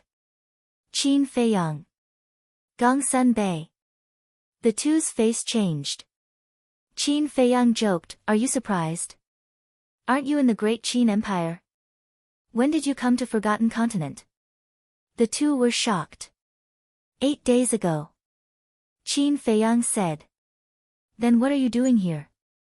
The two were surprised. Qin Feiyang grinned, "Of course I'm here for your Mu family." Damn it. Let's go. The two secretly cursed and turned around to escape. Gong Sunbei hurriedly said, "Don't let them escape." Once the two escaped, the Mu family would know that their tower has joined forces with Qin Feiyang. At that time, they would be prepared in advance. Don't worry, they can't escape. Qin Feiyang chuckled and glanced at the seal and seahorse lying on his shoulder. He said, "What are you still doing lying there? Go and deal with them." Yes. The two beasts lazily responded and left Qin Feiyang's shoulder and flew towards Mu Xing and Gong Sunbei. To be honest, they weren't interested in such a small fish at all. They couldn't raise their spirits at all. Ah! There was no suspense. Chapter 13:10. Boring. Boring. The two beasts returned to Qin Feiyang's shoulder and said uninterestedly. Qin Feiyang shook his head and smiled. Don't worry, you'll have a chance to show off soon. After that, Qin Feiyang took out Chang Shui and uprooted the xianin grass. Seeing this, Lu Zheng hurriedly grabbed Qin Feiyang's wrist and asked, "Little cousin, you're not going to take it for yourself, are you?" Qin Feiyang was slightly stunned. He looked up at Lu Zheng and said, "You want to share?" Nonsense. I've never heard of it. Everyone who sees it gets a share. Lu Zheng snorted. Sorry, I've never heard of it. Qin Feiyang smiled and put away Chang Shui and the xianin grass. You, Lu Zheng stared at Qin Feiyang angrily. Such a rare treasure was hard to come by in 100 years. He didn't even give him a leaf. It was too much. Gong Sunbei looked at the two suspiciously and asked curiously, "What's the use of this xianin grass?" "It looks good." Lu Zheng glanced at Gong Sunbei indifferently and then turned to search the valley. Gong Sunbei's face suddenly twitched. What is he looking for? Seahorse looked at Lu Zheng and asked Qin Feiyang secretly. If I remember correctly, it is recorded in the Pil scripture that yin and yang exist together. Where there is shining grass, there must be shining grass. I think he must be looking for shining grass. Qin Feiyang said secretly. Hearing this, the two beasts suddenly became spirited and said secretly, "What does shining grass look like?" It's similar to shining grass, but the color is different. Shining grass is as black as ink, while shining grass is as red as fire. Qin Feiyang said. Look for it. Don't let them get it. Seahorse said secretly. The two beasts immediately flew out and began to search the valley. Qin Feiyang glanced around and also stepped forward to search carefully. What's the situation? Gong Sunbei looked at them suspiciously. Bastard brat, how dare you take the profound yin grass for yourself? Wait till I find the profound yang grass, I won't share it with you. Lu Zhen glanced at Qin Feiyang and the two seals. He snorted inwardly and quickened his pace. His eyes swept around, not missing a single spot. Suddenly, he stopped and looked up at the cliff on his left. On the cliff a dozen meters above the ground, there was a half-meter wide crack, and within the crack, there was an imperceptible flame. Whoosh! He hurriedly flew up and saw a fiery red blade of grass in the crack. The shape of the grass was almost exactly the same as the profound yin grass. The three leaves looked as if they were cast from lava, emitting a crimson luster. Found it. Lu Zhen was overjoyed and was about to grab it. Whoosh! But just then, the seal and seahorse flashed across the sky like lightning and swept behind Lu Zheng. Get out of the way. Seahorse raised its hoof and kicked Lu Zheng's butt. Ow! Lu Zheng immediately let out a miserable howl like a pig being slaughtered. He covered his butt with both hands and flew into the sky like a meteorite. At the same time, the seal shrunk its body, swept into the crack, and pulled out the profound yang grass. You two bastards, I found it first. What right do you have to take it away? Seeing this, Lu Zheng was furious. He roared and rushed toward the two beasts, ignoring the pain in his butt. The two beasts laughed, turned into a stream of light, and landed on Qin Feiyang's shoulder. Here you go. The seal waved its paw and the profound yang grass fell into Qin Feiyang's hand. Not bad, not bad. This is the profound yang grass. Qin Feiyang chuckled. His face was blooming with joy. Little cousin, you've gone too far. Lu Zheng was furious. Who dares to barge into my Fire Phoenix mountain range? But suddenly, a cold voice came from afar. The three men and two beasts were shocked. They looked up and saw a white figure rushing toward them like lightning. It was a middle-aged man. He was 2 meters tall and muscular like a small giant. It's him. Gong Sunbei's eyes trembled. Who? Qin Feiyang asked. Gong Sunbei said in a deep voice, the guardian of the illusion, Mu Dahue. He has the cultivation of a 9-star combat emperor. Your cousin's roar must have alarmed him. 9-star combat emperor, Qin Feiyang murmured. His eyes flashed coldly and he said to the two beasts, you two hide and prepare to kill him in one blow. Piece of cake. The two beasts laughed sinisterly. Then, they disappeared into the underbrush below in an instant. Lu Zhen raised his eyebrows and also landed beside Qin Feiyang. Gong Sunbei also immediately rushed to Qin Feiyang's side. A 9-star combat emperor was not someone Mu Xing and the other two could compare to. If they were not careful, they would lose their lives. Whoosh! Finally, Mu Dahue came to the sky above the valley. Qin Feiyang said telepathically, hurry up and pretend to run away. After that, he immediately turned around and ran away in a panic. Lu Zheng and Gong Sunbei looked at each other suspiciously and also began to run away. Stop! Seeing the backs of Qin Feiyang and the other two, Mu Dahue's eyes flashed with murderous intent as he shouted. The three of them stiffened and stopped. Qin Feiyang lowered his voice and changed it slightly. Senior, We didn't mean to break in here. Please have mercy. But the three of them did not turn around. Mu Dahue could still only see their backs. Mu Dahue glanced at Lu Zheng's back, then stared at Qin Feiyang and Gongsun Bei's backs. I feel that your backs are somewhat familiar. Turn around and let me see. This is the first time we have entered the Fire Phoenix mountain range. Senior must have mistaken us for someone else. Qin Feiyang said fearfully, but he still changed his voice. Don't talk nonsense. Turn around right now. Mu Dahue shouted, a cold light flashing in his eyes. Qin Feiyang was hesitant. It seems that I have to use some means to make you obedient. Mu Dahue smiled coldly. His emperor's aura poured out and instantly enveloped Qin Feiyang and the other two. Then, he swooped down and landed behind Qin Feiyang and the other two, reaching out to grab Qin Feiyang and Gongsun Bei's shoulders. Boom! However, at this moment, two terrifying auras erupted. The seahorse and the seal rushed out, their battle chi surging. Like two sharp arrows, they pierced through Mu Dahue's lower abdomen. Ah! A scream resounded through the sky. Mu Dahue immediately lay on the ground, clutching his lower abdomen, his face twisted in pain. Two fist-sized bloody holes penetrated his front and back, blood spurting out like a fountain. Lu Zheng and Gongsun Bei also suddenly realized. It turned out that Qin Feiyang pretended to escape in order to lure Mu Dahue. After all, everyone in the Mu family knew what Qin Feiyang looked like. They also knew Qin Feiyang's methods. If Mu Dahue saw Qin Feiyang's face in advance, he would definitely be vigilant. He might even turn around and run away. The seahorse and seal's ambush would naturally not succeed. Boss Qin, what do you think? Aren't we awesome?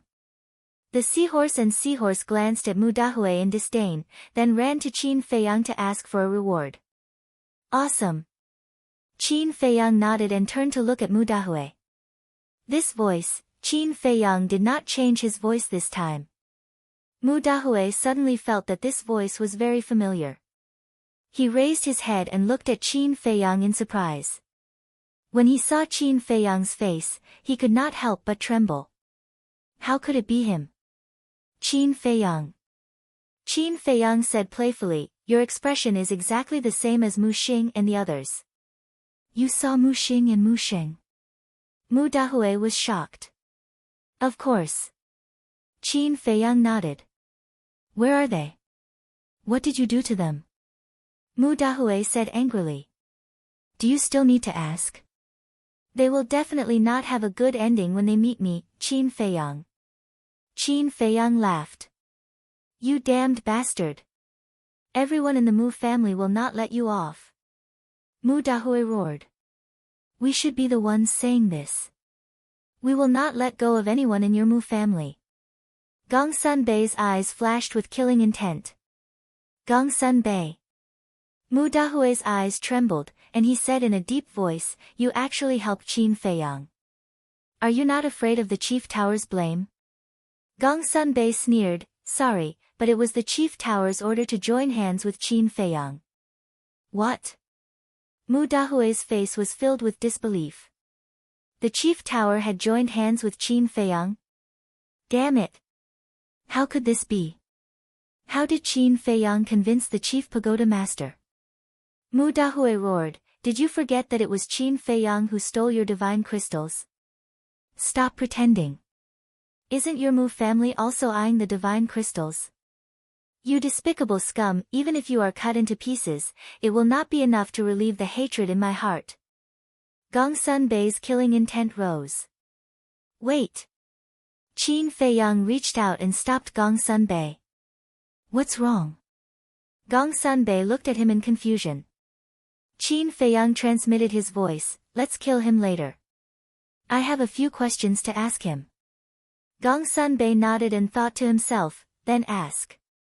Qin Feiyang turned to look at Mu Dahue, and his emperor's aura appeared, imprisoning Mu Dahue. Emperor's aura. Mu Dahue was shocked. He remembered that when Qin Feiyang left the Forgotten Continent, he was only a 4-star battle saint. How long had it been? He had already stepped into the Battle Emperor realm. This speed, even if he opened the door of potential, it was impossible to achieve. Just as Mu Dahue was shocked, Qin Feiyang formed a hand seal, and a slave seal appeared and swept toward Mu Dahue's head. Mu Dahue's expression changed again. His first thought was to kill himself. Although he had never seen Qin Feiyang before, Qin Feiyang's deeds had long been spread in the family, and everyone knew about it. Therefore, he knew that this was a slave seal. However, imprisoned by Qin Feiyang's emperor's aura, he couldn't kill himself even if he wanted to. The slave seal sank into Mu Dahue's head and successfully controlled him. Qin Feiyang said, "Now answer me, how many false gods and 9-star battle emperors does your Mu family have? Other than the space-time gate, do you have any other divine weapons?" After asking this question, he secretly peeked at Mu Dahue's inner thoughts. Because he didn't expect Mu Dahue to answer him at all. Therefore, he used this method to get the answer he wanted to know. However, he found that after hearing his question, Mu Dahue's heart was like a dead sea, without any ripples. It seems that the people from the Mu family are as difficult to deal with as the people from the Zhuge family. It's basically impossible to get anything out of them. Chapter 13:11. However, he did not give up and continued, "As long as you tell me the truth, I'll let you live. Do you think I'll believe your bullshit?" Mu Dahue sneered. "I swear in the name of my mother. You should know how important my mother is to me, so as long as you're willing to tell me, I won't go back on my word." Qin Feiyang said. "In your dreams." Mu Dahue said. Qin Feiyang clenched his fists and said, "Then let me ask you again. Is there anyone from the Mu family in the Endless Ocean now?" "The Endless Ocean?" Gongsun Bei was stunned. Why did Qin Feiyang ask this? Could it be that the mysterious madam was in the Endless Ocean? Mu Dahue said disdainfully, "Don't waste your breath. I won't say anything. If you want to kill me, do it." Phew. Qin Feiyang took a deep breath and suppressed the anger in his heart. He said lightly, "Brother Gongsun, deal with it as you see fit." Gongsun Bei's eyes suddenly flashed with killing intent. "Gongsun Bei, let me tell you. You'll regret cooperating with Qin Feiyang sooner or later. Because no one in the main tower can beat him." Mu Dahue said contemptuously. "You don't have to worry about that. Go repent in hell." Gongsun Bei waved his hand, and a wave of battle aura swept out like a sharp blade. Mu Dahue's head immediately fell to the ground, and blood spurted out a few meters away. "Do you feel better now?" Qin Feiyang asked with a smile. "How can I vent if I don't kill them all?" Gongsun Bei smiled coldly. Qin Feiyang said, "Then let's go." "What about this body? If the Mu family finds it, it won't be good for us." Gongsun Bei said worriedly. "Don't worry. There are ferocious beasts everywhere here. Soon, not even a drop of blood will be left." Qin Feiyang laughed. Gongsun Bei nodded, and then continued to rush toward the mountain ridge with the 2 men and 2 beasts. On the way, everyone hid their aura and went around the 9-star monarch beasts. Along the way, there was no danger. Finally, the 3 humans and 2 beasts arrived at the foot of the mountain ridge. The mountains towered into the clouds, exuding a majestic aura. Mountain streams, towering ancient trees, and ferocious beasts. Moreover, they were basically 5-star to 8-star monarch beasts. There were also 9-star monarch beasts auras on the peaks of the mountain range. This place was like a dragon's lair or a tiger's den. A moment of carelessness and you would lose your little life. The entrance to the Mu family's lair is right there. Gongsun Bei pointed at one of the giant peaks. Qin Feiyang and Lu Zheng raised their heads and looked over. They saw a giant mountain that was 50 to 60,000 feet high, like a giant sword that pierced the sky. That giant peak was also the highest peak in the mountain range. "Follow me." Gongsun said in a low voice and flew towards the mountain peak. However, he did not fly in the air. Because they were flying at high altitudes, they were a huge target and could easily be intercepted by 9-star monarch beasts. Along the way, Gongsun also skillfully avoided one fierce beast after another. Obviously, he was extremely familiar with this place. A moment later, under Gongsun lead, the group finally reached the mountain peak. However, the moment they reached the mountain peak, both Qin Feiyang and Lu Zheng's expressions changed. Their faces were filled with horror. As for the seahorse and the seal, they immediately turned around and fled in fear. "Why are you running? Stop!" Gongsun shouted in a low voice. The seahorse said without turning its head, "Nonsense, there are so many 9-star monarch beasts. If we don't run, we'll be waiting for death." That's right. On this mountain peak, there were fierce beasts lying everywhere. The mountain peak was not big. There were rocks and weeds everywhere. However, between the weeds and rocks, there were at least 100 fierce beasts. There were all kinds of beasts. They were all closing their eyes and taking a nap. The aura they emitted was, without exception, that of a 9-star combat emperor. 109-star monarch beasts. What kind of concept was that? Once they were awakened, it could be described as apocalyptic. Qin Feiyang and Lu Zheng also broke out in cold sweat. They were afraid that these fierce beasts would suddenly awaken. Gongsun looked at the seahorse and seal helplessly and said, "They're not real." "What? They're not real?" The seahorse and seal were stunned. They turned around and glanced at the hundreds of 9-star monarch beasts. Whether it was their appearance or aura, they were extremely real. How could they be fake? The seal said warily, "We're still young. Don't fool us." "Why would I fool you?" Gongsun rolled his eyes. He took a step forward and landed next to a fierce beast. He kicked it, and the fierce beast immediately disappeared from everyone's sight like a bubble. This, Qin Feiyang was stunned.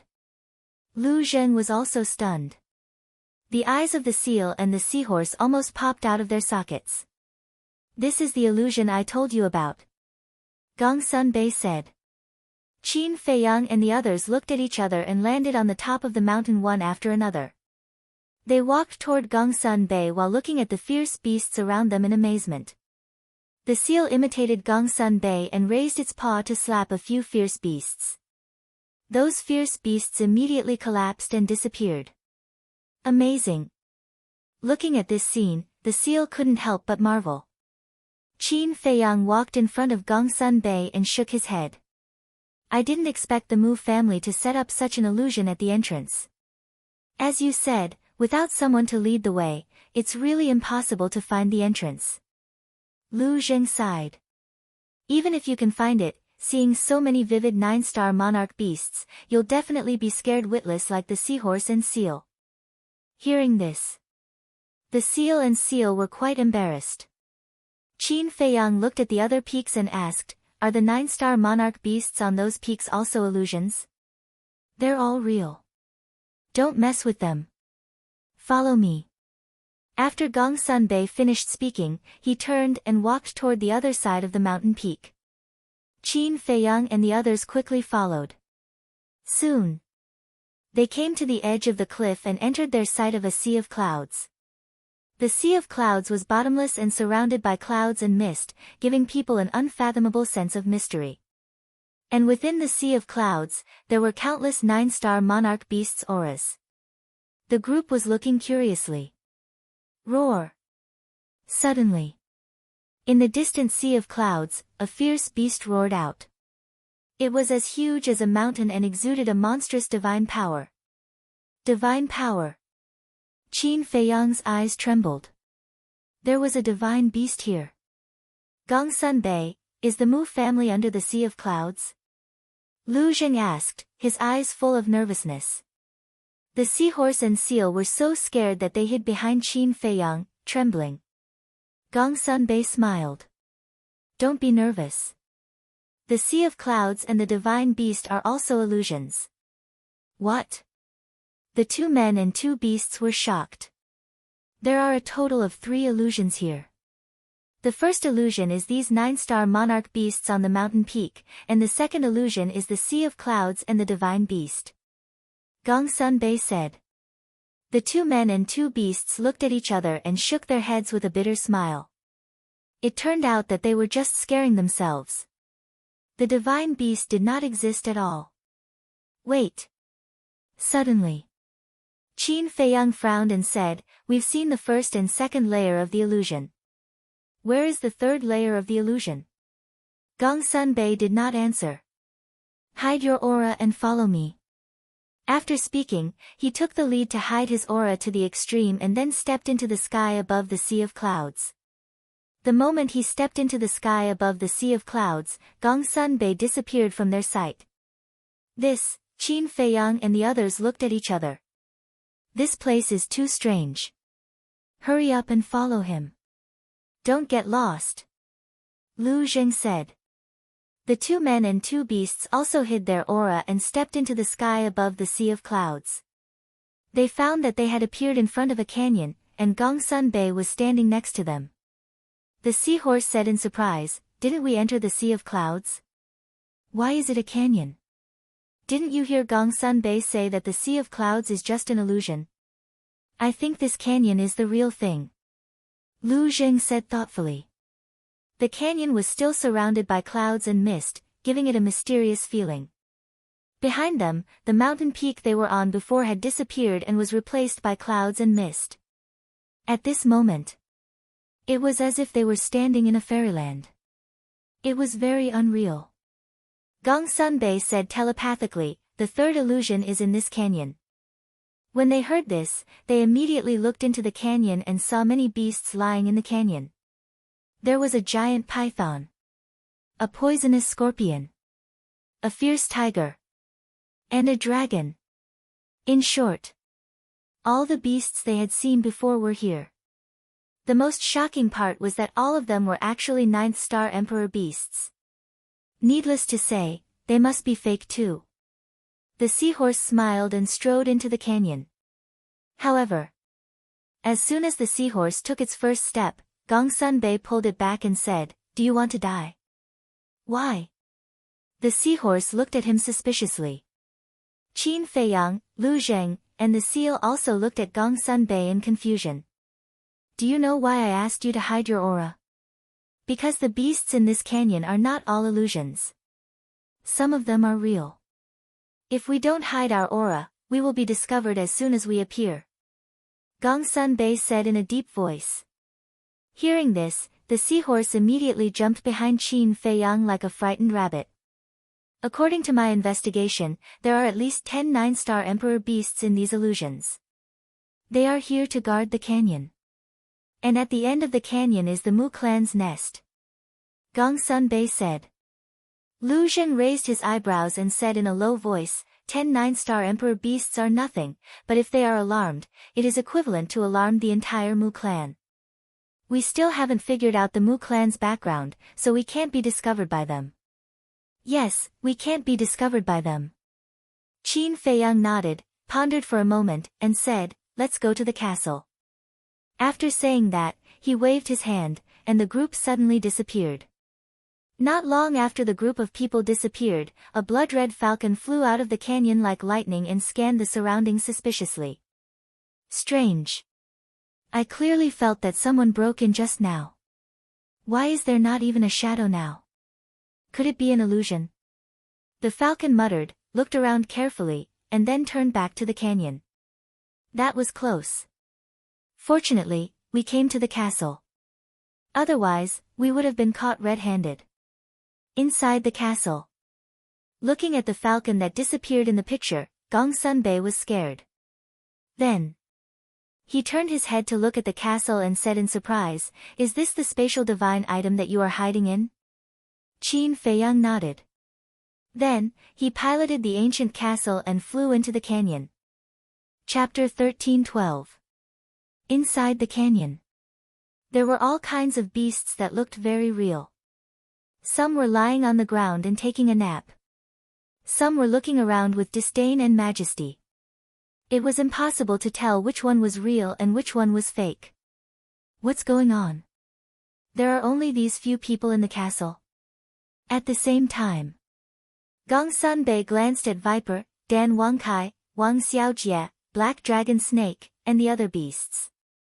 His eyes were full of suspicion. Was this Qin Feiyang's foundation? He originally thought that since Qin Feiyang was so arrogant in front of the chief tower master, there must be a large number of experts hidden in the castle. However, he did not expect that there were only these few people. Moreover, their strength was not that great.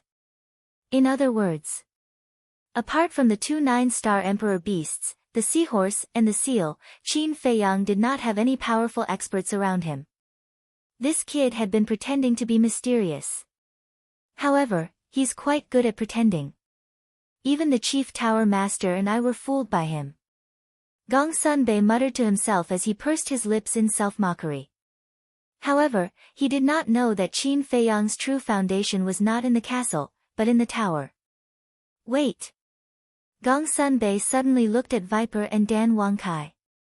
Both of them had their backs facing Gong Sunbei, but their backs were familiar to Gong Sunbei.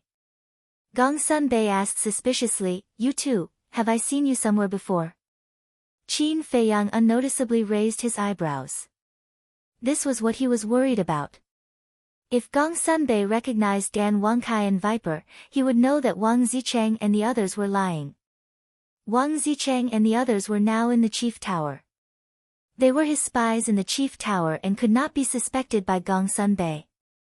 It was also because he considered the safety of Wang Zicheng and the others that he did not bring Gong Sunbei into the castle even though it was very dangerous. Have we seen each other before? Dan Wangkai suddenly spoke, but his voice was hoarse. As he spoke, Dan Wangkai turned his head to look at Gong Sunbei. However, when he saw Dan Wangkai's current appearance, Qin Feiyang's eyes flashed with a smile. It was an extremely old face, covered with dry wrinkles. He then looked at Viper. Viper also turned his head. His appearance had also changed. He was now a sickly middle-aged man. You've changed your appearance so quickly. You guys are pretty smart. Qin Feiyang laughed secretly. Of course. Adaptability is the strength of the Qinghai 10 heroes. Viper smiled proudly. Then, he looked at Gong Sunbei and asked suspiciously, "Are you sure we've met before?" Gong Sunbei glanced at the two of them and smiled bitterly. He clasped his hands and said, "I mistook you for someone else. Sorry." The two of them smiled inwardly, turned around, and continued to cultivate with their eyes closed. Qin Feiyang also turned his head to look at the situation in the canyon as he flew towards the end of the canyon. The canyon was not wide, but it was very long. It was like a giant python, winding and stretching to the end of the sky. About a few hundred breaths later, the castle crossed the canyon and finally came to the end. What entered the picture was still a sea of clouds. White clouds rolled, and fog lingered. It was like a fairyland. More than 10 miles ahead, above the sea of clouds, there was a behemoth floating. What the hell is that? Is it an illusion? Lu Zheng looked at the behemoth, dumbfounded. Qin Feiyang was also in disbelief. It was actually a city. The city was very big, about a few hundred miles in diameter. In the city, there were majestic buildings, wide streets, rolling mountains, and all kinds of birds and auspicious beasts flying above the city. It was like a continent floating in the void. Every brick, tile, grass, and tree was full of a mysterious color. What you see now is not an illusion. That city is the Mu family's nest. Gong Sunbei stared at the city, his eyes flashing coldly. I didn't expect them to live in such a place. Qin Feiyang murmured. What was the difference between this place and fairyland? Clouds lingered, auspicious beasts flew. These people really knew how to enjoy life. Gong Sunbei said, although we found this place, there is still a problem. What problem? Qin Feiyang looked at him suspiciously. The Mu family set up an invisible barrier around the city. If you want to enter the city, you first have to find a way to pass through this barrier. Gongsun Bei said. Divine barrier? Qin Feiyang's heart skipped a beat as he glanced at the void in front of the city. Haven't you been here before? You should know how to break this barrier, right? Lu Zheng looked at Gongsun Bei. Do you see that man? Gongsun Bei pointed at the edge of the city. Qin Feiyang looked over and saw a 10-meter-tall stone pillar at the edge of the city. A black-haired old man in a green robe sat cross-legged at the top of the stone pillar, resting with his eyes closed. Gongsun Bei said, his name is Mu Yuan, the first butler of the Mu family. He is responsible for guarding the barrier. Anyone who wants to enter the city has to go through him. The first butler? Then isn't he an antique? Lu Zheng said. Yes. He has been here since the Mu family first came to the Forgotten Continent. Although he is only the butler of the Mu family, he has great prestige in the Mu family. Even the patriarchs of the family are very polite to him. Moreover, his cultivation is extremely terrifying. He is at the peak of the 9-star combat emperor realm. When I first snuck in here, he was the one who almost discovered me. Gongsun Bei said in a deep voice. The peak of the 9-star combat emperor realm. Then he is a difficult opponent. Qin Feiyang muttered. Suddenly, he turned his head to look at Gongsun Bei and said, the Mu family is so heavily guarded. How did you manage to sneak in here? I am really curious. How did you do it? Why do you have to expose a secret that no one wants to talk about? Gongsun Bei laughed and said. I was rude. Qin Feiyang smiled apologetically. He turned his head to look at Mu Yuan on the screen. His eyes flickered. Suddenly, he turned his head to look at Viper and said with a smile, it seems that I need you to enter the city. Viper was stunned. He stood up and said, young master, please tell me. Qin Feiyang said, your cultivation is the same as Mu Xing and Mu Sheng. You are all 3-star combat emperors. You can disguise yourself as one of them and sneak in. Okay. Viper nodded. He took an illusion pill and disguised himself as Mu Xing. Then, he found a set of clothes similar to Mu Xing's and put it on. This method won't work. However, at this moment, Gongsun Bei shook his head and said. Why? Qin Feiyang was suspicious. Because Mu Yuan is a very cautious person. Even if the chief tower lord came to visit the Mu family, or if the Mu family's people came back from running errands, they would first use the Heaven's Eye stone to verify their identity. Gongsun Bei said. Qin Feiyang couldn't help but feel angry. There were 3 layers of illusions outside. Was there a need to be so cautious? It can be said that for the past 10,000 years, the Mu family's base has never been discovered. It is all because of this Mu Yuan. Gongsun Bei sighed. This is really a difficult problem. Qin Feiyang rubbed his forehead. If there was no divine force barrier, it wouldn't be a problem. He could easily sneak in. But now, even the ancient castle couldn't be used. What should he do? Lu Zheng's eyes flickered. He suddenly said, I think we can only take a risk now. What risk? Qin Feiyang and Gongsun Bei looked at him suspiciously. Lu Zheng pointed to Viper and said, he will use the identity of Mu Xing to tell Mu Yuan that Mu Dahue is missing. Qin Feiyang was stunned. He nodded and said, this method is feasible. Immediately, he looked at Viper and the others who were suspicious and said, think about it. When Mu Yuan learns that Mu Dahue is missing, how will he react? Viper thought for a moment and said, he will definitely be shocked and immediately go to the top of the mountain to check. That's right. When such a thing happens, the first thing he will think of is to check the situation, not to verify your identity. And if he wants to go to the top of the mountain, he will first have to open the divine force barrier, and I can take the opportunity to control the ancient castle and sneak into the city. But this way, there will be a big problem. Qin Feiyang frowned. What problem? Viper asked. When we leave the city, it will be troublesome. And during the time we enter the city, you can't go with us. Because when Mu Yuan confirms that Mu Dahue is missing, he will definitely ask you about the situation. And if he can't find you, he will definitely be suspicious. So, this is a very dangerous thing for you. Qin Feiyang said in a deep voice. Viper pondered for a moment, gritted his teeth and said, I'm not afraid. I believe that I can deal with it. Are you sure? Qin Feiyang frowned. Although Viper had not been with him as long as White-Eyed Wolf and Fatso, he had long regarded Viper as a family. Frankly speaking, he really did not want Viper to take the risk. I'm sure. Viper nodded. All right. Be careful. Also, I'll give you Chang Shui. It will definitely help you at a critical moment. After Qin Feiyang finished speaking, he took out Chang Shui and handed it to Viper. Viper was stunned. After following Qin Feiyang for so long, he naturally knew how important Chang Shui was to Qin Feiyang. Normally, he would never give it to anyone. But now, he was actually giving it to him. After regaining his senses, he quickly waved his hand and said, Young master, you can't do this. Chang Shui is the only thing your mother left for you. I'm afraid, but before he could finish, Qin Feiyang smiled and said, You're afraid that I'll lose it? Viper did not deny it.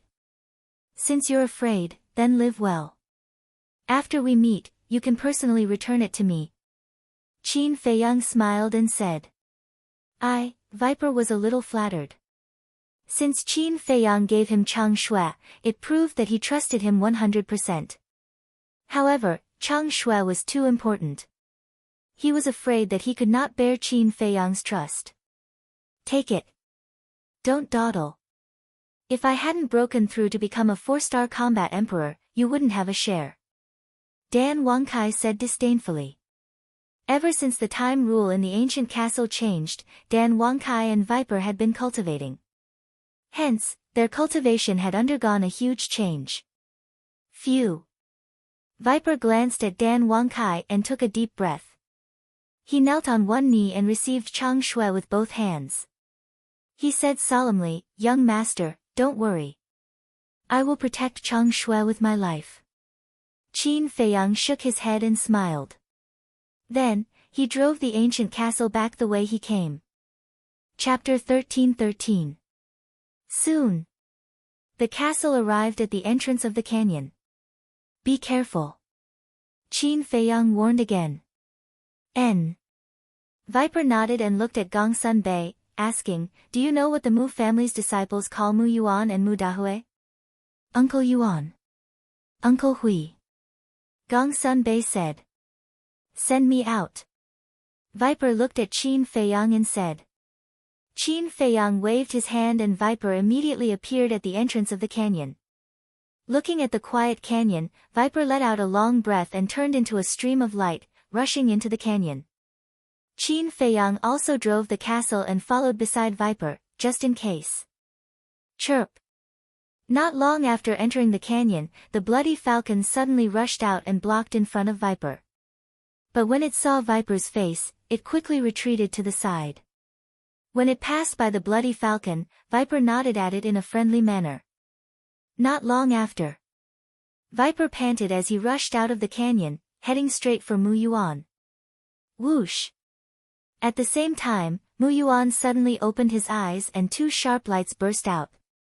But when he looked at Viper, the sharp light in his eyes quickly disappeared. How is it? Did you find any valuable herbs? And Mu Sheng? Why didn't he come back with you? Mu Yuan asked with a smile. Uncle Yuan, we'll talk about this later. Now I have a very important matter to report to you. Viper stopped outside the divine power enchantment and looked at Mu Yuan as he gasped for breath. Mu Yuan was slightly stunned and frowned. What important matter is it that made you so anxious? Uncle Hui is missing. Viper exclaimed. What? Mu Yuan's face immediately changed and he stood up, saying, What happened? Tell me. Not long ago, Mu Sheng and I were looking for herbs, but we suddenly heard the sound of fighting at the entrance. I hurried over to check and found that Uncle Hui was missing. Viper said. Fighting? Mu Yuan's eyes trembled and said, could it be that some fierce beast accidentally broke into the entrance? I don't know either. Anyway, I've searched the area near the entrance, but I didn't see any trace of Uncle Hui. Viper shook his head. Mu Yuan's face darkened. Uncle Yuan, do you think something will happen to Uncle Hui? Snake asked worriedly. Mu Yuan raised his head to look at Viper and said in a deep voice, don't panic, this old man will go and take a look personally. After saying that, he took out a golden badge from his chest and pressed it against the void of space. Wang! In the void in front of him, a golden light screen suddenly appeared. The golden token was embedded in the light screen, and a door of light appeared. Now! Inside the castle. Qin Feiyang's eyes flashed. He immediately drove the castle into the light gate. Mu Yuan also put away the token and walked out of the light door. It could be said that the castle and Mu Yuan had almost brushed past each other. After the light door closed, Mu Yuan looked at Viper and said, let's go. Viper glanced at the sky above the city as a glint flashed across his eyes. He then followed behind Mu Yuan and flew towards the entrance. Please don't let anything happen to him. Qin Feiyang looked at Viper's back and muttered. He then drove the castle into the depths of the city. Inside the city, the streets and alleys were filled with people. Not all of them were cultivators here. There were many mortals. After all, the ingredients for the potential pill were too rare. It was impossible to take care of everyone. And the good resources were naturally given to those talented disciples. Qin Feiyang scanned the huge city and asked, Brother Gongsun, are you familiar with the situation in the city? Gongsun Bei shook his head. Then it seems that I have to catch someone and ask. Qin Feiyang muttered as he drove the castle. As he sped along, he searched for a target. This target had to be someone who was timid and afraid of trouble, but at the same time, had a certain level of cultivation. Because ordinary mortals wouldn't know too much. A moment later, he drove the castle into a small alley. In the alley, there were more than 10 young men and women. They were surrounding a skinny black-clothed youth. That black-clothed youth had the strength of a 9-star battle king. As for the young men and women surrounding him, the weakest one was a 1-star battle emperor. One of the purple-clothed youth was about 20 years old. He looked at the black-clothed youth in an overbearing manner and shouted, Mu Chen, I'll give you one more chance. Give me the white jade fruit immediately. White jade fruit. Qin Feiyang's gaze trembled as he looked at the black-clothed youth in the image. This person actually had the white jade fruit. As for the youth named Mu Chen, he looked at the purple-clothed youth and said, I really don't have the white jade fruit. Can you believe me? You don't have it. Do you think we're fools? I saw with my own eyes that you found a white jade fruit tree in the training ground. And you, not only did you pluck all the white jade fruit, you even dug out the tree. If I'm not wrong, you should be planning to give the white jade fruit tree to the patriarch to receive a reward. Beside the purple-clothed youth, there was a white-clothed girl. She looked at Mu Chen with a cold smile. You must be seeing things. During this period of time, I didn't even go to the training ground. Mu Chen hurriedly said, but he looked a little flustered. Obviously, he was lying. Stubborn. Beat him up. I'll take responsibility for his death or disability. The purple-clothed youth roared. Hearing this, a few young men at the side immediately stepped forward and started to punch and kick Mu Chen. Stop beating me. I'll give it to you. I'll give it to you. Mu Chen wailed. Stop. The purple-clothed youth waved his hand. Trash. You should have handed it over earlier. Why did you have to force us to beat you? The youths looked at Mu Chen with disdain and retreated to the side. One of them was even more outrageous. He even spat on Mu Chen's face. Mu Chen awkwardly got up. He glanced at the group of people and took out the cosmos bag. Give me the cosmos bag. The purple-clothed youth stretched out his hand in front of Mu Chen. His attitude was very domineering. Mu Chen's face immediately turned pale. In the cosmos bag, there were not only the white jade fruit tree and the white jade fruit tree, but also all his belongings. Didn't you hear? Give it to me now. The purple-clothed youth shouted. Mu Chen's gaze trembled. He quickly handed the cosmos bag to the purple-clothed youth with both hands. The purple-clothed youth smiled proudly. He grabbed the cosmos bag and looked at Mu Chen with disdain. You want to fight with me? You're really overestimating yourself. Continue to beat him. Let him know the price of angering me. As soon as he finished speaking, the youths next to him swarmed up and beat Mu Chen crazily. You can't do this, I've already given you the cosmos bag. What else do you want? Mu Chen roared again and again. His face was distorted by the pain. The purple-clothed youth looked at him contemptuously and lowered his head to check the cosmos bag. Soon, his eyes were full of greed. He looked at the white-clothed woman next to him and smiled. The white jade fruit tree and the white jade fruit tree are really inside. Hearing this, the white-clothed woman immediately beamed with joy. Whoosh! However, at this moment, the group of people only saw a blur in front of them. The next moment, they were shocked to find that they had appeared in a strange stone room. What's going on? Where is this? How did we get in? The group of people turned pale with fright. Hearing the voices of the purple-clothed youth and the others, Mu Chen raised his head suspiciously. His face was suddenly full of surprise. Welcome to my castle. A hearty laugh suddenly sounded from behind them. The group of people suddenly quivered and quickly turned around. They saw a white-clothed youth with his hands behind his back, looking at them with ridicule. You are, the purple-clothed youth looked at the white-clothed youth in surprise.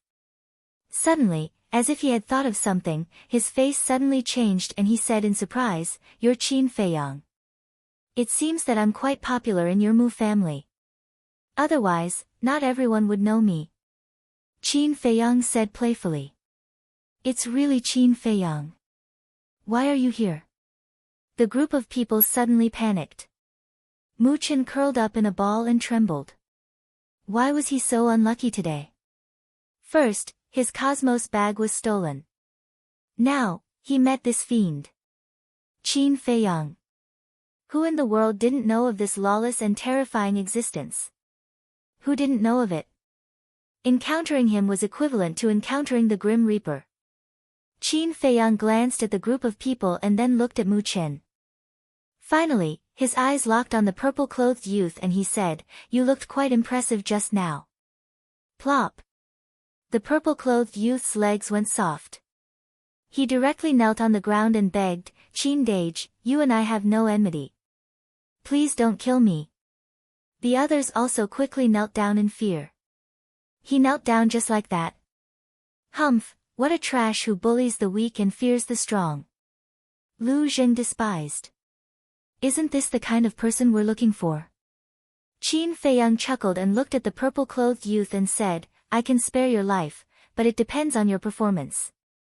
Speak. As long as I know, I will tell you everything I know, without reserve. The purple-clothed youth nodded repeatedly. First, give me Mu Chen's cosmos bag. Qin Feiyang said. Yes, yes, yes. The purple-clothed youth hurriedly handed it over. Qin Feiyang grabbed it in his hand and threw it to Dan Wangkai, saying, See if there are any white jade fruits. After Dan Wangkai caught the cosmos bag, he immediately lowered his head to check. His eyes shone with green light. Soon. Dan Wangkai looked up at Qin Feiyang and nodded, There are 3 white jade fruits and a white jade fruit tree inside. Very good.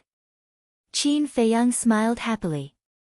Not only did he get a stalk of xianing grass, but he also got 3 white jade fruits. More importantly, there was a white jade fruit tree. With this white jade fruit tree, it meant that he would have an inexhaustible supply of white jade fruits in the future. This trip to the Mu family was really a big gain. Qin Feiyang looked down at the purple-clothed youth and said, "Now answer me, how many false gods do you have? How many 9-star combat emperors?" The purple-clothed youth's expression stiffened and he smiled bitterly. "I'm just a 2-star combat emperor, how would I know these things?" Qin Feiyang looked at the others. Everyone shook their heads, indicating that they didn't know. Qin Feiyang frowned and asked, "Then where do your patriarch and your great ancestor live?" "I know this. Patriarch and great ancestor live in the sacred mountain." Chapter 13-14. Qin Feiyang asked, "Where is the sacred mountain?" 10 miles away from the south of the city, there is a mountain range. All the people above the war emperor are there. The purple-clothed youth said. Qin Feiyang controlled the ancient castle and flew above the city.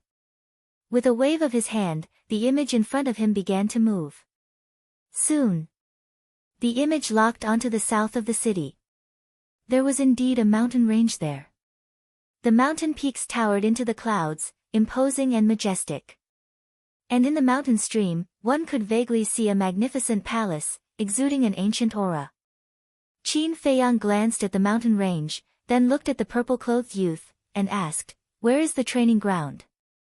The white jade fruit was found by Mu Chen in the training ground, which meant that there might be other treasures in the training ground. The training ground is outside the north of the city. It is a place for us ordinary disciples to train. The purple-clothed youth said. North of the city, Qin Feiyang's eyes flashed, and the image in the air began to move again, locking onto the north of the city. Outside the city, there was a dense forest, covering an area of more than 100 miles, with ancient trees towering into the sky. Qin Feiyang asked, "Are there many treasures in the training ground? For example, treasures like the white jade fruit?" The training ground is mainly to train our combat ability and cultivate combat awareness. There are not many treasures. But if you are lucky, you can encounter some. The purple-clothed youth said. Qin Feiyang's eyes flashed, and asked, "Is there anyone guarding the training ground?" "No." The purple-clothed youth shook his head. In fact, thinking about it, not only was there a 3-layer illusion at the entrance, even the city was protected by a divine barrier. It was impossible for outsiders to sneak in, and the training ground was not an important place. Why would there be a need for experts to guard it? Qin Feiyang's mind became active. Wait. There were not many treasures in the training ground. If he specifically asked people to find them, it would be a waste of time.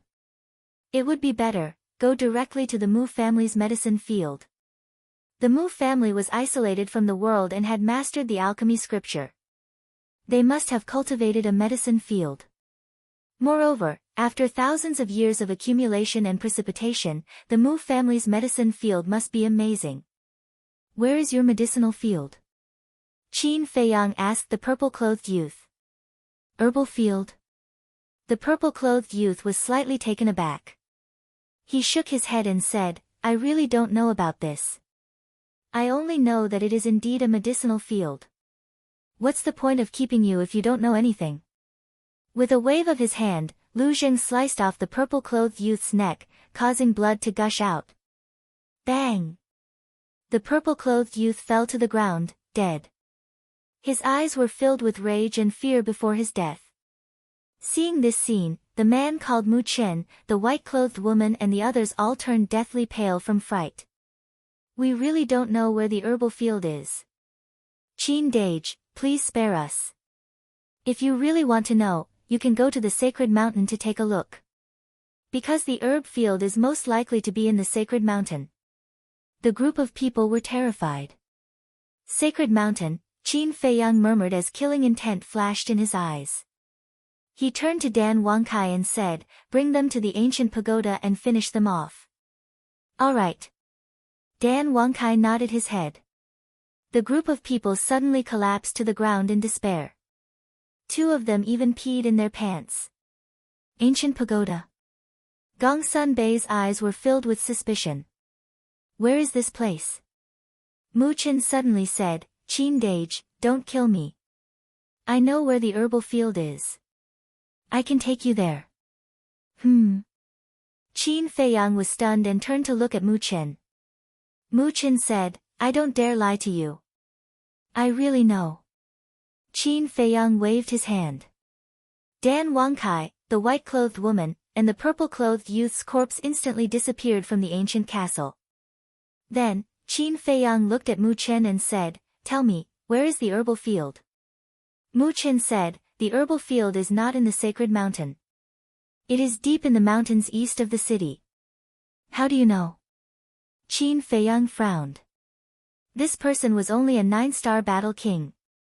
In the entire Mu clan, he belonged to the lowest class. How could he know the location of the herbal field? There must be something fishy going on. Mu Chen said, I used to work as a waiter in a restaurant. I accidentally heard the young lord and a friend chatting. They happened to talk about the herbal field. Young lord?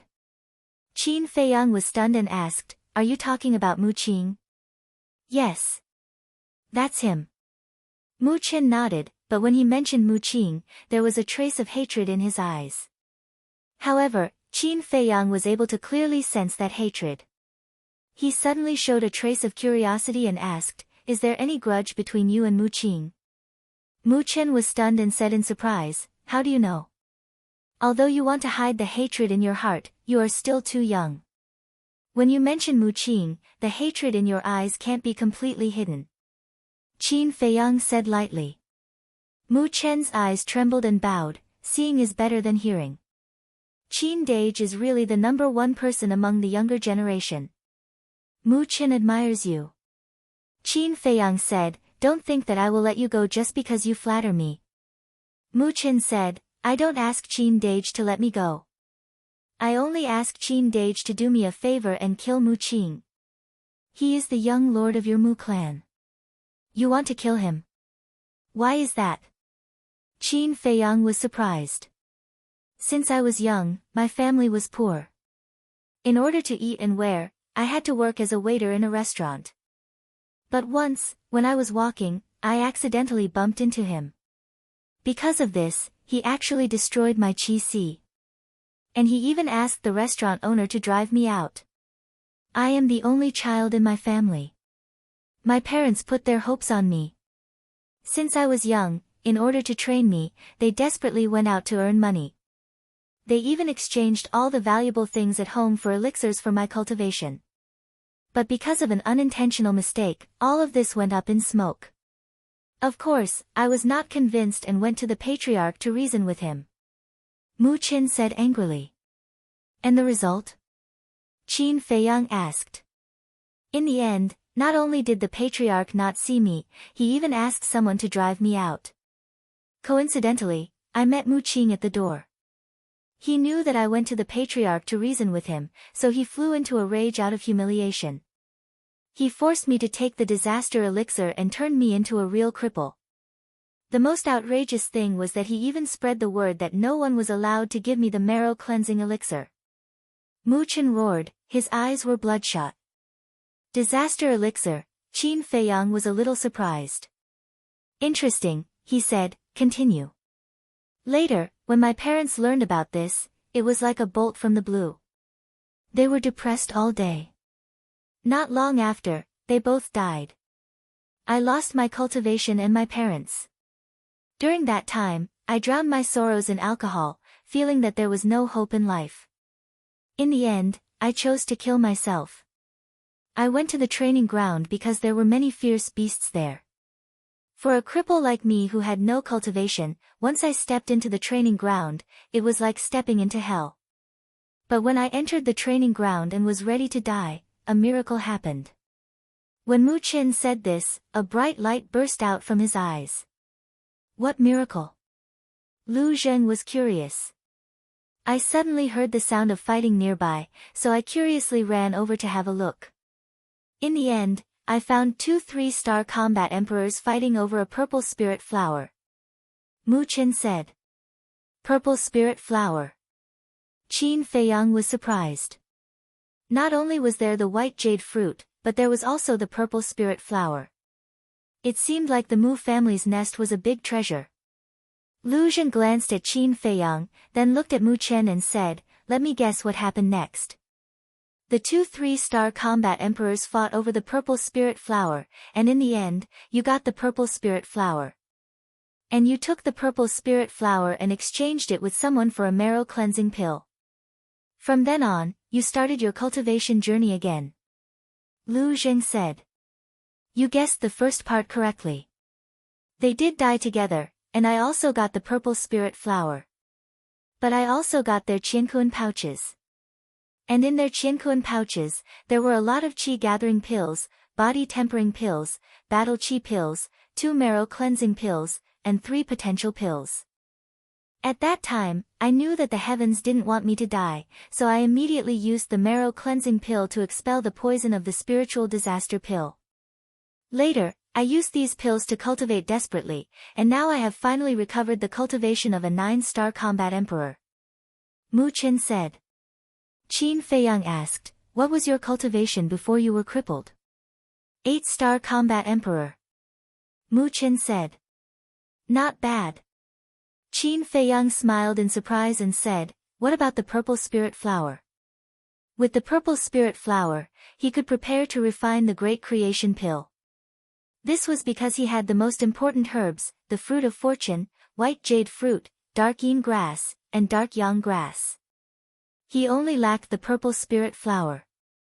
As for the other herbs, they were all ready-made. I gave the purple spirit flower to Mu Qing.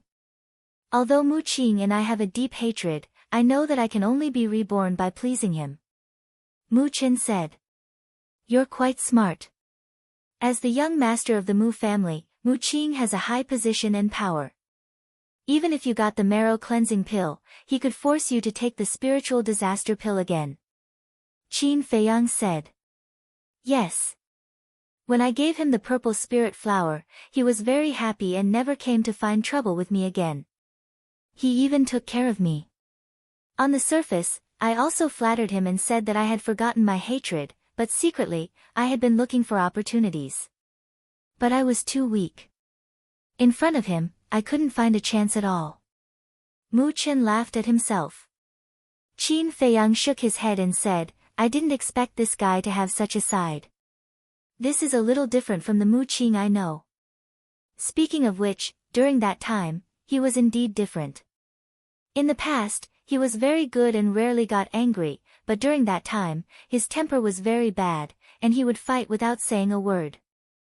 Many of our clansmen have suffered losses at his hands, Qin Lai said. Mu Chen said. Qin Feiyang stared blankly and asked doubtfully, when? It seems to be, Mu Chen thought carefully and said, yes, it was the time when demon child ancestor died.